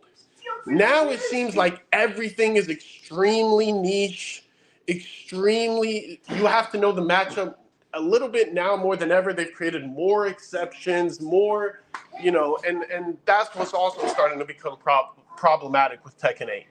But on the flip side, you know, you're talking about the move list. On top of that, there are general rules to the move list, right?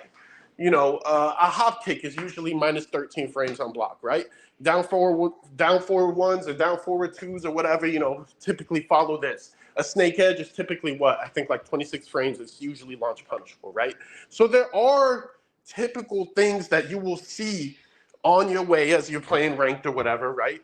And you'll develop that pattern recognition. And those things aren't hard.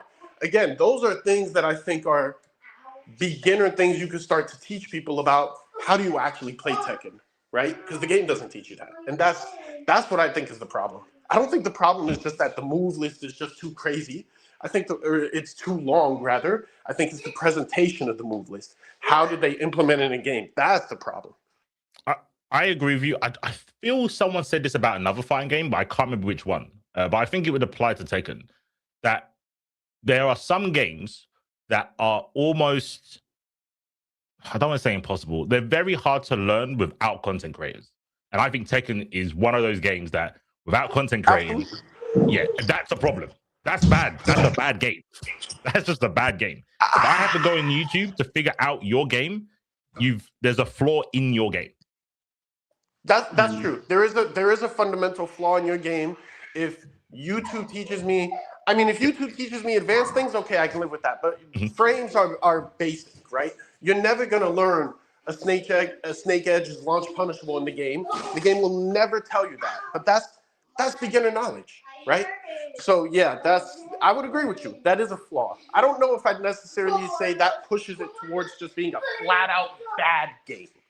But that is a big problem. I might say if you catch me on a very sassy day, I might say that makes a bad fighting game, but I wouldn't say it makes a bad game. See, he's got to hold on to the point. He can't meet me in the middle. It's like, nah, I might say it's a bad game. Maybe I'm not gonna say it today, but it doesn't make it a bad game. But I think especially for fighting games, when it's predominantly a 1v1, you should have all the instructions in the game. Okay. Like, I know Michael's saying about hidden moves, they're cool, but I don't think the hidden moves determine a matchup. No, they don't. Yeah. No, you're right. Fighting games are already a niche. They should be doing like things that are not going to hurt the actual game to get more people in. If you want to hire like a content creator to be like the training guy in Tekken, so when something happens, they just get a main man on the phone or someone that is easily recognizable to talk people through, like on a whiteboard. This is what's happened. Here's how you deal with it. Here's what not to do. I think that would go such a long way in like people being like, oh, okay, like I don't have to sift through Twitter for however long to like learn from X person. It's just in the game when I go there. I think the problem, and I've thought about that. First of all, I don't think Man can handle talking to the Tekken community that often. Maybe not him, just someone that's recognizable. I get what you're saying. I vouch for Finn, bruv. I vouch for Finn. That he can break down I like any Finn's content. instructional content a lot. Yeah. I would only vouch for Finn if the way they did it was almost like a live streaming service. So we could have Finn with a whiteboard and allow people to interact with him whilst he's teaching them so that he can pop up. He literally left a comment on my YouTube video just now. Let me read it to you, bro. It fucking killed me. Finn's pop off. So this guy basically disagreed with our take on Law's DSS change because we were very against it. Yeah, I remember that. For it, and he wrote in capitals, "Bro, what? You are a Tekken king with 50 defense. XDDDDD. On top of not knowing your main character, you play this game since years and years, and that is what you have to show." Brother, do not ever talk to me about Law again. Holy fuck. It's so funny, bro. I think the problem with collabing with content creators in that sort of long-term way is, there could be tons of problems. There could be professionalism problems like, do we want to, because Mayman, he on the surface could seem, Mayman isn't the craziest choice of person to do that, right? But then on the other side, Mayman said a lot of crazy shit, right? So I don't know that there's a Tekken personality. Maybe you could say somebody like FDX who hasn't, I don't know anything crazy that he said. And I do think there's a bit of a professionalism problem there. And I don't know that they want to, games typically, I don't know if I want to say they look down on content creators, but I don't know many games that have incorporated content creators in especially that big of a role. It's free labor most of the time, isn't it? Yeah, they could just get someone internal as well that understands Tekken to just do the breakdowns. But that's the problem. I don't believe at this point there's anybody internal who understands Tekken. because otherwise we wouldn't have these changes. And the problem with Tekken 8, I'm sorry not to cut you off, but I do just want to finish this point. One of the biggest problems with Tekken 8 is that, you know, we've heard time and time again, the main theme of this game, we want to make an easy access point for beginners, right? But an easy access point, you know, is what C4 is talking about. The game is convoluted. The game does not present itself in a digestible manner, right? For a newcomer. That's the problem. The problem isn't the move list, it's the way it's organized, right? The problem isn't, oh, I'm getting 50-50 to death or whatever. The problem is, how do I learn this? I gotta go and watch fucking YouTube? The game can't teach me? That kind of sounds stupid, right? That's the problem. Mm-hmm. Yeah. Yeah. I agree. A lot of the problems are kind of superficial. Like you said, it's how they present information. That's what they just show the information. Then we can talk about how it's presented. But at the moment, I think like even the word convoluted, it is kind of, it's more about the perception of the complexity of the game. Because if I talk to any person who's been playing, if I talk to Finn about Tekken, he can say it's complex, but he understands it. It's convoluted to me because I don't understand it and I don't know how he got to that level. But he would say, well, he knows fucking, he's always talking about Tekkens, not just Tekken 8. He's talking about Tekkens because he retroactively went back. And he's like, yeah, it makes sense in this Tekken because it used to be like this in a previous Tekken. I'm like, well, that doesn't help someone who's getting into Tekken 8. Well, I'll draw a parallel between teaching Tekken and because I'm a teacher. I don't teach chemistry necessarily, but I understand it at a higher than average level. And a lot of people will sit there and they'll tell me, well, you know, I failed chemistry in high school or college or whatever. You know, that shit was hard as fuck, right? And I usually tell people, I'm like, guys, chemistry isn't hard. It makes sense. You know what the problem is? You probably had a very shitty teacher. And I think Tekken is one of those games. If you have a very shitty teacher, which is the game itself, you're gonna just fail at a very, very early level. And that's what I think is the biggest problem. Yeah, I agree. Yeah. Well, season 3, we need to get the next person on here. Was there anything you wanted to end on? C4, ease up on us a little, man. We're suffering, dog. We're suffering, bro. You in my extremes enough. You know we're suffering, man. I've confessed to Mike in private about, you know what? Some of it is performative because I do feel bad. I do feel bad that you can't just go back to your old Tekkens. That does suck. But earlier when I used to come on the podcast, I never really took that into consideration. It was the case of, if you don't like 8, go play the one you like. And it was like, we can't. Without jumping through like crazy hoops, we can't do that. So well, even saying that play the one you like is very divisive because honestly, since Tekken 6, how long ago was Tekken 6? Shit, like 10 fucking years ago, something like that? No, over. Way more than that. Yeah, damn near 15 or something like that. I mean, you know, since Tekken 6, they have experimented, and the worst thing is that not only have they experimented, they have never perfected or balanced properly the additional content they have added into the game, and then they retained it. I mean, the fact that we have 2 comeback mechanics, we have Rage and Heat, it's ridiculous. It's ridiculous. They retain everything. The only thing that's gone. What's that? We got 3 really. We got Rage Art, and Heat and the Heat Burst. Right, because you do take reduced damage and deal additional damage, and I guess you could almost throw in chip damage as well. I mean, because chip damage is not exclusive to Heat, and chip damage can help you kind of come back. So, I mean, I just think that the only thing that hasn't been retained is Bruce and Rage Drive. And that's a problem. Like, I think if the reason Tekken 5 was kind of the last golden boy there is because there wasn't new mechanics, there wasn't experimentation. I think that's the last time they simply were refining what they already had. And to be honest with Tekken 8, it seems like they've kind of built the game again from the ground up, just kind of starting anew. I don't understand. Oh God.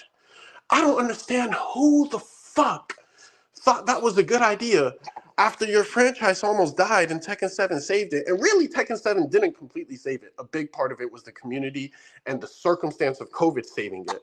I don't understand why you would finally get newfound stability just to throw it all the fuck away and build the whole game again in a new image. That shit just doesn't make sense. That is some of the stupidest fucking marketing. Whoever the fuck said that, came up with that idea and co-signed it, they need... Oh, God. Yeah, I'll tell you what. For the next 2 weeks, well, after this stream, for the next 2 weeks, I will not talk about Tekken. I'll let the wound heal. I promise you. Hey, man, listen. If season 3 is good, which it won't be, I mean, we see my name. But if it is, we gonna rub it in your face. We're gonna have another one of these podcasts, and we're gonna have to let you hear it. Yep. If it gets good, I'll play. You know what? That's exactly what I was gonna say. I wanna see you play. Have you played Tekken or no? I learned a little bit. I learned Leo for like 4 to 5 days, and then Leo? I asked who should I play. I like Brian, and then I got told he's too difficult. I was like, cool. Oh, I'll play Leo because I play Leo in Guilty Gear. I don't have to remember another character's name. Hey man, listen, we'll take the 2 weeks, but just know if season 3 is good, which I would love to be proved wrong, we all would, but if it is, we gonna have to have another one of these and let you hear it. Hey, bro, if Mike streams and he has a genuine smile, I'll know it's okay, and then I'll play. I'll play okay games. It doesn't have to be great. It just needs to be okay. We need a shambolic showdown with C4 so we could all kick his ass if season 3 is good. Yeah. Hey, we're going to hit you with every scrub move in the book. We're going to throw you. We're going to snake edge you. Every fucking thing. You ain't going to have no fun. I'm going to duck all of them. I'll play on Hitbox, bro. It's all good. Oh, God. Get me out of here. I'm going. Hitbox guy. Y'all have a good night. Take care, bro. Get off that fucking pussy ass Hitbox, man. Get a real fucking stick. Listen, put your hand on a stick like a real man. Hey, yo. Pause. Yeah. Pause. Yeah. Take care, man. I saw Shinblade say, season 2 is good now, you're just garbage at it. Well, Shinblade, I don't know if, I'm not sure that I am garbage. Didn't we go 3-2? I was this close to beating you. Ain't you the best Steve in America? You're the butt to that. Nah, if I was garbage, I couldn't take the best Steve in America to 3-2 last round, right? And I don't play Tekken 8. Part-timer. Once a week. Yeah, I'm more part-time than Roman Reigns. I turn it on once a week, and in that stream, I'm mostly chatting to you or chatting to the stream. I'm just letting people play in the background. I might have a match here or there. Now, Shin, when I lock in, as a matter of fact, Shin, you better hope Jim Patchy don't show up, because if Jim Patchy shows up, it's gonna be real peak for you and G6. Oh shit! You and your friend can catch. you and your friend. I had something I was going to bring up, but I've completely forgotten now. Maybe I'll remember. There's quite a queue here, so we'll try to get through. All right. We'll try to get through all of these, so we're not here all night. All right, next person up is Pepper. What's Pepper, up? can you hear us? Yo. Can you hear me? Yeah, we can. What's up, C4? What's up, Mike? Going on, bro? Yeah. Okay, so bear with me. I'm first time here, so I'm not really a good speaker. So I hope I get my point across. So on the topic of move list and the expanse of Tekken 8 move list, I think Aris had a really good point where Tekken, when you learn it like a language. So for a language, you don't really need 100,000 words to speak. You can speak with like 5,000. You can read with like 5,000 words. But when you want to get more sophisticated, you start adding to your vocabulary. You know what I mean? Mm-hmm. Mm-hmm. Yep. So the point was that you might use 10 moves for your basic Tekken, and it might be enough. But as you go up and up in sophistication, you're going to start implementing more and more moves. And generally, why you see guys like Finn that know like so much is because basically we all learned it as a language. So you gradually fill up your vocabulary, your Tekken vocabulary, and can then after some time like get it from your head like this. It's really like a gradual progression rather than like and that's the same reason why Chad said that other pros can't really get to the highest level of Tekken that quickly, because there needs to be this buffer to get to the highest level. So that's kind of the take that I had for that point. So yeah, I can agree with that. I will add though, you can have the move list as a language, but then the stuff about sidestepping and tracking, that's the grammar. Now, I can know all the words in a language, but if I can't construct them properly, they're useless. Doesn't mean anything. So yeah, like Mike said, the move list, the amount of words, that's kind of irrelevant to a degree. It's the grammar of the game. The grammar of the game makes no sense. And the game doesn't tell you how to make the grammar make sense. That's what I'm going to concede. Game doesn't tell you, not even like grammar. It doesn't tell you anything basically. There's literally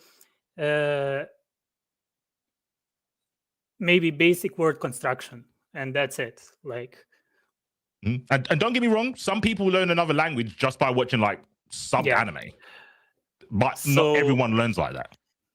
Okay, so the next point that I had was, I don't think large majority of Tekken players are brain broken.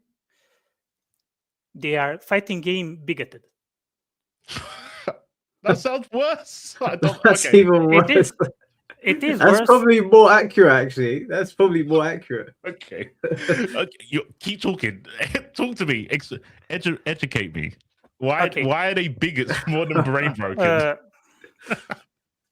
So, in a sense, you have this huge fighting game that you dedicate your life to, and that gives you an immense feeling of superiority. Mm-hmm. And that's where the issue is with Tekken players and other games. I myself, I play a fuck ton of games. Like, I play from other 3D games. I played anime games for some time. I played Guilty Gear for a while. I played Street Fighter 6, played Third Strike. I actually started with Third Strike when I started like competitively with quotation marks playing me. It was literally me and my friend in like 2012, 2013. That was Fightcade 1. It wasn't even Fightcade 2, so it was a while ago. So I had that like period where I got to experience other things. But if you start with Tekken, you kind of get sucked in to the circle of Tekken. That's huge. It's a huge circle that you need to swim your way out to get yourself a bit of like your time for other games. And once you get that circle in your like gameplay, I guess, these huge move lists, huge exceptions, like the nuances, the whole flowchart of Tekken that I'm not even going to comment. Like Tekken flowcharts are, you can do a dissertation on that. You get you get that feeling of superiority, and you kind of get bigoted to other fighting games that might be like less convoluted, but have their advantages and disadvantages like any game. A lot of modern people, modern like fighting game players, I think, can't accept their game as a whole. They want all the best parts without the bits that come with identity. But without the bits, you don't have identity. Without throw loops, you don't have Street Fighter 6. You can you can change the game. That's normal with the current patch culture. But you really have to accept that the game is the game that you play, and it has throw loops, it has heat, it has like all this shit that gives it its identity. And like, of course, you can always change it, but I think that older games people are easier on older games. Like, I don't know, Third Strike is fucked up. Like, Third Strike is like a fucked up game. Like, difference between like 12 and Chun-Li is the balance is crazy.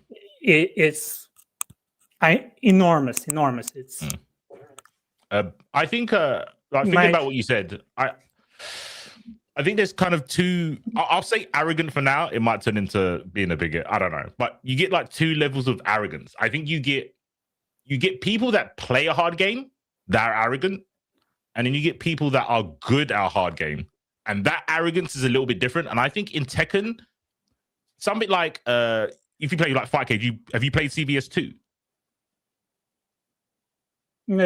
I didn't get to play CVS 2, but I plan to at some point.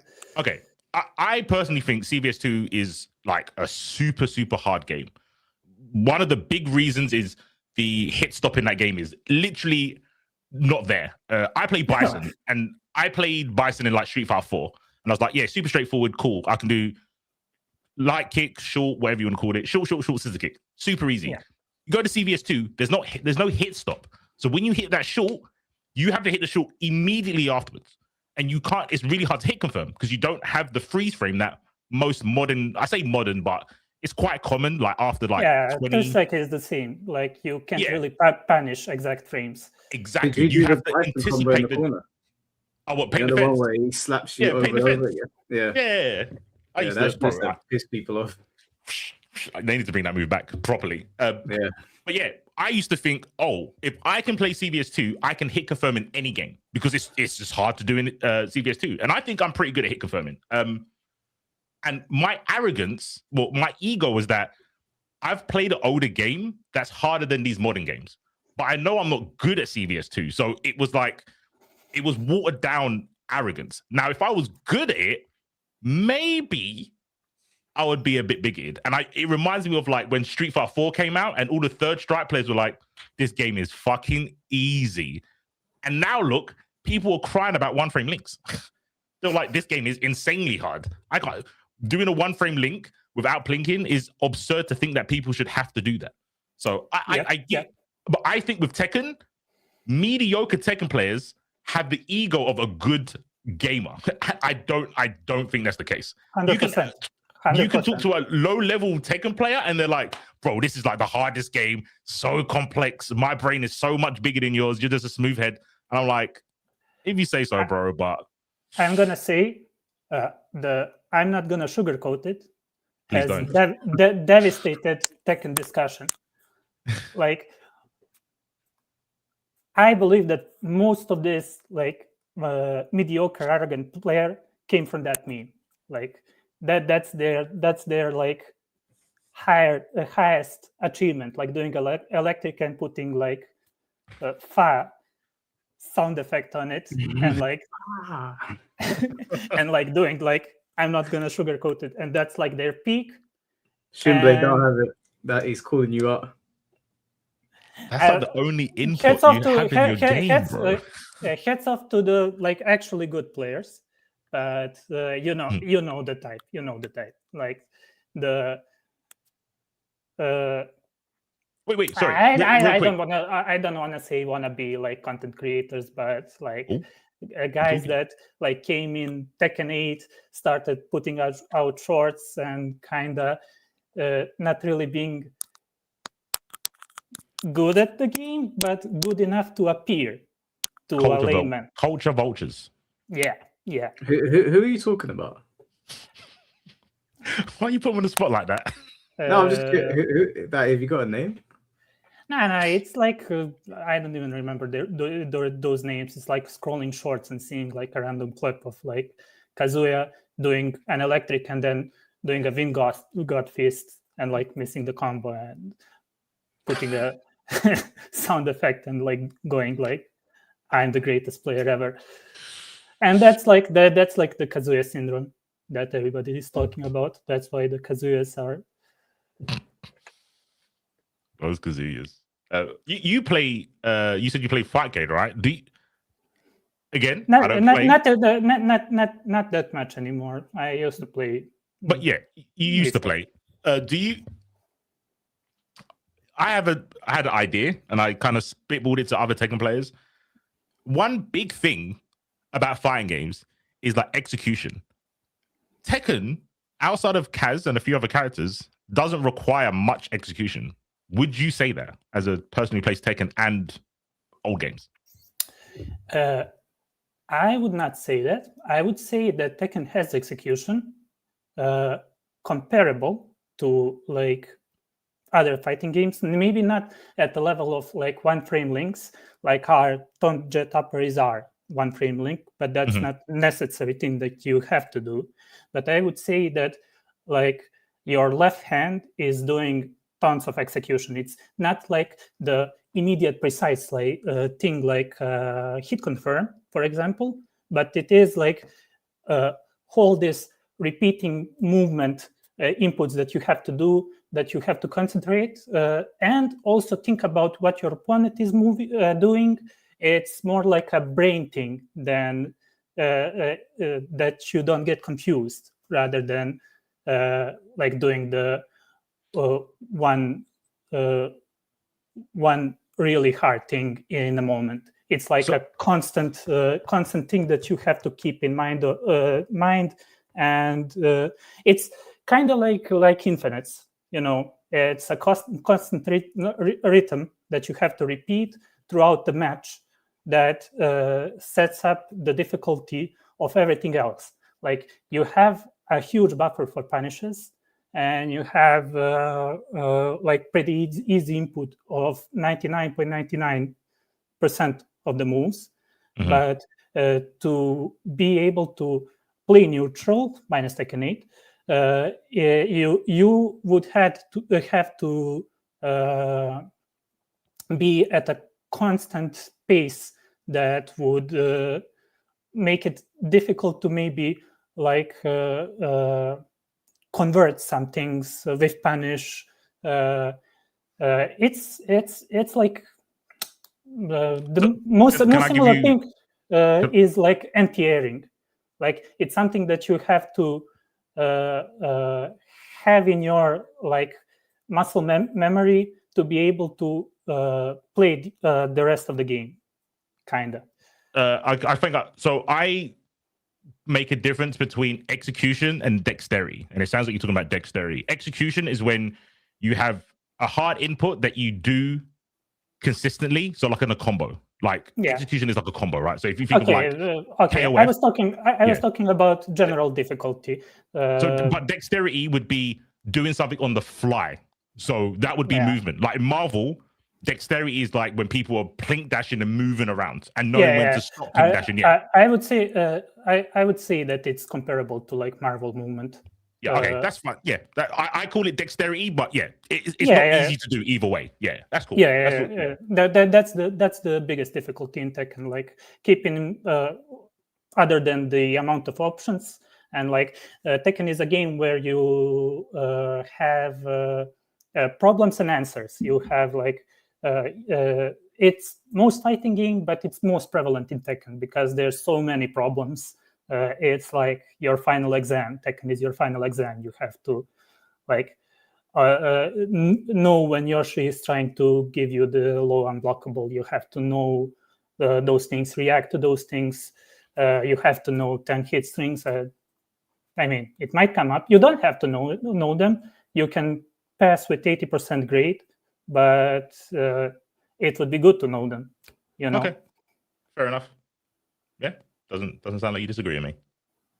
Was there anything else you wanted to ask him, Pepper, before we get the next person on? Well, there was something, but it was superficial, so we're just gonna skip for speed's sake. You sure you don't want to mention it? Oh, yeah. It was more in general, like about older Tekkens and how people really didn't. There was like a comeback of Tekken 7 during the first month of Tekken 8 Season 2, where like shit hit the fan, and like a bunch of people returned to Tekken 7. But it was the point of Stockholm syndrome with Tekken players and playing the newest game. What would it take for a Tekken 8 player to go back to Tekken 7, for example, and stop bitching on Twitter? Because you know, all these people have all these like arguments on how Tekken 8 is bad, why it's bad, how it ruined Tekken forever, but you don't have to play it. Yeah, you know, you're not stuck on Tekken 8. Well, to answer your question, in order for them to go back, the other Tekken games have to have at least a decent online infrastructure. Tekken 8 I think Tekken 7 has a decent online. Tekken 7's online infrastructure is abysmal. It's embarrassingly bad. And of the embarrassingly bad ones, it's probably one of the better ones, which is really bad. We can't go back and play together as a community. We just don't have the facilities for that. We have to jump through a bunch of hoops. And for as much as I like Maximilian, I feel like that video that he did where he was just saying Tekken guys should stop complaining and just go back, he did irreparable damage. Because now all you get is people saying, go back, go back.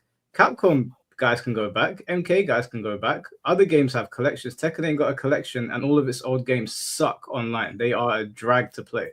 So true. We're getting back to like it's all developers' fault. So yeah, it's a developer's fault. They could literally, all they got to do, I don't need them to make the Tekken 8 game that I really want. They've already made Tekken games that I really like.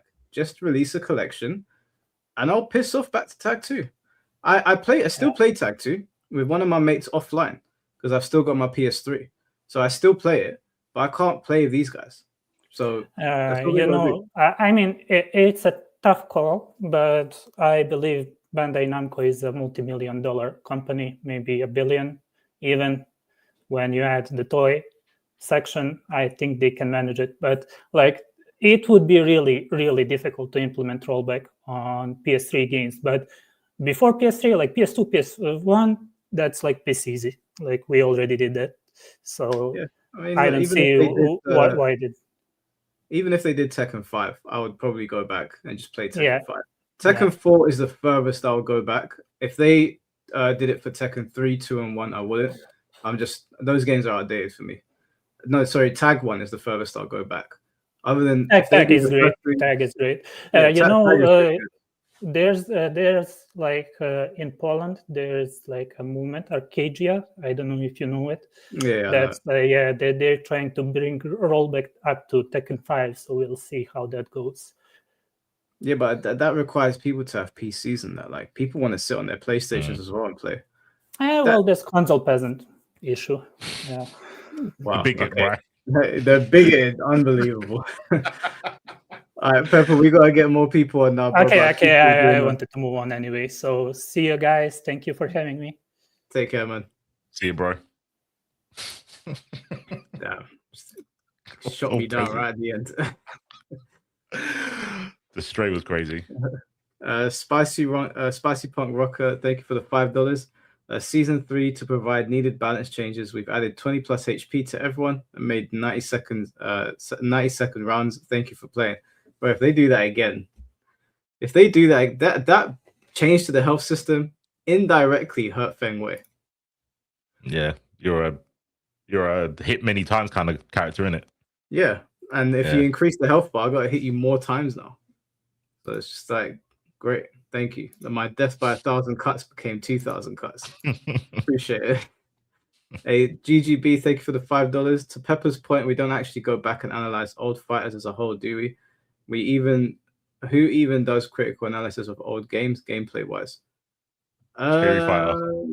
Yeah, Theory Fighter does. I'm sure Finn T's done some Tekken 6 videos. I know Fighting GM does stuff like that as well. I think there's a few people that do. Guile Wing Quotes. I think he does stuff like that as well. Yeah, there's people like that. People. There's a few. All right, let's get the next person in here, which is Grey Nebula with the insane profile picture once again. Yeah, that's kind of frightening. That's terrifying. What in God's name are we looking at here? Nightmare Fuel. What is that? Is that like some Hellraiser shit? You combine two people together? Give me 1 second. Holy shit, a fucking jump scare Mike as well. The Black Heart, bro. I wasn't ready. This guy's straight out of Silent Hill.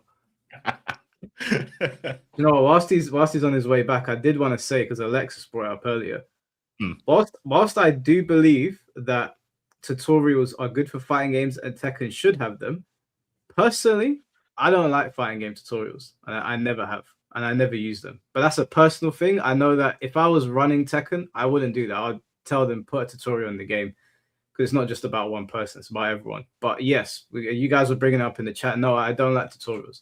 I don't use them. I don't think I haven't been in trainer mode once on Tekken 8. I get bored very quickly. All right, yeah. I'm back. Okay. Sorry about that. That's all right. Right, man. So I was curious, if you were going to choose 4 characters for Tekken 8, who would it be exactly? Me or C4? Yeah. How about both of you? I don't think it should take that long. 4 characters for Tekken 8, right? Yeah. Do I even if you want to throw one guest character in there, you can. Nah, you're talking. Okay. I can do that. Don't say fucking Megatron or whatever Moonsault was saying the other day. That's cool. Yo, I like to rage bait, but that was too far. That was a step too far. I would never say something so ridiculous. I think me and you both agree with like the Baki or someone from I want the Fang. Hama or Yujiro? I'd rather have the Fang, but I'll happily go with Baki just because it's a bit more popular. The Fang would be very sick. I want Fang, bruv. Insta buy, bruv. Insta buy the game. You would never get me off the game if Fang was in it. That would be my guest character. I like Miguel. I like Marduk. I like him. I think he's cool. He's my Tekken 7 main. Yeah, I know. Like you talk about it, and I'm like, I played him a little bit in Cross Tekken, but everyone seems to hate him in Tekken. So I'm like, I don't need any more hate. I'll just. He's a robbery character. Like, I struggled to get to Tekken God in Tekken 7. It was quite difficult. I picked up Marduk. I got there in maybe 2 weeks max. Oh shit. Yeah, and I knew I was like, this is when people say you're carried by your character, Marduk is the definition of that. Marduk can have 1 HP in Tekken, which usually is like, this is a death sentence, like you're not gonna come back now. Yeah. If Marduk has 1 HP, you're still playing evenly. He's such a robbery character. Yeah, he's such a robbery character. I could admit it. I love playing him. The hate mail was it was stupendous, bro. It was potent. I used to play Tekken 7 to get hate mail, but if they bring him back in Tekken 8, he's going to piss everyone off. I think my other character, one would be like a joke character or a serious one. It would be, what was the doctor? Ibrahimovic? What was his name? Broskomovich. Him, I thought that was pretty unique. If you want your Snowflake title, having a character that can't stand up, it's pretty funny. I thought that was pretty cool. It's so fucking annoying, man. He's got like a jetpack in his ass. He just flies across the floor. That's hilarious. I would want him. After seeing the kind of characters that are in Tekken, I'm like, this isn't that bad. And the other one is, I think his name was it Beck? Beck Dusan, Horang's teacher. Yeah, him. I don't know if he's too redundant because Horang's there, but I kind of like student master compositions in games.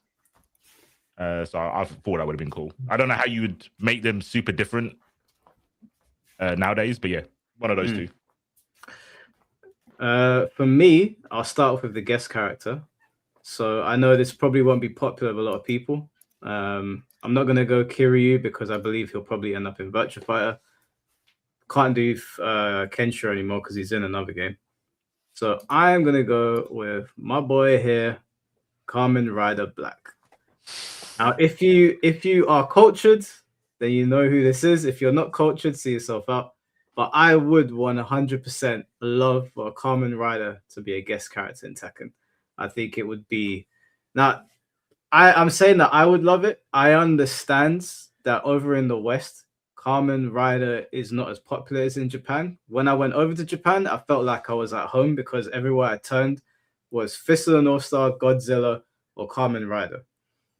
I choose Kamen Rider Black. Obviously, I'm not going to go into spoilers. If you ain't seen Kamen Rider Black, definitely watch it. But this would be so perfect for Tekken. You don't even understand.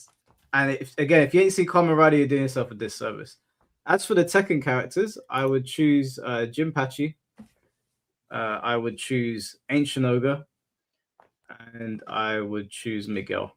Those would be my 4 picks. Now, before anyone calls me a misogynist because I didn't put a woman on the lineup, don't know what I want to tell you. Who would you rather have, Michelle Chang or Kamen Rider? Let's be real now. Let's be real. Easy pick for me. Yep. So yeah, those are my picks. I see. Personally, for a guest character, I want Yuri Yagami from King of Fighters because he's like one of my favorite fighting game characters. Ancient Ogre, Kazuya's mom, I think it was Kazumi back. Who else? I kind of want Josie back. Oh hell! But she's really annoying. Yes. Is that the chick with the paws? Is it a furry? Josie is the Fatal Fury. Yeah, he does like tear moves and he has purple flames from King of Fighters. Oh, King of Fighters. No, he's asking who's Josie. Yeah, Josie. Josie's the kickboxing chick that everyone hates because she cried a lot. Oh, that sounds super lame. When her match would start, she'd cry, and then at the match end, she'd cry, and it was like she was really annoying. There's a reason why people didn't like her.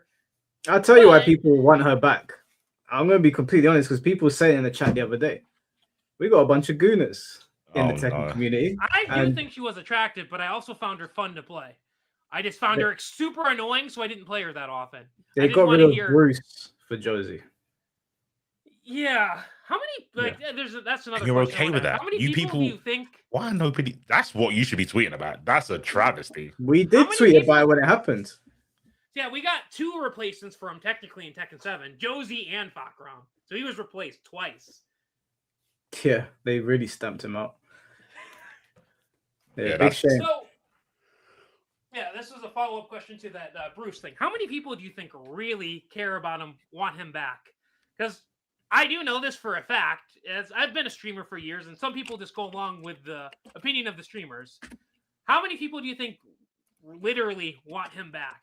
Really? Do you think he's that popular? Yeah, I think amongst other characters? Amongst the legacy Tekken base, which I think they probably should go, the Tekken developers should probably look to please the legacy base a little bit more than what they have been. Yeah, I think Bruce could be brought back in, and he could be put into Fakuram's story. Like there's nothing wrong with having 2 Muay Thai characters in the game. One could be more traditional Muay Thai, and Bruce is more like street level. And I think that you could line up their stories. You could even make Bruce the bad guy in the story because we don't know. We know that the Mishima Zaibotsu took Fakuram's family, and that's who he's fighting for. And we know that Bruce was a bodyguard for, I think, Kazuya. So he's worked with like the criminal underworld. He could be the bad guy holding Fakuram's family hostage. And now you've got this cool rivalry on your hands. You've got Bruce back in a heel role. You've got Fakuram looking sympathetic. And people will be more interested in both characters when there's like a rivalry going on there. But it's the Tekken developers, like what? I don't know what they're doing over there. But yes, they could bring him back, and I think he would sell well.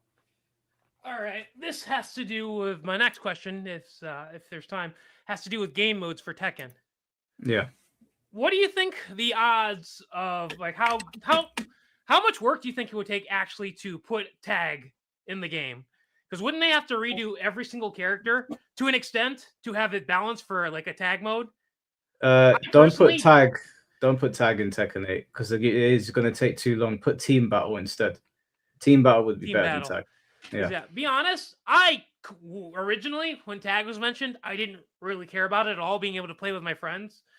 But after playing 2XKO, I don't love the game, but it is fun to mindlessly play it with friends if you have them, with a secondary person there. Because like not everyone has online friends really that they can play with all the time. And on certain games, I don't have online friends to play with all the time. So that's games that rely upon that, like what was it? Jujutsu Kaisen Curse Clash, it's not that popular because you need a secondary person for it. So yeah. I don't know about that. Yeah, just put team battle in. Like problem solved. All you gotta do is put team battle in there, and you're not gonna have any problems. And it wouldn't even be that hard to implement. All you gotta do is put it into the lobby system or the classic lobby system where people are waiting to fight. And if you don't want to play single battle, just switch the lobby to team battle, and now everybody's got something else to do. Yeah. I don't know why they won't do it. Every single time, one person can go in with their own character, and then there you go. Yeah. Yeah, you could if you had a full lobby as well. 5v5s or 8v8s. Exactly. If you had a full lobby, if there's 16 people and team battle went up from 2 to 8, then you could have a split lobby, and you could actually have like it's not tag mode, but we're all actively taking part in a fight. We're already in the lobby. Everybody's already connected to the netcode. Like it's not going to be a thing where it's like this is impossible to do. It's not like everybody's fighting at the same time. You bring in somebody else when one character goes down, and that's it. Like it can't be that hard. The health bars carry over. I'm not talking about pair play, Shinblade. Yeah. It's not pair play. It's different. Yeah. If you do team battle, you don't need to do. It doesn't have to be a thing where I need to tag you in. You come in after I die, so it should be simple enough. Like King of Fighters. Yeah, you can't tag in on King of Fighters. Once one's die, you switch to the next character. Yeah, I get you. Yeah. All right. And the other game mode I was wondering about, I'm guessing you've all played the Tekken 6. I don't know, actually, depending on the version. On the Xbox 360 version, the story mode on it was really fun. And you could have 2 people there. How would you feel about them adding like a Tekken 6 like version of what was it called on Tekken 3? Tekken Force? To the game that you could play with like 1 or 2 people and run around and beat people up. And you could use that to get your missions done for the season pass for the people that care about that. That was like a Streets of Rage mode, wasn't it? Yeah, sort of. And I really like, But I also really like Devil Within, but people complain about that. But I do feel like if they brought a similar thing to Devil Within back, they could do it better. It's been like what, 20 years, 15? I don't know. I mean, they had it in Tekken 8 very briefly when the little war part was going on. I saw that. It was like for about I might be old. I like how Strive did it. They just put all the cutscenes and made a film. I don't want to play arcade mode and have like a 5-minute cutscene. I don't want to fluff about. I want to know the story and I want to go back to team mode. But maybe I'm old and I haven't got time for all that shit. It was cool when I was a kid doing that Streets of Rage modes in Tekken. I remember like just picking up and going chicken. I was like, yeah, that's cool. But now I don't play. I don't even think I installed World Tour mode for Street Fighter 6 when I got it. I just did not care. Yeah, I've never played it before. Yeah, All right. This is a question for the both of you, which you can answer however you want. This is more for fighting games. What would be your top 4 things that you would see for fighting games are necessary? Or maybe 5. Either way is fine with me. Top 5 things that are necessary for a fighting game. That would make it good. I think in this day and age you need. It depends on the game, but more often than not, I'd say you need a roster that is over 20 characters. Because I think people have low attention span. They like to move around. So like releasing games with 16 characters, I think that's from a bygone era now. Yeah, I think 25 characters probably like I'd be like, okay, cool. This is a good roster. You can get away with it in some games. I don't think in 3D games you can get away with that. Obviously the online has to work. That shouldn't even really be on the list. It has to work. If online don't work with fighting games, it's dead on arrival. I think story modes now are important because people like to have reasons to connect to characters. I know that it was like MK9 sort of changed the game, and a lot of people that jumped in like sort of fell in love with certain characters because of how they acted in the story.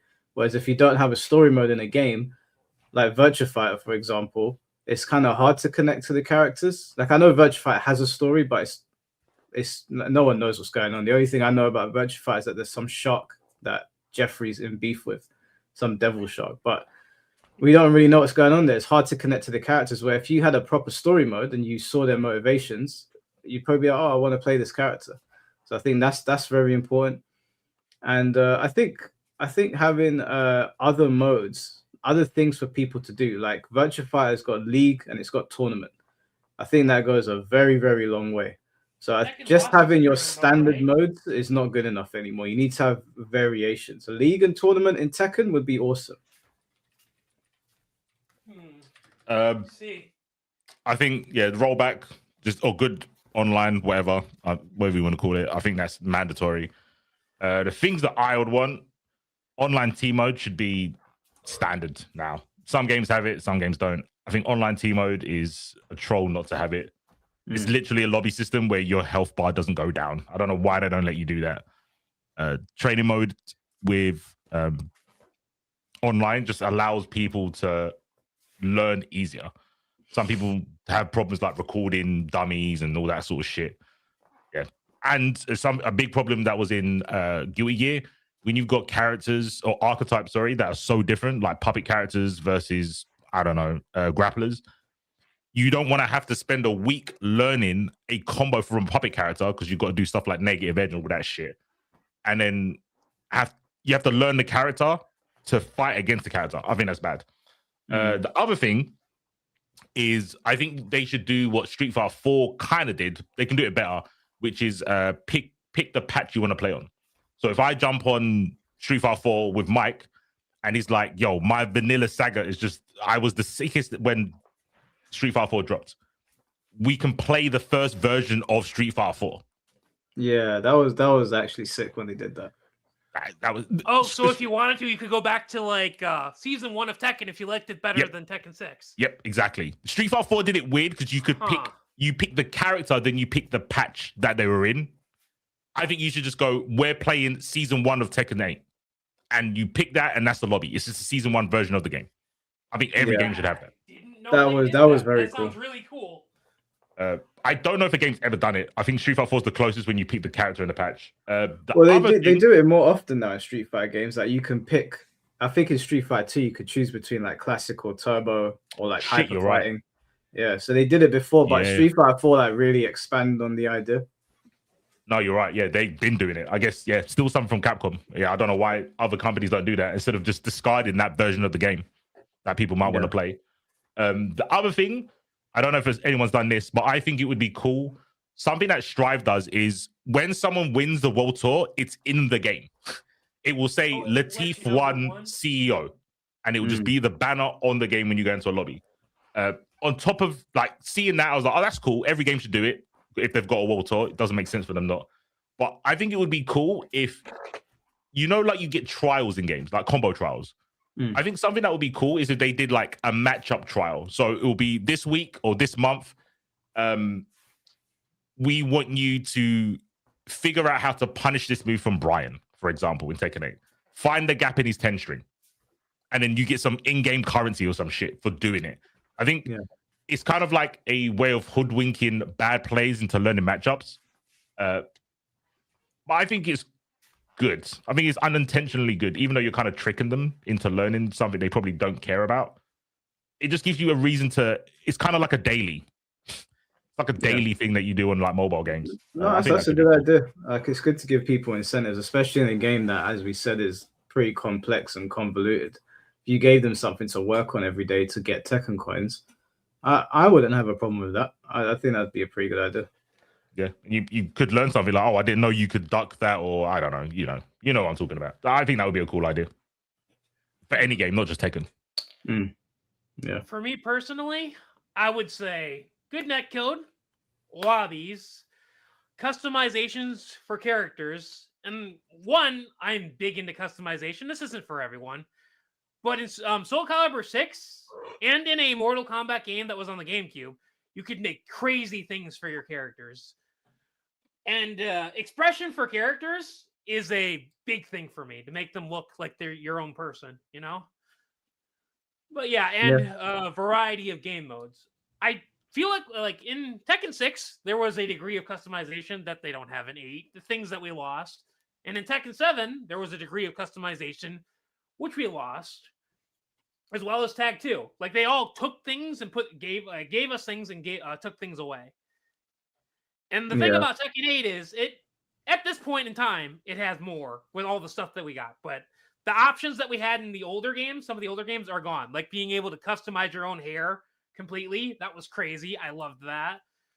We've got more auras now. You could put like shoulder pads if you wanted to, change your gloves. You can change your shoes now. But yeah, there were certain outfits from Tekken 7 that you could customize completely with different parts that you can't do in 8. I don't love that. So some of the customization, I'd like to be able to put more accessories on in 8 that we can't. We can only have the 2. And there are certain pieces in the accessories that I would love to have. Yeah. That's about it. Like, yeah, those 4. I've got about 4. Yeah, I think they'll go a long way in helping Tekken get back on its feet. There's so many little things that they can do to make the game more fun to engage with. For me, right at the top of the list is like Team Battle, because Team Battle will make it so that if you want to engage with that mode, you got to learn more than one character. So you're artificially making people play your game for longer, because they're like, well, I need to, if I want to enter this Team Battle tournament, I need to learn a second character. So it will incentivize people to play the game more. I think for the right reasons. But I don't know, man. Like in my mind, I'm like, there's so much room for improvement in season 3 that it feels like it's almost too easy to not fuck this up, because you could do so many little things to make Tekken 8 better. But I have that gut feeling that they're just gonna do the absolute bare minimum, and we're gonna sit there and be like, why? Like if they give us one more update to Ghost Battle, I'm gonna fucking crash out. Nobody is fucking playing that stupid mode. Like, I respect the attempt. It didn't work. Let it go, please. You want to talk about Dragon Ball sinking resources into things we don't need to see? Look no further than Tekken 8. No one's playing that damn mode. I know they want to have it like Pokemon, where you have a ghost and you send it out to fight. First of all, the ghost don't learn anything properly. I tried to teach my ghost. He don't know what he's doing. Secondly, it gets boring after a while. Like, you're just like, all right, this was funny, but just leave it now. Just move on. Just move on, man. They tried it, it didn't work. They'll leave it alone. Yeah, I got you. Yeah, it's all right, man. Like, sometimes just hang it up. Just hang it up. Say you tried. I can respect the attempt. I respect the attempt, but sometimes these developers just come across really, really stubborn. There's another thing I do think that fighting games kind of need. Nowadays, it's necessary, sadly, as much as I don't want to admit it. They do need some sort of system for beginners to a degree. It's there now. Like, it doesn't. I feel like certain game modes put that too much. King of Fighters, I think 15 is the newest one. I don't love how they forced the auto combo into the big. It's a big part of the game. I don't love that. But to the degree, I do think if you want more players, you need to simplify it to a degree. You can have deeper depths to the game. I don't know the sweet spot for that, but I feel like certain games have made it too easy, and some games have made it too hard. I don't know. Like King of Fighters 13, I feel like majority of people, if that came out today, they would not do that. It's when at its highest level, like I feel like it's too complicated. I could be wrong, but that's what I feel like. But complicated is good. We don't need convoluted, though. I think that's what we tried to establish today. Complicated is good. Yeah, I agree. Yeah. But Grey Nebula, I need to get more people on, bro. Was there anything you wanted to end on? Nah, I think I got a lot of the stuff out of the way. Have a great day, guys. All right, man. Take care. Take it easy, bro. All right. Let me just read. Where did I get up to? GGB, thank you for the $2. Gal and Theory are goated, but they don't do reviews. Yeah. Yeah, they don't do reviews. I want to watch Theory Fighter's video you were talking about though. About the we just bitch about games. I want to see what he's might do a reaction video to it if I disagree with it. You can try. I could try. That's a challenge. Yeah. I mean, as in Theory's very like he's very fancy with the content. I'll say that. In person, he will say that people are being dickheads, but obviously he won't say that on the video. Yeah. No, I'm not gonna attack him or anything. Like I just want to watch the video and see if I agree or disagree. Fair. Mike Utsu, thank you for the $10. Do you think Tekken 8 would benefit from a combo breaker system? Or would that go against Tekken's core identity? I'm thinking of games like Killer Instinct, BlazBlue, Guilty Gear, and Mortal Kombat. Yeah, no, we can't have combo breakers in this game. But listen, if we get combo breakers in Tekken 8, I can almost guarantee you, if you think that we are brain rotted now, there's gonna be a 28 days later crash out in the Tekken community. Like people are gonna their eyes are gonna turn red. They're gonna completely crash out. I think that would kill the community. I think that would actually bring about the end of like the hardcore Tekken community. I don't know about the casuals, but the FGC side of it, that would be it.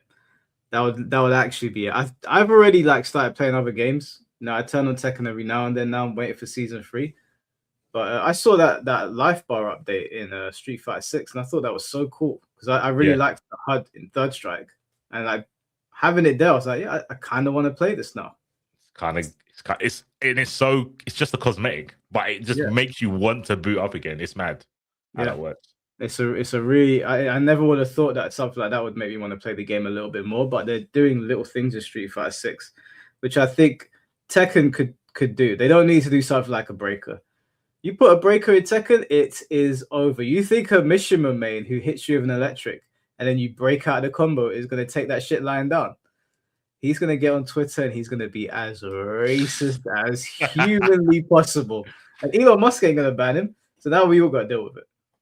It's best not to do those things. It's funny because I feel your game has all the hallmarks of a game that should have a combo breaker or at least a guard cancel. At least everyone's got insane plus frames. You have long juggle combos, almost TODs. I think a lot of people look at that game and go, yeah, you need a way to break momentum from the offender. Obviously, that's not Tekken, so I'm not saying it should.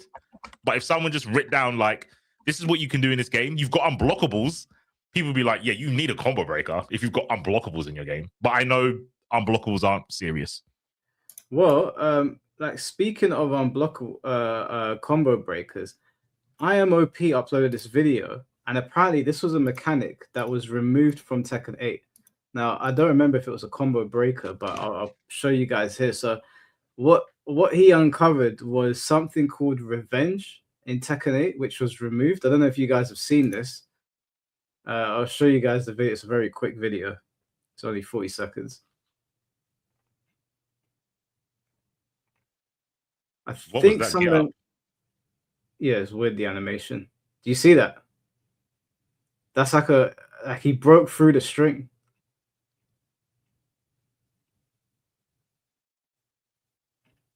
Huh. Is that... It looks kind of like a reversal. Yeah. Like if you look at Jin here, look, it looks like he's doing like Kazuya goes for an attack and he punches through it. That's not a power crush. That was almost like a combo breaker. Tekken's getting DPs, bro. This is a gap in there. I don't know if that was a gap that he did that move from.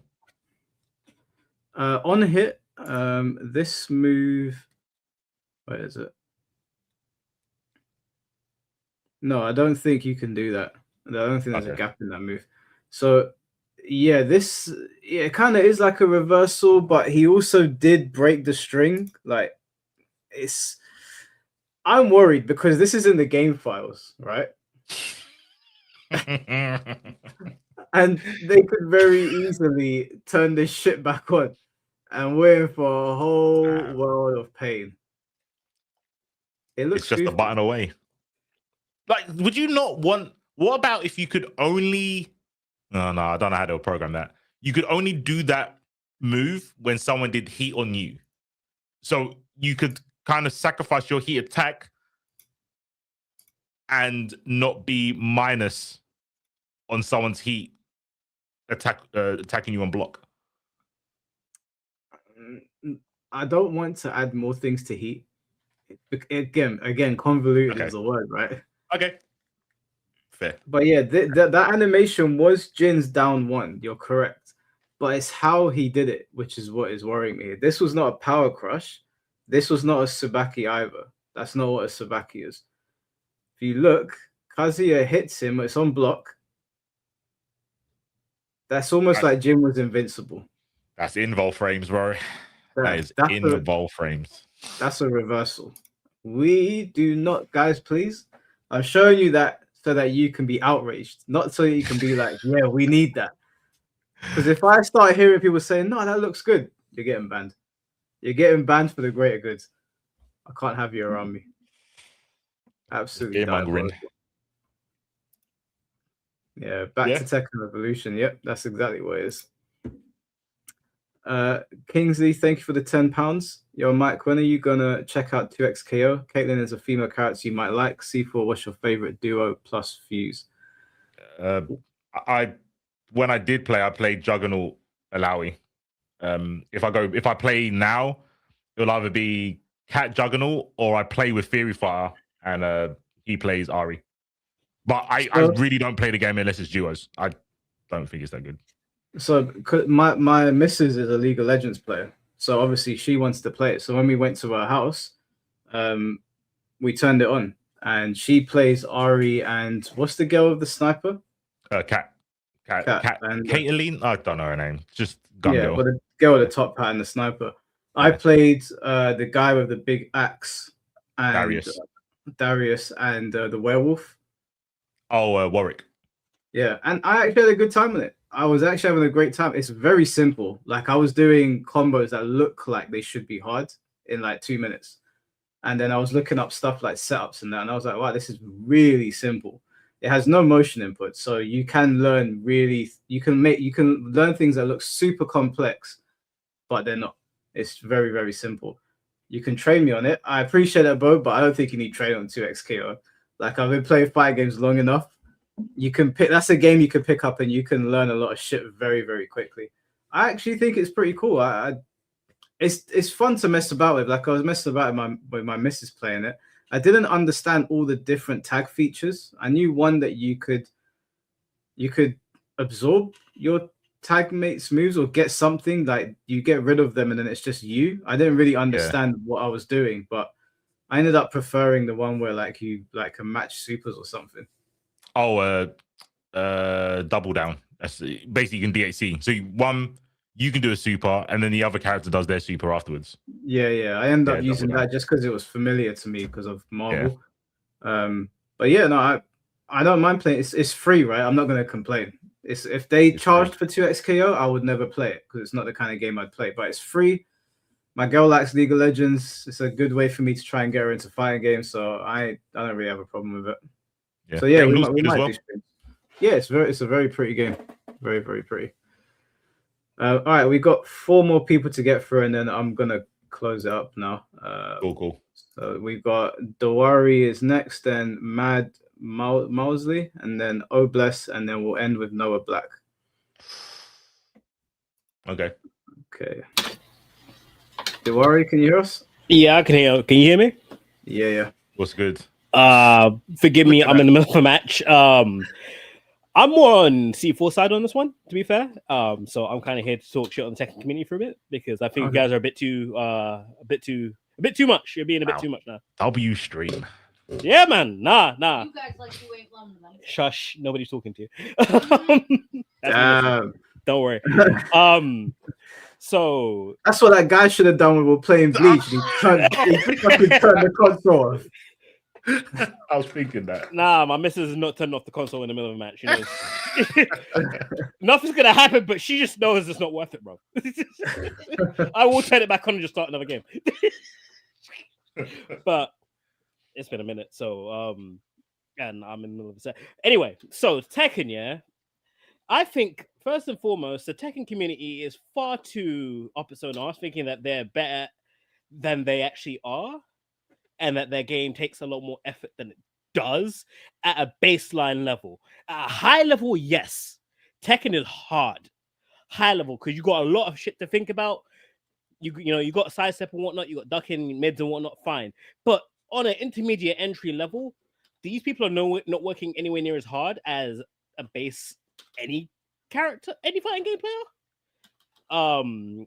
These people need to be playing anime fighters first and foremost. If they were playing VSAV, they would be having. Look, man, you see my title, yeah? These people, you don't want to be playing King of Fighters, and you don't want to play King of Fighters. Hot take, they can't. They can't play King of Fighters. They can't. They can't. They dare not boot up King of Fighters 13. I will say that now. Wait. King of Fighters 13 was the one with Ash on the front, right? Yeah. Yeah, I played that one. The sprite one. But you're a gamer. Yeah. See, again, you and Finn are an exception here. You lot are kind of beating the allegations of Tekken players can play other fighting games on your own. But you lot, like Tekken players, don't Tekken players don't like fighting games. They like Tekken. And yeah, I don't think there's anything wrong with that. There's nothing wrong with being in a bubble. There's nothing wrong with that. But they will act like that. They act like that their game is so high caliber and takes so many brain cells because they've stolen mechanics from other games, implemented them poorly without any thought, and done them bad. And I need a TikTok boom for this guy, bro. Have not trimmed the fat on anything. But I've played loads of different fighting games, right? And Tekken. So I have that over like C4, for example. If we were to have a conversation, I've played all those games plus Tekken. In my opinion, Tekken does stand above the rest of them in terms of what it demands from you. I don't think that makes us better than anybody else, because at the end of the day, even if you play a difficult game, if you suck at it, what does it really count for? But the game itself, the Tekken is probably the most demanding fighting game on the market. Tekken 8 is obviously a sour spot for a lot of people, but the franchise as a whole, it is. Like, I don't think you should be elitist about it. I do it as a joke, but if there was a tier list, yeah, Tekken would be number one. I would argue, I think Tekken is the most unique fighting game on the market, not the hardest. Okay. You grant a lot, bruv. I wouldn't give him either. I don't think remembering combinations is hard. No. Look, here's the thing. Remembering button sequences are not hard. It's not hard. It's not. The idea that there's a giant execution barrier in Tekken is laughable. There is I will give you a timing barrier because the most difficult thing about Tekken combos is that you have to be very precise in your timings to get your juggles right. That I will grant you. One frame? That's also look, they're not one frames, yeah? I sleep then. I'm not gonna. They're not. No one you lot don't have short hops either. So again, no one here made the argument that Tekken is top for execution. No one has said that. But that's part of being hard. No, you have 3 to 4 characters in the franchise that people will latch onto and say that it takes the most execution because you've got to do just frame. Yeah, just those are 3 to 4 characters, but we're talking about Tekken as a whole. Tekken, again, you said it's the most unique. It is, and it's difficult for different reasons. It's not difficult because of execution. I did say for dexterity, it's up there, but Marvel, you got a plink dash.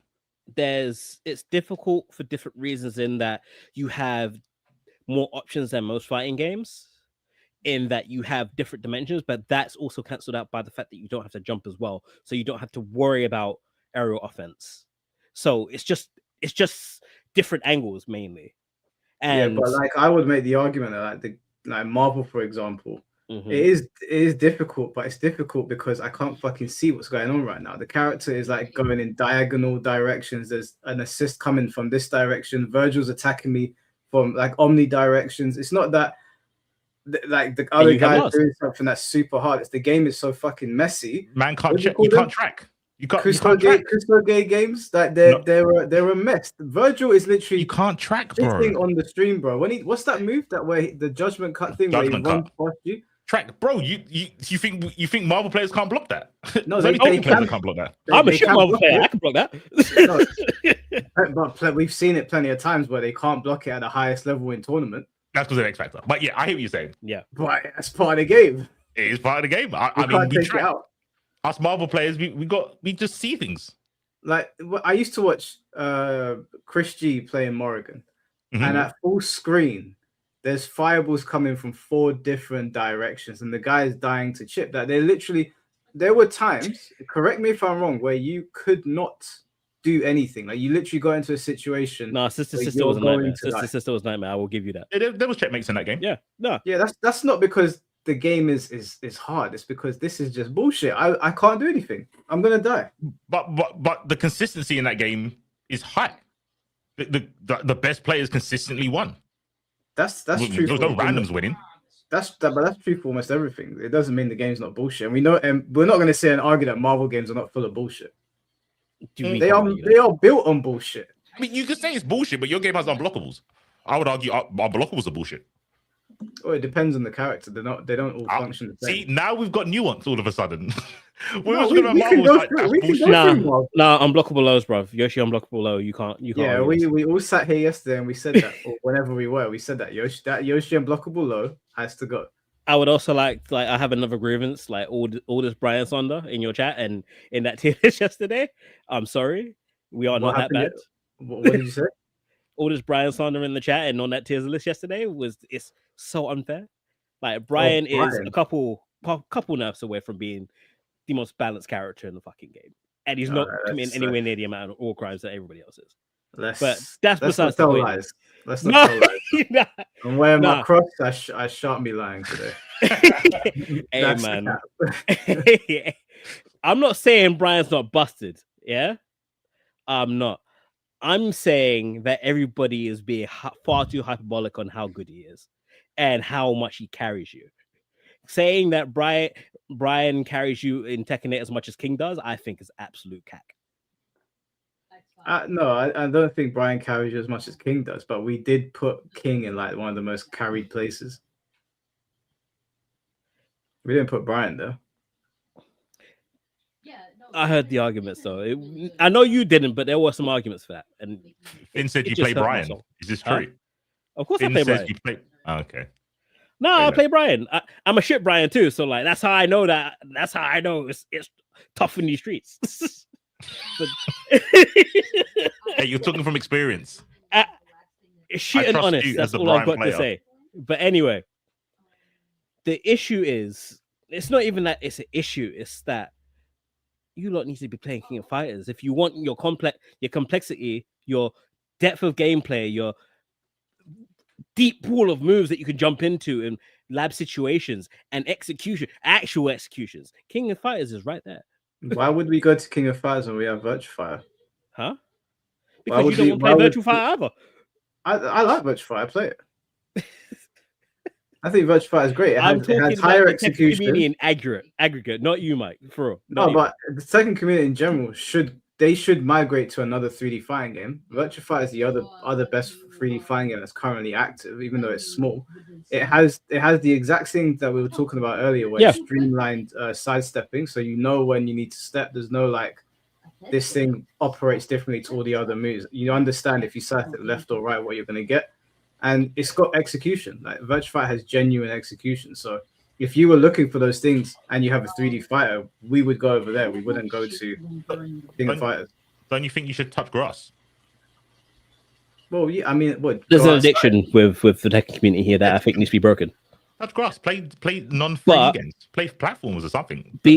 To be fair, the lack of the ambiguity of moves being able to be stepped in Tekken, I think is actually a good thing, because Tekken's stepping system is interesting. That because of the way that it works, you can display how you should be stepping things by the animations, and something that I don't think the Tekken team is capitalizing on. Because if somebody's throwing like a hook, it doesn't matter what side of the body they're throwing it from, it's still sweeping across like a horizontal axis anyway. You don't need to have a trail for that. So it's not a matter of move, like tracking in Tekken 8 is out of control, even if they have buff sidestep. But there is still a case to be made where you could still have moves that have a little bit of tracking just by the nature of the animations. Yeah. The main issue is that I don't think that the Tekken team in this instance did this with any care. So they just threw everything at the wall and hope it stuck. Yeah, they did. That's kind of what NRS has been doing for the past couple of years as well, right? They just kind of throw shit at the wall, and sometimes it sticks. And unfortunately, in Tekken's case, this time it hasn't.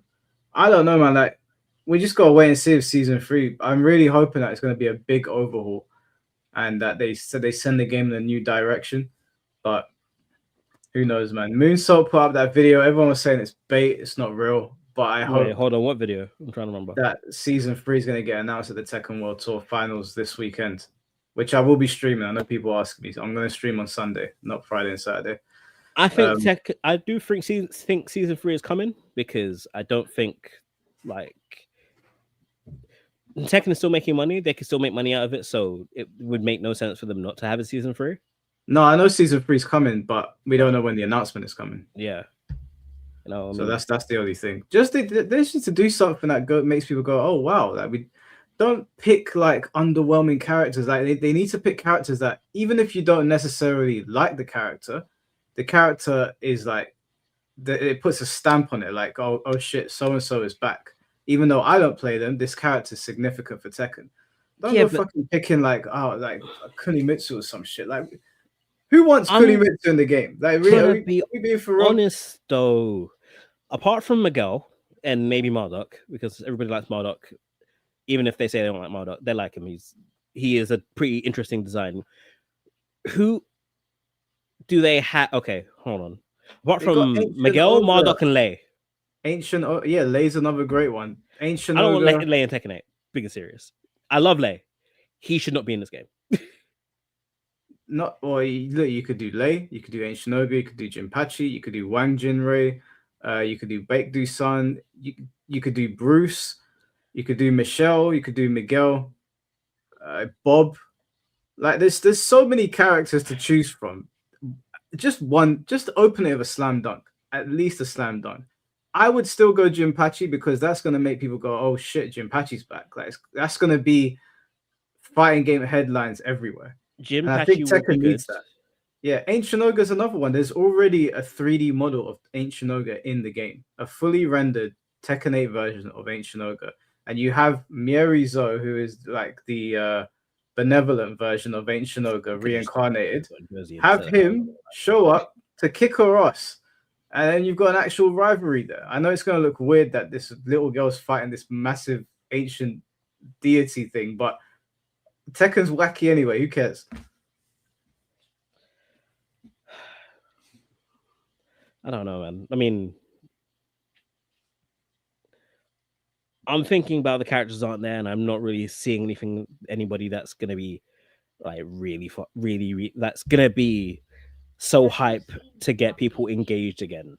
And do you know what would be hype? What? Put Lei Wulong and make him closer to Jackie Chan's likeness, and also have Jackie Chan voice him, and do an interview of Jackie Chan about what Lei Wulong and how he relates to Jackie Chan, where the inspiration comes from. People are going to watch that because it's Jackie Chan. Immediately, you got eyes on it. Lei Wulong's a popular character. We know Rush Hour 4 is in development now. It can all coincide. You want to use those stupid billboards to put random shit on there that no one cares about? Put Lei Wulong in the game and then advertise Rush Hour 4. I ain't going to complain. They've already advertised Jackie Chan stuff already in the game as well. So, like, it's not like... No one cared about Karate Kid, let's be honest. I'm just saying there's precedent for it. Yeah, Rush Hour 4, I'd be okay with that. I'd be okay with that. And they're gonna advertise shit anyway. I might as well advertise something I like. And then you could do different renditions of Lei Wulong, or you could even have, remember the Jackie Chan cartoon? You can even have a costume. You can have a costume from that. There's so many things that you could do with Lei because he's very closely tied to Jackie Chan's drunken master. That fighting game fans it's going to be very recognizable. Everyone loves Jackie Chan. He's just had that big movie come out called Shadow's Edge, which apparently is really good. I've ordered it and waiting for it to come out in the UK. Rush Hour 4 is in development. That feels like I'm not even in their fucking board meetings, bro. Like, I don't know what they're doing in these board meetings. I would love to be a fly on the wall. If they announce like Kunimitsu as the opening character for season 3, I promise you I'll be on this podcast crashing out. You will see an official Mike Hollow crash out. I'll be flinging things in my room. I'm praying for your downfall, respectfully. I'm praying for it. But yeah, that's my take on it. Nah, I feel you. I feel you. Like, yeah. The thing is, I like Kunimitsu just because I started with tag 1, so Kunimitsu was always interesting. But again, the writers don't have anything to do with any of the characters as well, so there's no point in bringing it back. No, just kill him, man. We got Yoshimitsu. No one cares about Kunimitsu, man. Like, if you're not gonna have her in the base roster, don't charge me for her. She ain't got that state. She ain't got that pull. She ain't got that pull that we need right now. Tekken needs some real pull. It needs star power. You know, like when you're picking entrants for the Royal Rumble, you don't pick fucking Gilbert. You pick Goldberg, right? You don't pick some jobber on Sunday Night Heat. You choose the Undertaker. Like that. Give us something to go wow. It doesn't have to be a character that I play. It just needs to be someone that makes us go wow. You could even again put a guest character in and Actually, make sense for Tekken. On the subject of a guest character, and you've mentioned him, do you think getting somebody from real life like the Undertaker as a guest character would actually work? I mean, you could. I mean, Undertaker's got like anime powers in real life. So you could. I wasn't even thinking about that, you know. Yeah, I mean, it would work as a video game character because in wrestling, he already like used to do this. Yeah, he's got mystical powers in it. Like, yeah, he appears out of nowhere. But I don't know if Tekken's not in the place right now where they can gamble like that. I don't know if it's the best thing to do. If they were in a healthy state and everyone was loving Tekken 8, and then they were like the Undertaker's in Tekken 8, and they did a Tekken version of the Undertaker, and he had like his lightning powers and the undead. Maybe people might be like, oh, this is kind of dumb, but whatever. But Tekken's not in a place right now where they can afford to be doing stupid shit. They need to do something that's going to be a slam dunk for the Tekken community, not for outsiders. I mean, Undertaker Rage Art could be sick, man. He summons Kane, double choke slam, double tombstone. Yeah, no, I'm joking. We don't need that. But was there anything you wanted to add, bro, before we get the next person on? I had a whole bunch of stuff, but it's not here, so you can kick me. I'm good. It's just. I appreciate you jumping on. Appreciate it, man. All right, take care, man. Take care. Let's see. Kingsley, thank you for the £5. Maud, how For Honor, Absolver are the most difficult and complex 3D fighting games in Tekken? Well, I've only played out of all of those I've played For Honor. It's definitely not. For Honor is very simple. For Honor is very simple. It's tough to play at a high level, but it's got a very simple system to follow. You just block in whatever direction they're going to swing, and the swings are slow enough for you to see them. So, okay. Apart from what was the samurai? I think the Japanese character. I can't remember what his name is. A really quick one. Yeah, he was irritating. All right. Yeah, we got 3 people left. Mad. Yo, can you hear us? Yo, can you guys hear me? Yeah, we can hear you, bro. Sick. I just wanted to open up with this, because like just as you mentioned, just more they need to focus on like the Tekken community. Mike, you play Helldivers, right? Yeah, I haven't played for a few months, but I played it religiously. Yeah, no, I haven't played it. I haven't played it for like about the past few weeks. But anyway, do you remember the dev basically said a game for everyone is a game for no one? Yeah. So like this is I think like one of the big issues that currently the game has, is that they're trying to encourage more players to come through and all that. Say like, yeah, Tekken is easier to get into, yada yada yada, but it's not working. They're just adding in too much slop. They're making it way too confusing. I think like let's look at just defensive mechanic, for example. Like we went from like a very patient style of like playing Tekken 7, right? Like combos you'd end probably with like, I don't know, 70, 80 damage at the wall on top of that. Aside Marduk, though, fuck Marduk. Like, I'm just gonna say this quickly. I remember fucking Marduk's combos that could end with his rage drive. Like that was bullshit. But like Marduk needs to come back, man. We need my boy back. Yeah, you know, I'll vouch that. I'll say like out of everything, Marduk was fun to play, just not fun to play against. True. Yeah, that's just how it is. But like I think like the whole thing with it though is like I'm on social media, like I look at Twitter, and I'm like on the Facebook page for Tekken, right? I'm kind of old school when it comes to I don't really use like Snap and Insta and all that. But like honestly, it's literally now gotten to a stage where you don't even want to go on these platforms anymore. Like I was originally like I came from mainly the Smash community, right? I don't play Smash anymore, mainly after like the whole thing that started off with originally Zero, then Nairo and all that. But I was one of the top Captain Falcon players in the UK, right? And the UK player base on there was actually very calm and casual. But like in North America and everything along those lines, it was completely different. It was toxic. On the Tekken Facebook groups right now, it is literally war. Like everyone, like honestly, C4, when you said like we were close to saying Tekken players are like bigoted, yeah, they are. Like loads of these Tekken players, especially I'm gonna say the keyboard warrior ones, right? I can't speak out for every Tekken player, but no, they simply are. They are because out of everything, they believe that they are all constantly right about things. It's just like, no, this isn't broken. No, we're going to defend Brian. Like, Brian is my secondary, right? He's always been my favorite character in Tekken, right? And that goes back to, I think, Tekken 4 or Tekken 5. I can't remember. But, like, even I'm getting bored of playing Brian. I'm getting bored of playing Brian because I just don't even find him fun. The identity's gone. And if I say something on there like Brian is too broken, for example, you're going to have like a bunch of people defending, saying, no, Brian's not broken. Oh, no, this character's not broken and all this sort of stuff. But I will say one thing, right, is the community does need to calm the fuck down, specifically more towards like the character basis as a general. Because like people complain about Brian 24/7, for example, right? Why does no one complain about Nina as much? Because they don't play against Nina. Brian's always been one of the top characters in Tekken. Like favorite outside wise. out of mind, right? Yeah, it's stupid. It's like out of everything, like the community is pretty much gotten to a stage where they're pretty much all a bunch of Karens who can't decide what they want on a menu.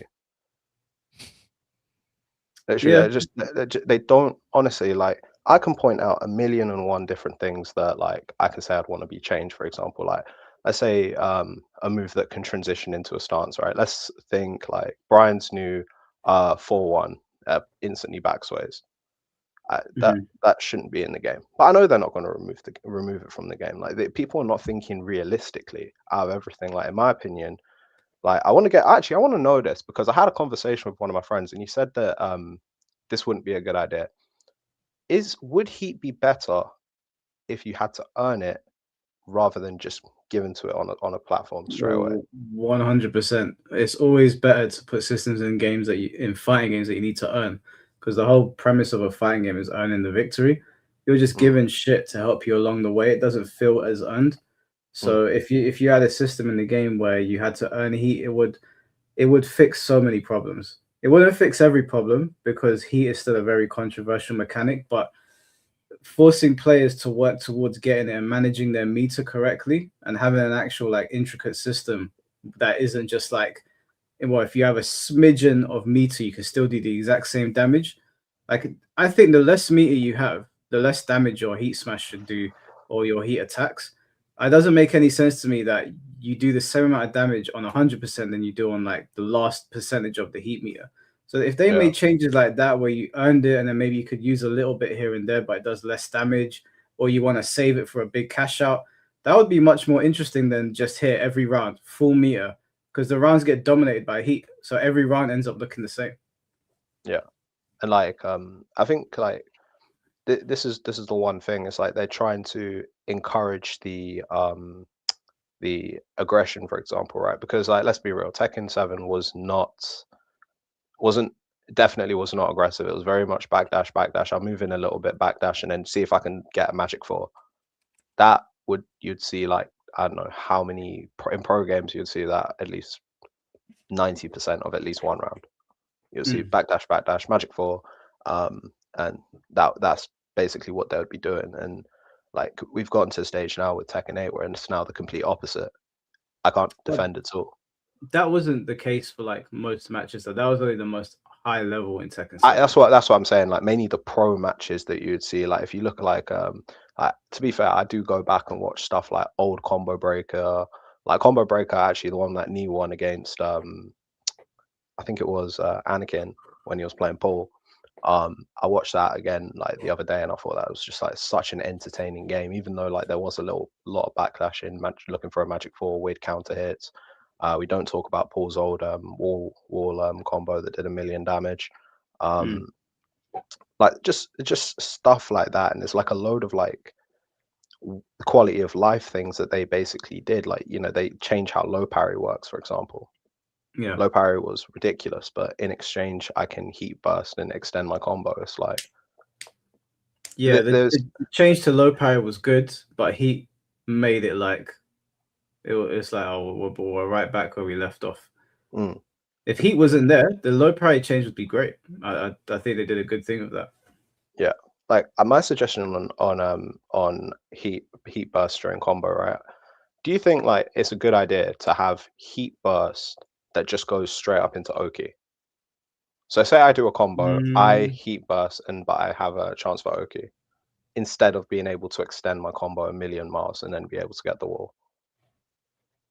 I don't know about that. I would need to see that play out in practice, because I think some characters could really benefit from that more than others. I don't know how balanced it would be.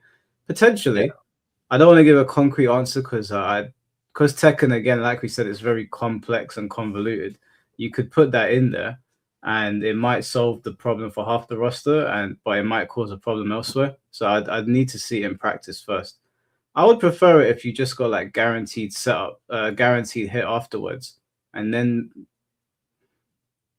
maybe the Oki change would be good actually. Now that I think about it, maybe it would. I don't know, man. Anything's gonna be better than this shit.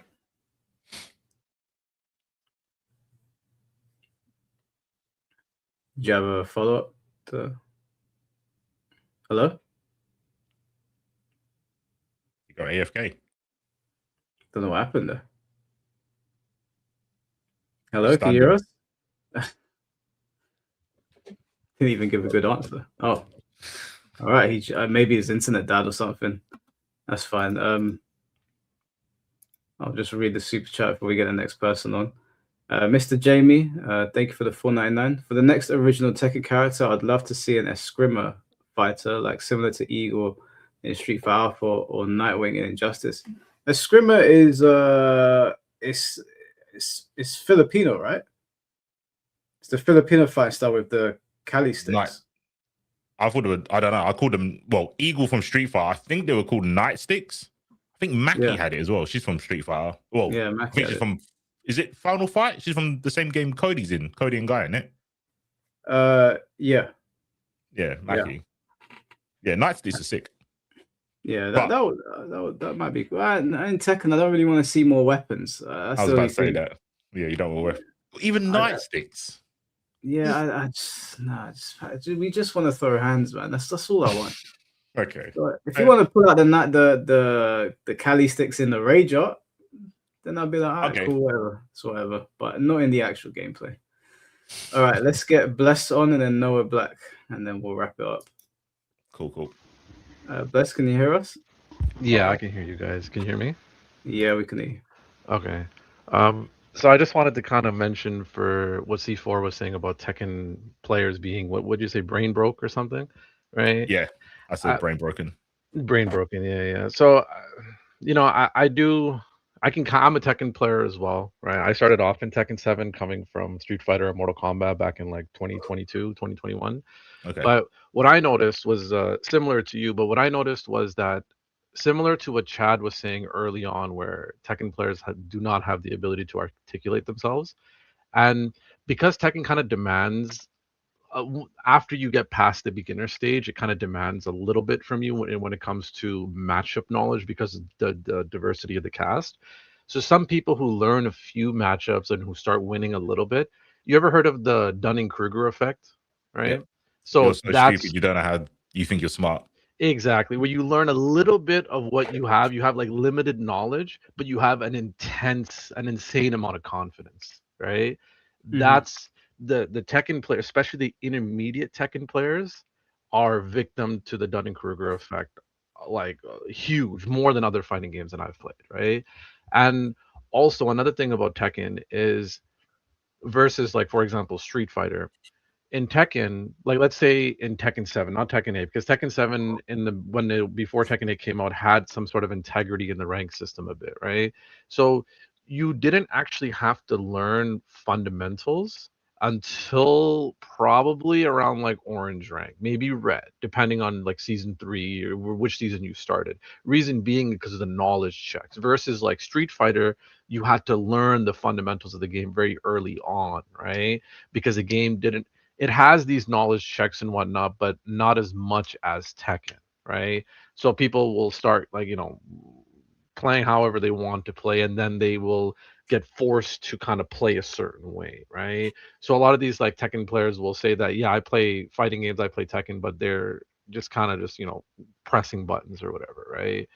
Um, my main point is that like before a lot of Tekken players say that like it's like a special snowflake. It's not, but it is a little bit of a rare breed, I will say, right? The reason why is because Tekken, it's knowledge heavy, right? Matchup knowledge is more important in Tekken than I would say than in other fighting games, right? Because strings, right? A lot of highs, you can launch punish if you know when to duck, right? Um, a lot of specific moves are not punishable, right? Because of pushback, like Paul's Death Fist, for one example, right? Minus 16, but you can't punish it unless you know the certain move. And some characters can't even punish it, right? For example, Tekken 7, Geese cannot punish Death Fist, right? Um, and also, Heihachi has a move forward forward two, big that running uppercut with a lot of pushback, right? In Tekken 7, a lot you have to have a specific move to punish that, right? And that's just a few examples, right? And Tekken is very movement heavy, similar to like Melee and MVC3, right? These are like Smash Bros. Melee, MVC3. These are unique games because they're very movement heavy and very like character based, right? Like your character kind of defines, or in MVC3's case, your team kind of defines the style that you play, right? Um, that's why I would say Tekken is a little bit rare compared to some of the like your other fighting. Not a special snowflake in this, I would say, but like three of a kind, type stuff. Mhm. And the brain broken part comes in from like the legacy aspect of Tekken for some players. And when you have like such a hard legacy based game, you're gonna have a lot of people whose identity revolves around the game, right? And once their identity revolves around the game, and if they cannot articulate themselves, you're just gonna have like people, saying nonsense, right? Um, so like I don't know if you guys ever had people or know people whose identity revolved around the game that they played. Have you guys ever seen that before, or what's that? Sorry. Like, have you ever seen like people like their identity kind of revolves around the game, right? Yeah, I see that loads of things, like anime, especially. Yes, correct. So like once you start like talking about not even like bringing people's anime, like I know a lot of people like Full Metal Alchemist Brotherhood. I do as well, right? But there's some people who are, it's a great anime, but if you talk about some flaws for it, instead of people actually having a discussion with you, they'll blow up, right? um Tekken is like that more than other fighting games that I see, right? It's just because they're, like I said, their identity revolves around the game. But I will say, like, I remember another speaker was here talking about you guys were having the difference between dexterity and execution, right? Yeah, with Pepper, I think it was. Yeah, I found that quite interesting because that Tekken is definitely about that, right?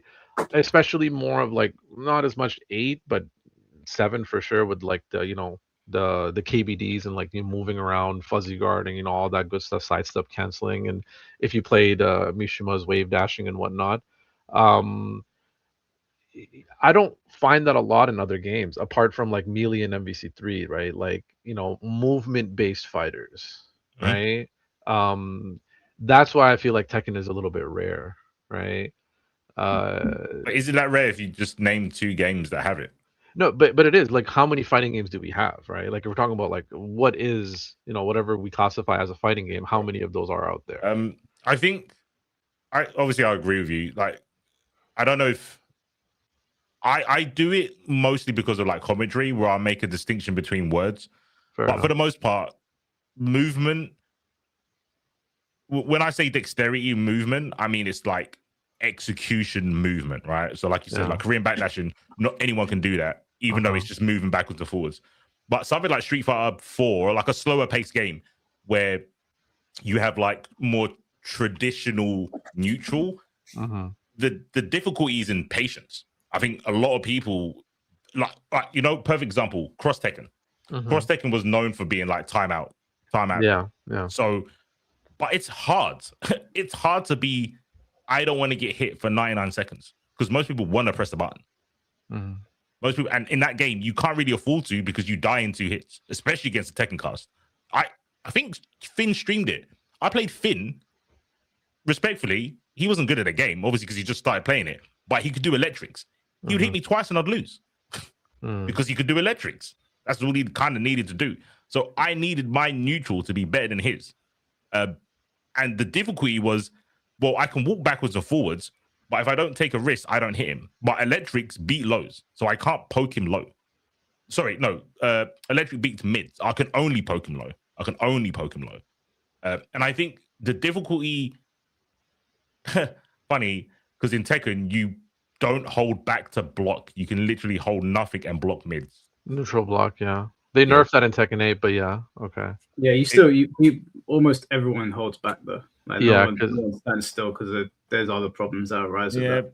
but the game holds your hand because you don't need to hold back to block. But that's no, another... you do. In 8 though, no, Mike is right though. In 7, even in Tekken 7, you would neutral block was more of a strategy you used for like specific moves. For example, like Paul's Death Fist, because you would neutral block it to have less pushback, so your punishment will be more consistent. But other than that, you're holding back all the time. But Tekken's main mix is the low, right? So you're standing there. Sure, you can call it hand holding, but you're gonna have to still be watching for the lows, though, right? That's where the main mix comes from. True. I say it the same way people say auto combos are hand holding. But if you watch Dragon Ball at high level, you use auto combos for certain confirms. But everyone says, oh, auto combos, that's like baby's first combos. So to me, blocking and I'm not having to commit to block is hand holding. I'm sure there's high level play and when you should and shouldn't use it, but it is for snowflakes. It is for special people that can't play fighting games. Just don't press the button and I can block for you. I think it depends on the context, but I understand your perspective though for sure, right?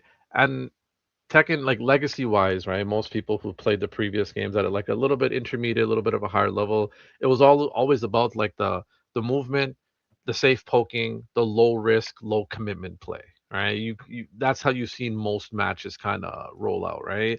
And near the end of 7, it got kind of boring, right? Even in my opinion, I'm not gonna lie, right? It did get boring.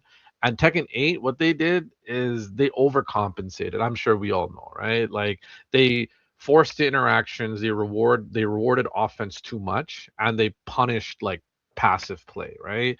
Which is cool as a idea, but the way they implemented it within the heat system was a little bit too much, right?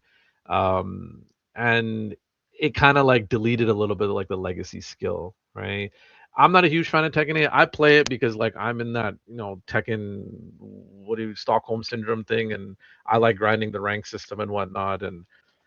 But to the point earlier of Tekken being quote unquote a special snowflake, I don't agree that it's one of a kind, but I do agree that it's in the rare breed of like, movement based legacy heavy games, right? Which versus like Street Fighter, it changes every numbered iteration, it changes like drastically. You will still have the top players be more or less consistent because they're just good players, right? But a lot of it changes, right? The system mechanics and everything. Tekken 8 was one of the few out of all of the Tekkens that had this big change. The last one I know was like, Tekken 4 and maybe the tag series, but the tag series are more of like an offshoot of sorts. But I feel like legacy is important in Tekken because it avoids a little bit of homogenization. Because if you notice in Tekken 7, all the new characters in Tekken 7, like new in Tekken 7, they all had your 13 frame down forward 1, 15 frame launch punisher, right? Pretty decent jab, right? Easy to learn like block strings of sorts, right? It was very homogenized in a way, even though they did it well because Tekken 7's base was decent. That's why those characters turned out okay.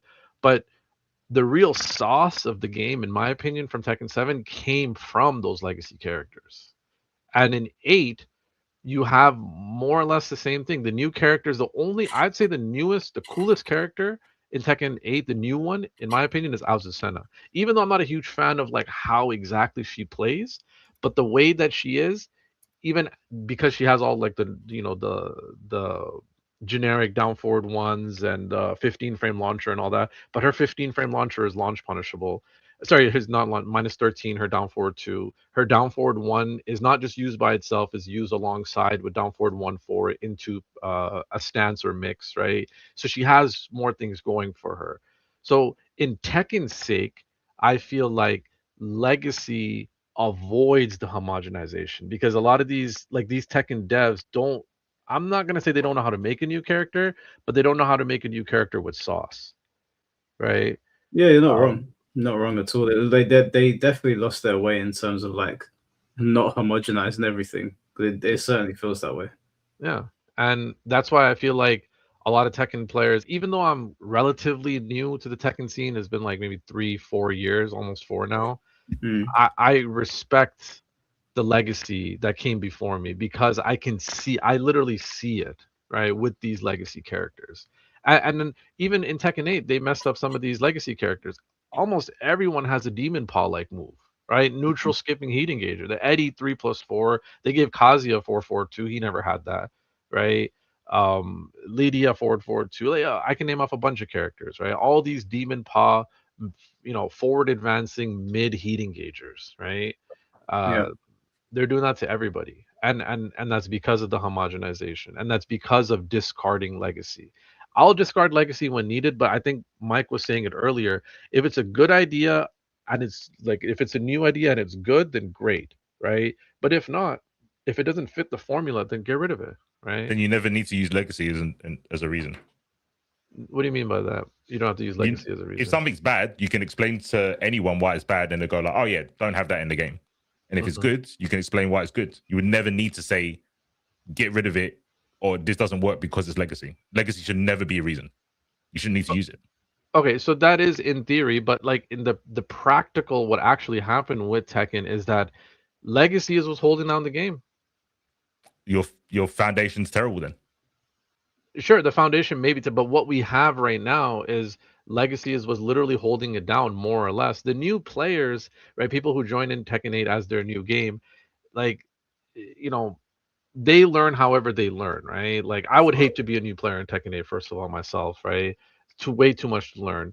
But my point is that legacy is what makes Tekken, right?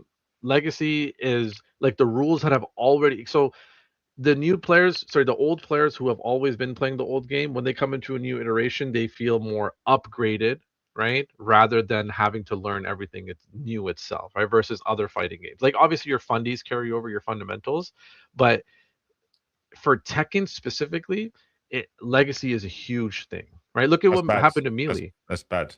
Because then you, with that argument, you shouldn't have added the sidestep into the backgrounds. Right? No, but that was a good change though, right? Yeah, but legacy, that's never been in the game before. No, but that doesn't matter though, right? I'm not saying why use legacy then? That's what I'm saying. Why using legacy? Because I give you something that isn't legacy and you say, oh yeah, but that can stay. So just don't say legacy. No, just say it's bad. Explain this is okay, never mind. No, go ahead. No, I think C4's right. Like just saying legacy doesn't really add much to the conversation. No, for sure. Because we are accepting of the fact that they brought in walls in the 5th game, right? There was 3 mainline games, a tag game, and then by the 5th game, Tekken 4, there were walls in the game. That at that point, that would have been brand new and a deviation from Legacy, where Tekken was a wall-less game.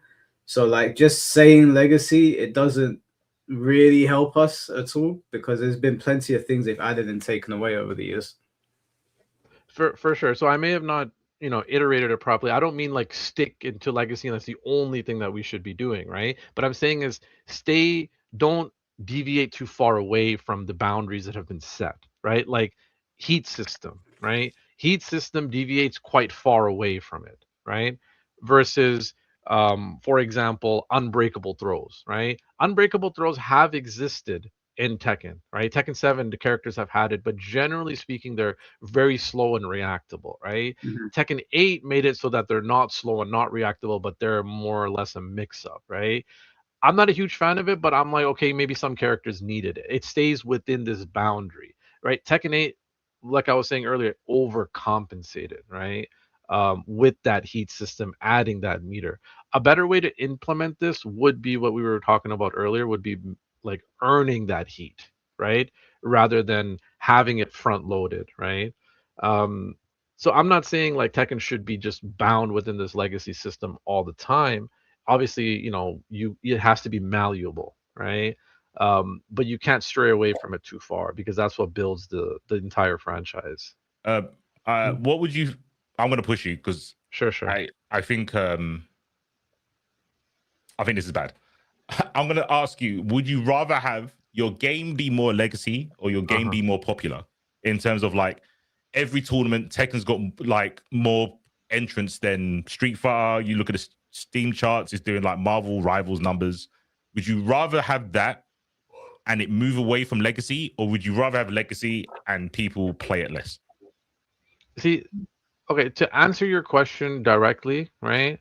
I would rather have my game more popular, but that doesn't mean that the game itself has to be completely straight away from what it was founded on. And like I said, I'm relatively a new Tekken player as well, right? I started off in like 2021, right? 2022.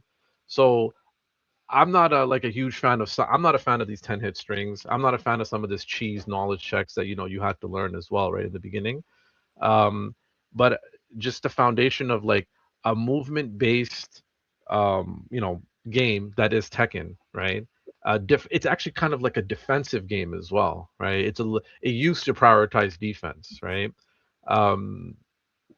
Just one thing, Bless. We need to wrap it up in a minute because I need to get Noah Black on here before I go to sleep. So okay, sounds make good. that Yeah, your final point. Yeah, that is basically my final point. Like, I would want the game to be popular, but not straight too far away from what made it quote unquote Tekken. Yeah, that's fair. It's just trying to find the symmetry breaker because obviously in an ideal world you would have both, right? You want your game to be more popular and you'd want it to be like the old Tekken, or stay true to the Tekken, like its essence of being Tekken.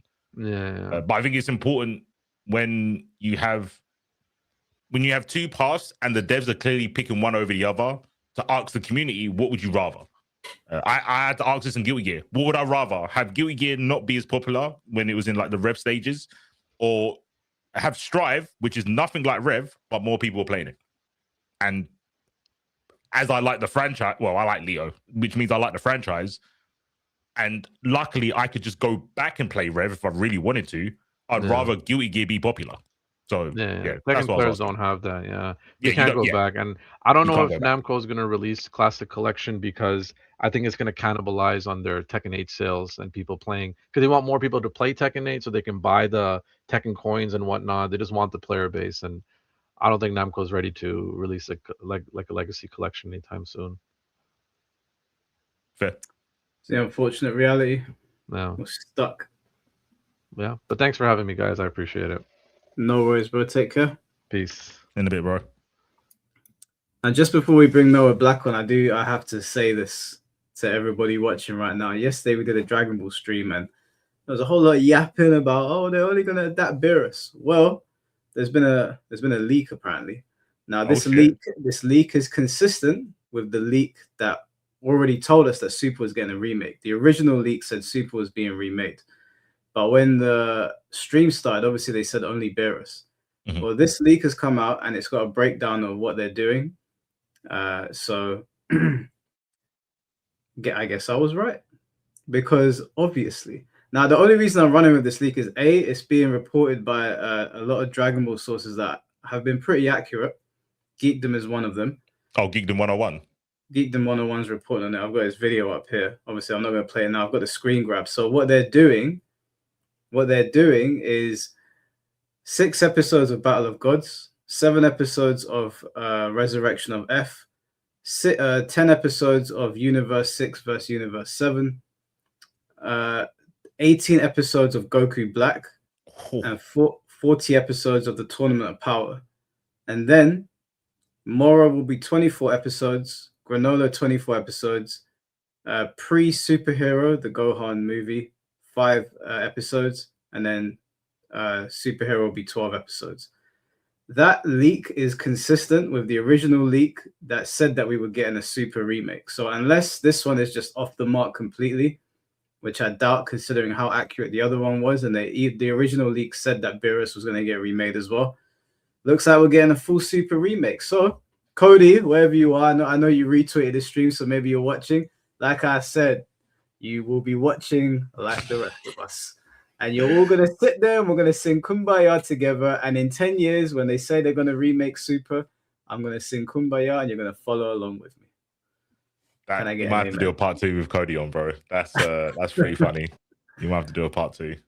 And it also says that there will be brand new scenes, brand new fights, new takes on fights, and much more. I haven't watched the video yet, but it says please watch. So yeah. And Marvy, this is meant to go. Yeah, Marvy's been vindicated. This is meant to go from 2026 to 2030. So that's the roadmap right now. Mad. So we are eating. We are eating. That's called motion, ladies and gentlemen. That is called motion. That's wild. Okay. We're back. I read this one out. All right, cool. Let me get Noah Black in here. Noah Black, can you hear us? Yeah, I can hear you guys. Can you hear me? Yeah, how you doing, bro? Right, let me stand Beautiful. up. Finally gonna get some pushback, I feel. Let me stand up. Yeah, man. No. So I want to just jump right into it. But before I do that, yo, this nigga C4 is crazy. Yeah. So let me start with saying if Geekdom said that though, it's a stamp. Geekdom has been locked in on the Dragon Ball scene for a minute. Yep. So yeah, bro. Like if he said that, it's stamped. And for the people who aren't hype about that, eat a dick. But as we move on now, straight up, bro. If you're not hype about the remakes, you're not a real fan. You didn't watch Super, the original joint. I watched that shit on release. I know this ain't a Dragon Ball stream, so I'm gonna just say that. Just eat a dick. Now, C4. Yo. Would you consider yourself a Tekken player? Absolutely not. Okay, so where are these opinions coming from? From my senses, my God-given senses.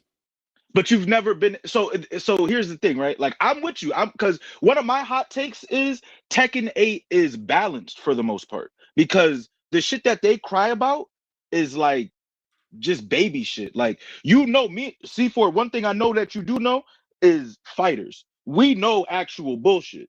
You know what I'm saying? We know what's actually broken, bro. All we got to say is lab coat release, and then nobody can talk to us no more. You know what I mean? But I'm saying that as a person who considers themselves a Tekken player because, hey, I went to local tournaments. I, go to onlines, shit like that. I'm on the rank system. I'm not this, GOD player. I'm Tekken Emperor, but I'm in the field. So and I get what you're saying. You could play the background and be like, hey, this is bullshit, just what I'm seeing. But like, if you don't even got a solid 100 hours, respectfully, like where are you coming from? Because now it seems like you're just dunking for the sake of dunking.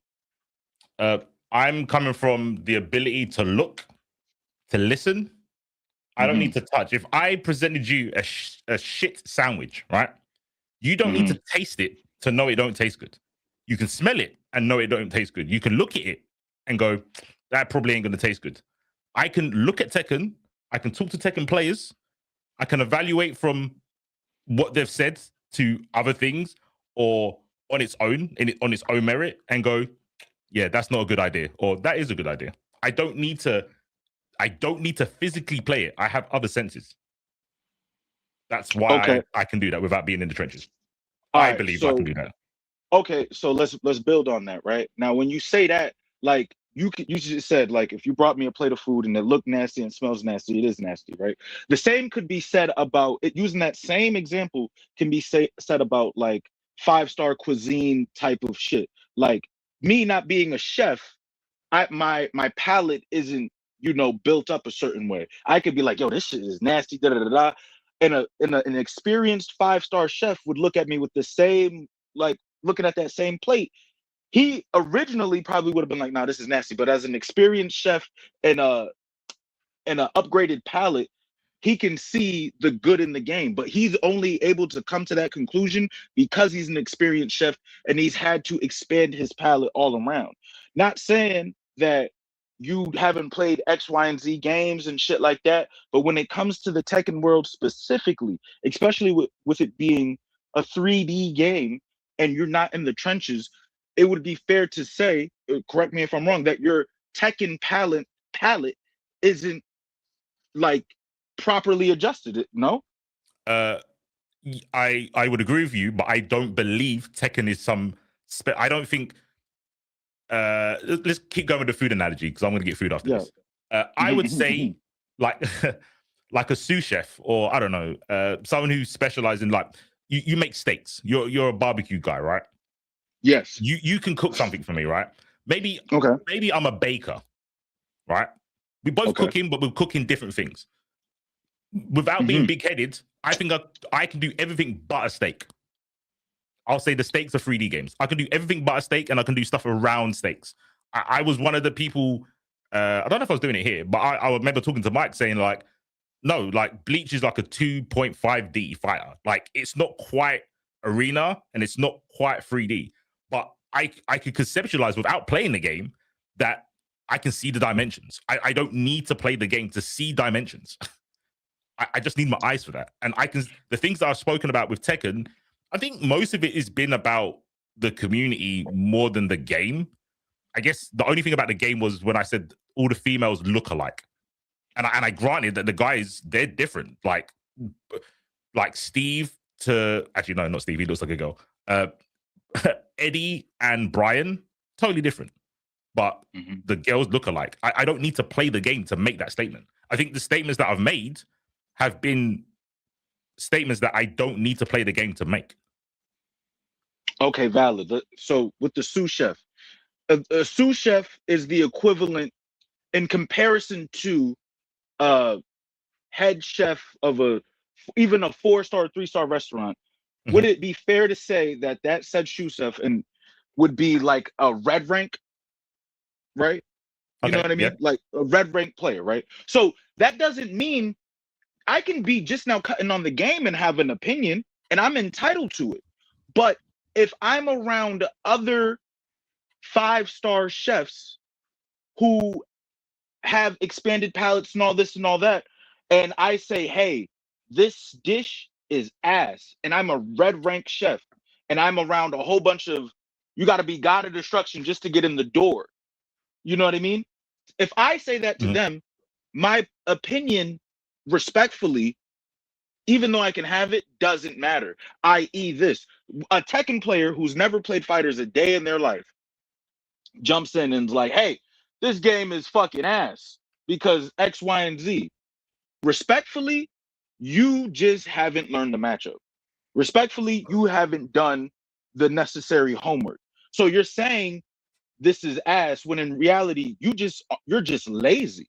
And I feel like going back to the community aspect that you're talking about, we have a lot of these players who, instead of doing the homework, watching their replays, and doing everything necessary to get better, they're instead playing the background, crying, this is hard, this is stupid, when you're not putting in the work. You're lazy. And then you have the nerve to critique on the internet, and then you come across just a regular blue rank or a Tekken King, you bump your head, and then it's like, oh shit. You know what I mean? Like, you don't know what you don't know, but it's up to you if you're going to stay ignorant at that point in time. And especially with the information already being readily available to you with the replay system, especially. They're telling you what to punish, how to punish, the frames, what to duck, everything. But yet you're not doing, and this is, go ahead.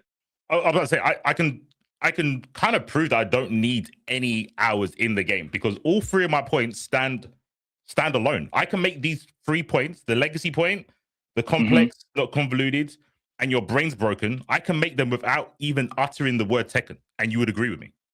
I don't need to add Tekken into it. If I say legacy is a bad reason to keep something, would you agree with me? Correct. Cool. Something being convoluted is complexity plus unnecessary stuff. Would you agree with that? Okay. I want to step back on the legacy front just to make sure that we have a clear understanding here when you say legacy. When I think of legacy, it's like it would be like they make a Fighters 2, but they remove Super Dash. To put it in its simplest terms, as much as Super Dash is hated, it's a legacy part of the game. No other game has that type of feature. It's annoying, but it exists, and the community as a consensus agrees with it, right? Now, if we move forward to Fighters 2 and they remove Super Dash for the sake of whatever the fuck, that would be ruining the integrity of the game because they're removing a key legacy feature. Are we on the same page? I would not want that in my game. If the balancing was compromised because they put Super Dash because it was an older game, I wouldn't want it in my game, regardless of its legacy. I want my game to be good more than legacy. Wait. Oh shit. Okay, so we're on a different island now. Okay. So you would rather have a bad game that had old mechanics in it? I would rather my game to keep the overall nucleus and heart in which it was built. That would be like saying you take all right, we could just go to we can go to Dragon Ball the show. Let's say the power scaling is too ridiculous. So fuck it, we remove Super Saiyan and everybody's just base form fighting. But it makes for a better show because now we get to get more in depth with the fighting and all. No, you removed Super Saiyan from Dragon Ball. That is not okay. Or if you removed no, that because it's one of those things where it's like, yeah, it's Super Dash is stupid, but it's the stupid shit that I signed up for. This is my stupid shit. There is no like how can I say? Like there is in any game that you find right now, I don't care what it is, there's going to be an egregious level of stupid, but it's something that the base has not unanimously, but like there's a consensus that they agreed on. The throw loops in Street Fighter, for example, dumb as fuck, almost impossible to break. You gotta guess in advance, but it exists. But people, it's if they removed it from the game, sure, but it's still. And when you think of Street Fighter, it's fair to say that majority of players would then think of throw loops. You think of Tekken 8, you would think of heat. So it's one of those things where it's like to remove something as integral as a Super Dash in any game would be I'm with tweaking. That's Stockholm to me, bro. That's just Stockholm. You're saying if this thing was bad, but it was there from the beginning, I want it. That's Stockholm syndrome.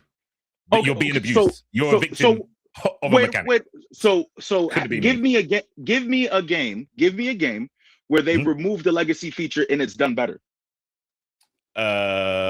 Guilty Gear froze. Yep, Strive froze. I think froze being one. Well, originally in Rev, Guilty Gear had froze that were one frame and you couldn't tech them. Then they allowed you to tech them, but there was still one frame. Now Strive, the froze aren't one frame. They're still unreactable, but they're not one frame. That is better. It's in the weight system, also a legacy thing for Guilty Gear. They got rid of that. They got rid of and they got up different wake up timings. They got rid of that in Strive as well. I like that, but I consider that convoluted. Most people don't want to have to learn. They don't want to learn set play that only works on one character, then have to learn another set play for another character. Most people don't want to do that, which is understandable. And they got rid of it. And now look, it succeeded. Whether I liked it or not, I can't argue with the fact that it was better. It was better to get rid of that. So okay, let's build on that. Let's say they remove a legacy feature and the game does worse, but it's something that you know what I mean? Do you see where I'm getting at with this now? It's like if it works out, all right, cool. I can admit where I'm wrong. What I'm saying is to just start pulling shit away willy-nilly it's it's malpractice to me. Because to take I away agree. Super Dash, to I take agree, but away then you don't have to use the word legacy. This is what I said to the other guy. If it's good and you want to keep it, cool. If it's bad and you don't want it, cool. Then you never need to use the word legacy. Legacy doesn't matter at that point. But now it's a battle of semantics. I don't care what words we choose to use. What I'm saying is an integral feature in the game, like Super Dash, to just remove it willy-nilly with no prominent backup plan in place is malpractice, especially if it does worse. Your thing with the throws and Guilty Gear and how that made it better. Okay, cool. But what I'm saying is, if all the devs were like, yeah, let's just start ripping shit apart, you know what I mean? And you remove, what I'm saying is, when you start fiddling with the legacy of the game, you start meddling with the integrity of the game. It would be the equivalent of football and you remove the goalpost, or basketball and you remove the rim. Like it's in that Was same... it originally like that? Did basketball ever have courts without rims? That's what you're saying. That's the legacy part. But what I'm saying is, like, basketball's always had a rim, but if they switched it to like some other shit, or they started using, you know what I mean? Like, that's what I'm trying. An integral feature like that. Like, when you think of basketball, you think of a basketball and a rim. When you think of football, at least here in the States, you think of the football and the goalpost where you kick the 3 points in, right? That's what I'm saying. The moment you start digging in the crate for shit like that, and then you just start shuffling shit around, you start to lose the plot. Now, if you're saying, hey, like throws, I can admit my Street Fighter thing probably wasn't the strongest example, and I would stand more firmly on my Super Dash example. So with the Guilty Gear one, when you said they removed throws and that was a consensus legacy feature, okay, cool. But at the same time, right, it's a small legacy feature. There's no equivalent. Wait, you don't know that? You don't know that? You ain't been in the trenches. Fair enough. But wait, I was being a dickhead. You see how stupid that is to say? No, because it's not fair enough.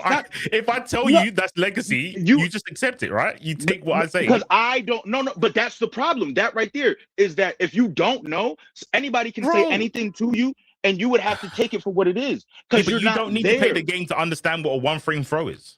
You don't need to play the game, right? But what I'm saying is, you need to be in the trenches to understand it in relationship to the game in a competent way. Because I must be brainiac, because if someone explains to me like a concept in the fighting game, I can just understand it. Right. Maybe I'm built different, but I don't need that. So you're looking at the ingredients separately instead of it being all together. Going back to your cooking example, if I just say, hey, C4, eat this baking soda, you're gonna be like, what the fuck are you talking about? But if I'm like, hey, C4, put the baking soda, put the eggs together, stir it up all together, put it in the oven, let it cook, boom, now eat this cake. That's a lot more enticing. What you're saying is like, Noah, this shit is stupid, i.e., this one thing out of the entirety of the game is the baking soda, and I'm eating it. Isn't this dumb? I'm saying, in relationship to what is the whole plot, is all of it mixed together, and then we have this feature. How does it taste now? Oh, I still don't like it. That's now on you. But now you are part of the minority, because the majority of the people who are in relationship with the game know how all of these ingredients are supposed to be married together and how the game is supposed to feel. You know, you get on fighters, you're liable to get hit with a full screen Super Dash. Somebody from Street Fighter who's never had to deal with that even level of movement, they look at Super Dash, dumb game. You can play it and be like, dumb feature, part of the game though, and there's the hype, and you got either he confirmed that full screen Super Dash, or he got smoked by that full screen Super Dash with a 2H. It all is part of the fighter's everything. Yeah, but not all situations in a fighting game need the whole context. If I think everyone and their mum will know, if you have a game where the throws are one frame and you can't tech them, that is not good. It doesn't matter about the rest of the game. That's just silly. Not being able to tech a throw, and the throw is OS with an anti-air. So if you up back, what you did in Guilty Gear is you press forward heavy and P. 6P, forward P was an anti-air, so it's upper body invincible. So if they jumped away, they still had to block. Now, if you stayed on the ground, you couldn't take the throw, and it's one frame. So even if you could react to one frame, You couldn't take it. That, in context or no context, is bad. I don't need to give you the rest of the context. Okay, so let's build off of that. Is that one context alone enough for you to not play the game, period? No, but that's not. I don't not play Tekken for one reason. No, but what I'm saying is that's one of the many reasons, right? That you don't play Tekken, or what is the reason? I don't know why you don't play Tekken. Is it what is it? It's, probably, if I had to pick one good reason, it's not worth my time. I have to learn too much. It's too convoluted. There's too much stuff I have to learn, and it's not worth my time. I'd rather play 20 other games than spend that time learning one game. Okay, fair enough. And you're saying the legacy aspect of that is one of the many reasons why you don't play it. No, the community being brain broken because of legacy is why I don't care to get into it.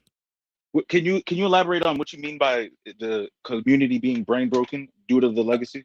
The legacy of this should be in the game because it's legacy. And when Chad was here, he was talking about, well, they just can't explain to you why a mechanic should be in the game or shouldn't be in the game. I find it hard to be in the community when I can't communicate with them. And I find it hard to trust them because they'll pay for frame data. To me, you are untrustworthy. I can't take you seriously. Okay. All right. So I think I understand where you're coming from now. And you tell me if I'm going in the right direction here. Mm-hmm. So, like, let's see if we can meet in the middle with the legacy thing, right? We don't agree. You probably like Super Dash for me. Fighters was my first game, my first fighting game, just to be super duper clear. All right, so that way you understand where I'm coming from. So Fighters being my first game, I accepted Fighters wholesale for what it was. Yep, Super Dash, all the bullshit included. So to take out Super Dash in a Fighters 2 would be egregious, because even when I first got in there with Fighters and Super Dash was there, I looked at it like, oh shit, I'm Goku, I'm Gohan, I'm really doing this shit. Because once you put it all together, you was really in it, that bitch boxing like you was in the show. So to remove that feature would be egregious. Do we agree on that, or do you think Super Dash should go as well? I might be able to skip a bit because I'm a bit weird. I would play Dragon Ball if it was the worst game on the planet because Vegeta's in it. I don't play. Yeah, everything. I fuck with your bias. That's how I roll. I fuck with your bias. Okay, the game could just be Vegeta, and all I do is play Vegeta mirror matches. I still would have paid the full price for it. Valid bias, because I bought Sparking Zero and that game was dog shit, but I bought the ultimate version. I spent $150 on that shit, and I was super disappointed. Biased. Yeah, so all right, but you get what I'm saying though, right? Yeah. Like if it was so if I was looking at a game that wasn't Marvel or Dragon Ball and I was looking for it to be good, then yeah, what you're saying is true. But Dragon Ball and Marvel games don't count because I'm buying them regardless if they're good or bad. That's why I would say don't ever take my opinion on those games because I'm biased. All right, bet. But you see, all right, so now we have a foundation where we were able to meet in the middle. Not all legacies should be removed. Now, if you were to tell me, yo, Black, Super Dash, all right, cool, we can meet in the middle. But what's some other legacy shit in Fighters? I don't fucking know. The Reflect. The Reflect shit, instead of it being Reflect, it should be like Advanced Guard in Marvel, where it's a push block, like a legit push block. Yep, it should be. If you were to say that, I'd be like, all right, yo, valid. But it's not as integral as Super Dash, because Super Dash carries the integrity of Dragon Ball as a whole into the game. If you're just telling me you want to remove Reflect and make Reflect an advancing guard now, or a push block, that doesn't rip away from the integrity of the game. If anything, it makes the feature fucking work, because Reflect is ass. Yeah, I get what you're saying. You're saying like Super Dash is integral to integral. I can't even talk. Integral. You know what I'm saying. Yes. I'm done. I'm speaking like Mike sleeping. We got to wrap it up in a bit because I'm almost passing out. Like I'm starting to not hear you guys speaking. Yeah. What time is it in UK for you guys? It's almost 3 a.m. Yeah, you guys are gangsters. Yeah. All right, go ahead. So you're saying that Super Dash is so core to Dragon Ball, them taking it away would be stupid. But Dragon Ball Fighters doesn't have beam struggles. And beam struggles are very important to Dragon Ball. That's true. Well, with beam struggles, to keep integral. Thank you, Chad. No, to keep the integrity part. When you start adding beam struggles, and this is just me personally, you turn now we're dealing with the integrity of a 2D fighter game in general. There's no legitimate 2D fighter game that I know of anyway that has been on main stages of Evo that has a party game feature like a beam struggle. Once you start adding beam struggles into the game, you now rip away the integrity of it being a legitimate, take me serious 2D fighter to let's play patty cake. You know what I mean? No. Marvel 2, in their supers, you press buttons and you do more damage. You get more hits. But that's not a beam struggle. That's like, because what you're referring to is holding R1 when you do the DR to get more hits from the Dragon Rush. I'm with that. You could do it a different way. You have to spin the stick. If you're on hitbox, you have to do 360s. But doing more with your character by mashing buttons or rotating sticks, that is in a main stage game. That's in Marvel. I think in Marvel 2, there are some characters where you have to do 360 to get more damage on your supers. But if you weren't to do that, you would still be able to get the super off, right? Yeah, but you do less damage. Why would you want to do less damage? No. I'm just saying, because in a beam struggle, I'm talking about Budokai 3 beam struggle. If I lose the beam struggle, I don't not only not do any damage, I take damage. That's the whole party mode feature that I'm talking about, because it's me versus the opponent in a mini game, basically. This feature that you're talking about is I'm gonna get the damage regardless. It's just if I don't press X, Y, and Z buttons, I'm not gonna get the most damage possible. I.e., same thing with the Dragon Rush. If I hit R1 and I get you with a Dragon Rush, I'm getting that Dragon Rush off regardless. It's just if I hold it, I get more. If I don't, we speed up the process. That still keeps the integrity of a fighting game. What I'm saying is, if we have to have a mini game takes away integrity from a fighting game. Mortal Kombat's great when you can press buttons on the super to reduce the damage. They had the thing in Injustice where you have to pick wages. You have to do wages in that. Soul Calibur, the new Soul Calibur had the whole rock paper scissors thing. But mini games in a fighting game. Are those mini games me versus the opponent in the mini game, or is this a mini game where it's just like I get extra from participating in it? Do you see what I mean? You versus the opponent. The Soul Calibur one is you versus the opponent. You literally go into rock paper scissors mode. It's a quick time event. Oh, okay. I'm wrong. So I'll leave that part alone. So I'll concede that fact then. You know, all I'm saying is if and to even give you more grace on that, if you're like, yo, okay, Black, so Fighters 2, they keep Super Dash, but they add a beam struggle. I'm hip. You know what I mean? But when you say legacy, it's a very broad stroke of just like legacy, stupid. But we've came to an agreement where it's like, if it's integral to the game and it keeps the integrity of the game and the show, it should be there. If it removes from the integrity, it shouldn't be there. So that's I don't want that. I don't want Vegito to be the best character in Fighter Z because he's the strongest in the show. I don't want that. That's what I'm saying. But I don't want that. You want that. No, I don't want that. I don't want that. What I'm saying is, like, the legacy doesn't matter. The integrity of the game to the show doesn't matter then if you don't want that. No, I've never. I said Super Dash explicitly to the legacy feature of Fighters. That's what I'm speaking about. Yeah, the legacy and Yamcha should be the weakest, right? Well, the what? Videl should be the weakest. I never went that far. I said when you said legacy, you can't cherry pick, bro. You can't say, oh, Dragon Ball should have Super Dash, but Videl doesn't need to be the weakest. You're pulling from the same pool of information. You're saying, well, in the show, this is what happens.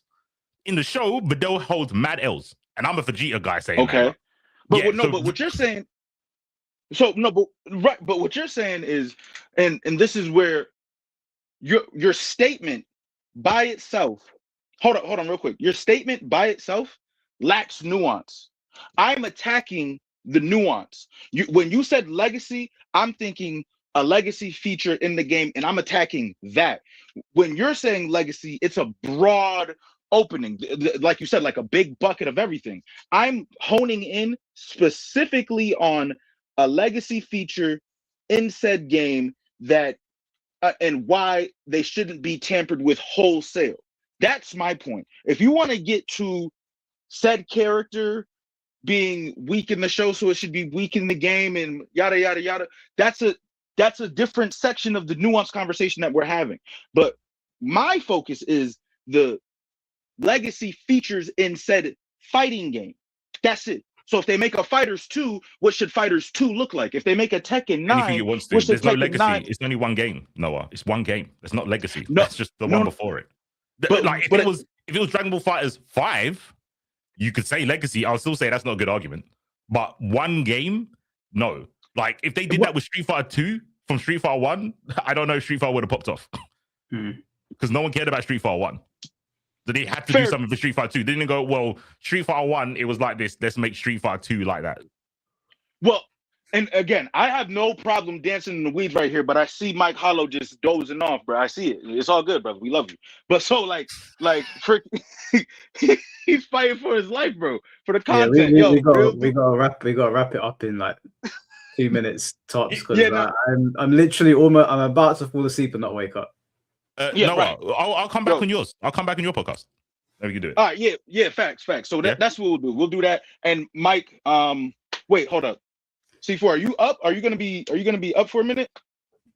I've got to eat, so probably like 20 minutes, 30 minutes. You gonna eat? No, we're still doing the Dragon Ball podcast, Dragon Ball tournament or exhibition on the 7th of February. Yeah. Yeah, absolutely. I was just telling C4 already dropped the bomb. I'm trying to get ready to get the promo and all that shit going right now. I let my guys know. My guys are ready, and yeah, we about to get that ball moving for sure. Yeah. All right. No, I was just double checking because we make promos over here as well on those things. Oh yeah. So you got all right. I'm gonna let you smoke that promo that we did when we first linked up. That so I'm gonna just wait for your promo to come out, and I'm gonna. Yeah, I've got the Bleach one on Friday, and then I'm gonna work on the Dragon Ball one for next week. But yeah, I was just double checking. C4, our player is still in. He's still involved. Yeah. Fred, you say money, he's there. Okay. Man, we ain't worried. Say money, he'll pull up. You guys are big trouble. Man, I think he in trouble, bro. That's a fact. I think he in trouble. He just don't know it yet. He ain't gonna have no trouble with his bills. He's paying all his bills. Bro. All right. Anyways, I'm gonna let y'all go ahead. C4. If you want to lock it in later today or even just like another day throughout the week, I'm good with that. So yeah, just let me know. Okay, we'll do, man. We'll do for sure. All right, man. I'm gonna check you out. Peace. Do you know what? All things considered, I think you did a pretty good job today. I think they thought they were gonna hang you out to dry, but bro. Although I would say one of your prompts was low hanging fruit. Which one? Which one? The legacy one. It was easy. I'm not gonna lie to you. I took an easy victory. These points were you could not dispute any of them. Like I said, they don't even apply to just Tekken. They're all just you have to agree. You just have to agree. It was easy pickings. I'm not gonna lie. Yeah, well, you guys talked a big game. I think C4 won today. I will say, of the parts that I got involved in, I think I took the W. But to be fair, but to be fair, in your defense, you don't play Tekken, so that was more. I was coming at Chad over that rather than you. Yeah, I thought. Yeah, I agree. I think that probably was the best bit of the conversation when you and Chad were talking about is Tekken convoluted or complex. I think I learned a lot. So, and you brought up a good point about the mechanics making the command list convoluted. Just streamline the mechanics, and then the command list doesn't really matter. Yeah. No, it was a good conversation. I really enjoyed it. Was there anything you wanted to end on before we? Oh yeah, actually, before we do it, I wanted to ask you. The Tekken World Tour is on Sunday. I'm going to be streaming it all day. Finty's going to jump in to co-stream the top 8. Okay. I know that you're not really super into Tekken, but if you want, we're going to be doing a co-stream all day, so you can jump in if you want. Yeah, I'll jump in if I'm allowed.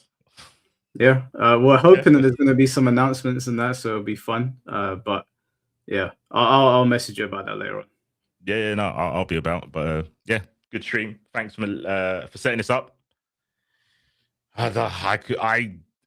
It's looking bad. Ah, shit! I said I wouldn't punch down. Do you know I'm what? sorry. If they fumble and they don't announce season 3 on Sunday, then you as many punches as you want. I'm not even gonna fight back. I'll keep my promise. The season 3 sucks, but yeah, this was the most easiest L, bro. Easiest L delivered to the community. This is an appalling showing, bro. More people came on agreeing with me. What happened? I think Chad beat you with the throw argument though. But I think that comes down to lack of understanding. I think if you played Tekken more, you would understand Chad's point more about of how he was putting it across. I disagree, but I'll take one loss out of 20 Ws. I think it was moot. I think we didn't have enough time to talk, but I'll take the L on that one. But that was the only one I took. Yeah, well, aside from Chad, nobody came on and got you, so I will give you that. Sorry, guys. We'll run a part 2 when season 3 comes out. Yeah, but I need people to do some homework, research, touch grass, as in go play other games. I'll be the bigger, bro. Get to my level. When you know about fighting games as much as I do, then maybe we can have a discussion. But at the moment, when you're paying for frame data, I can't take you seriously. That was a long time ago. You know, just said you want to punch down. Okay. Help yourself. You put this in me when you mentioned Yaya blue tick. I was like, oh yeah, I actually can't read his tweets. He's compromised, and I think you're mentally compromised if you pay for numbers in your game. Listen, I didn't pay for that shit. I saw that and I was like, there ain't no fucking way they just charge for frame data. But you guys already know what I'm gonna pay for and what I'm not gonna pay for. There's no game that I'm paying frame data for. It's just not happening. That's why I can talk to you, Mike, because I know you're mentally strong, bro. You didn't fall for the bait. The social experiment of what can we push these players to do? You didn't fall for it, so you're that's not even bait. That's just a piss take. Like, have some respect. Have some respect for the developers and for yourself. It's mad that they even did that. But that's true. I don't lab stuff. I just play. So that is a fair point. So me paying for frame data really wouldn't have made any sense whatsoever. It's true. I don't lab. I just play. Sick. Yeah, but good shit chat. It's been fun. Yeah, maybe a part 2 after season 3. I'll try and watch Tekken World Tour on Sunday. I might try and jump in at like top 4 or something, and then learn some shit. But yeah, you should play different games, man. You should play different games. Yeah. Blackheart, please. Don't waste your talent. Blackheart, don't waste your talent, bro. You're good at games. He said he doesn't play any other games, not even single player games, just Tekken. That hurt my heart, bro. That's such a wasted talent. Hey, I rate it. I respect it. Cool. All right, bro. I'll catch you in a bit. In a bit, fam. In a bit, chat. Peace. Peace. All right, guys. Well, once again, thank you all for stopping by and taking part. All in good fun. I don't know if I'm streaming tomorrow. I might be. I'll see if there's anything that pops up, but definitely streaming on Friday. Thank you for all the super chats once again, guys. Really appreciate all of you. Thank you for the new members. And yeah, thanks for all taking part in the debate stream. It was a lot of fun today. I enjoyed that. I think it was very interesting listening to C4 and Chad have a back and forth and then you guys. But Friday, I'll see you definitely, maybe tomorrow, definitely on Friday. Again, if you haven't seen the trailer for the tournament or the exhibition that we're doing on Friday, I've got the trailer here if you want to watch it. But if not, we're doing the Tekken World Tour on Sunday. I'll just be doing top 20 into top 8. Guys, I'll see you all soon. Take care of yourselves and peace.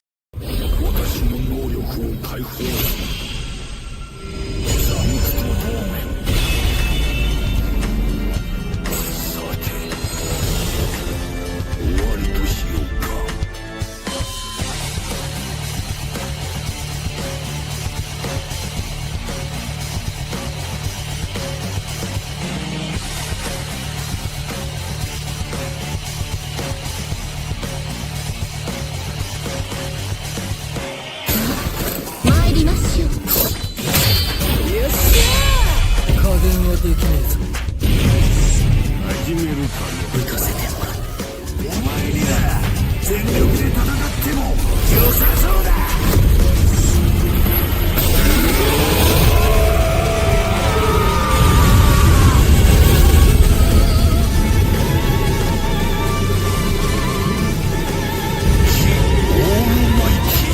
小手調べといこうか。久々に楽しめそうだ。やりがいが出てくるってもんだぜ。俺は約束を果たす。加減はしないわ。私がせい。さっさと終わらせようか。風に強固しすぐに終わる。後悔しても知らないわよ。負けるわけにはいかないんだ。悪いな、勝たせてもらうぞ。挽回シェッ。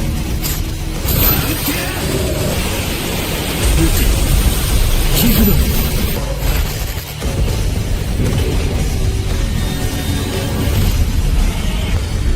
にじみ出す混濁の紋章、そんなる狂気の器、湧き上がり否定し、しびれ瞬き眠りを妨げる。悪をする鉄の王者、絶えず自戒する泥の人形。結合せよ、反発せよ。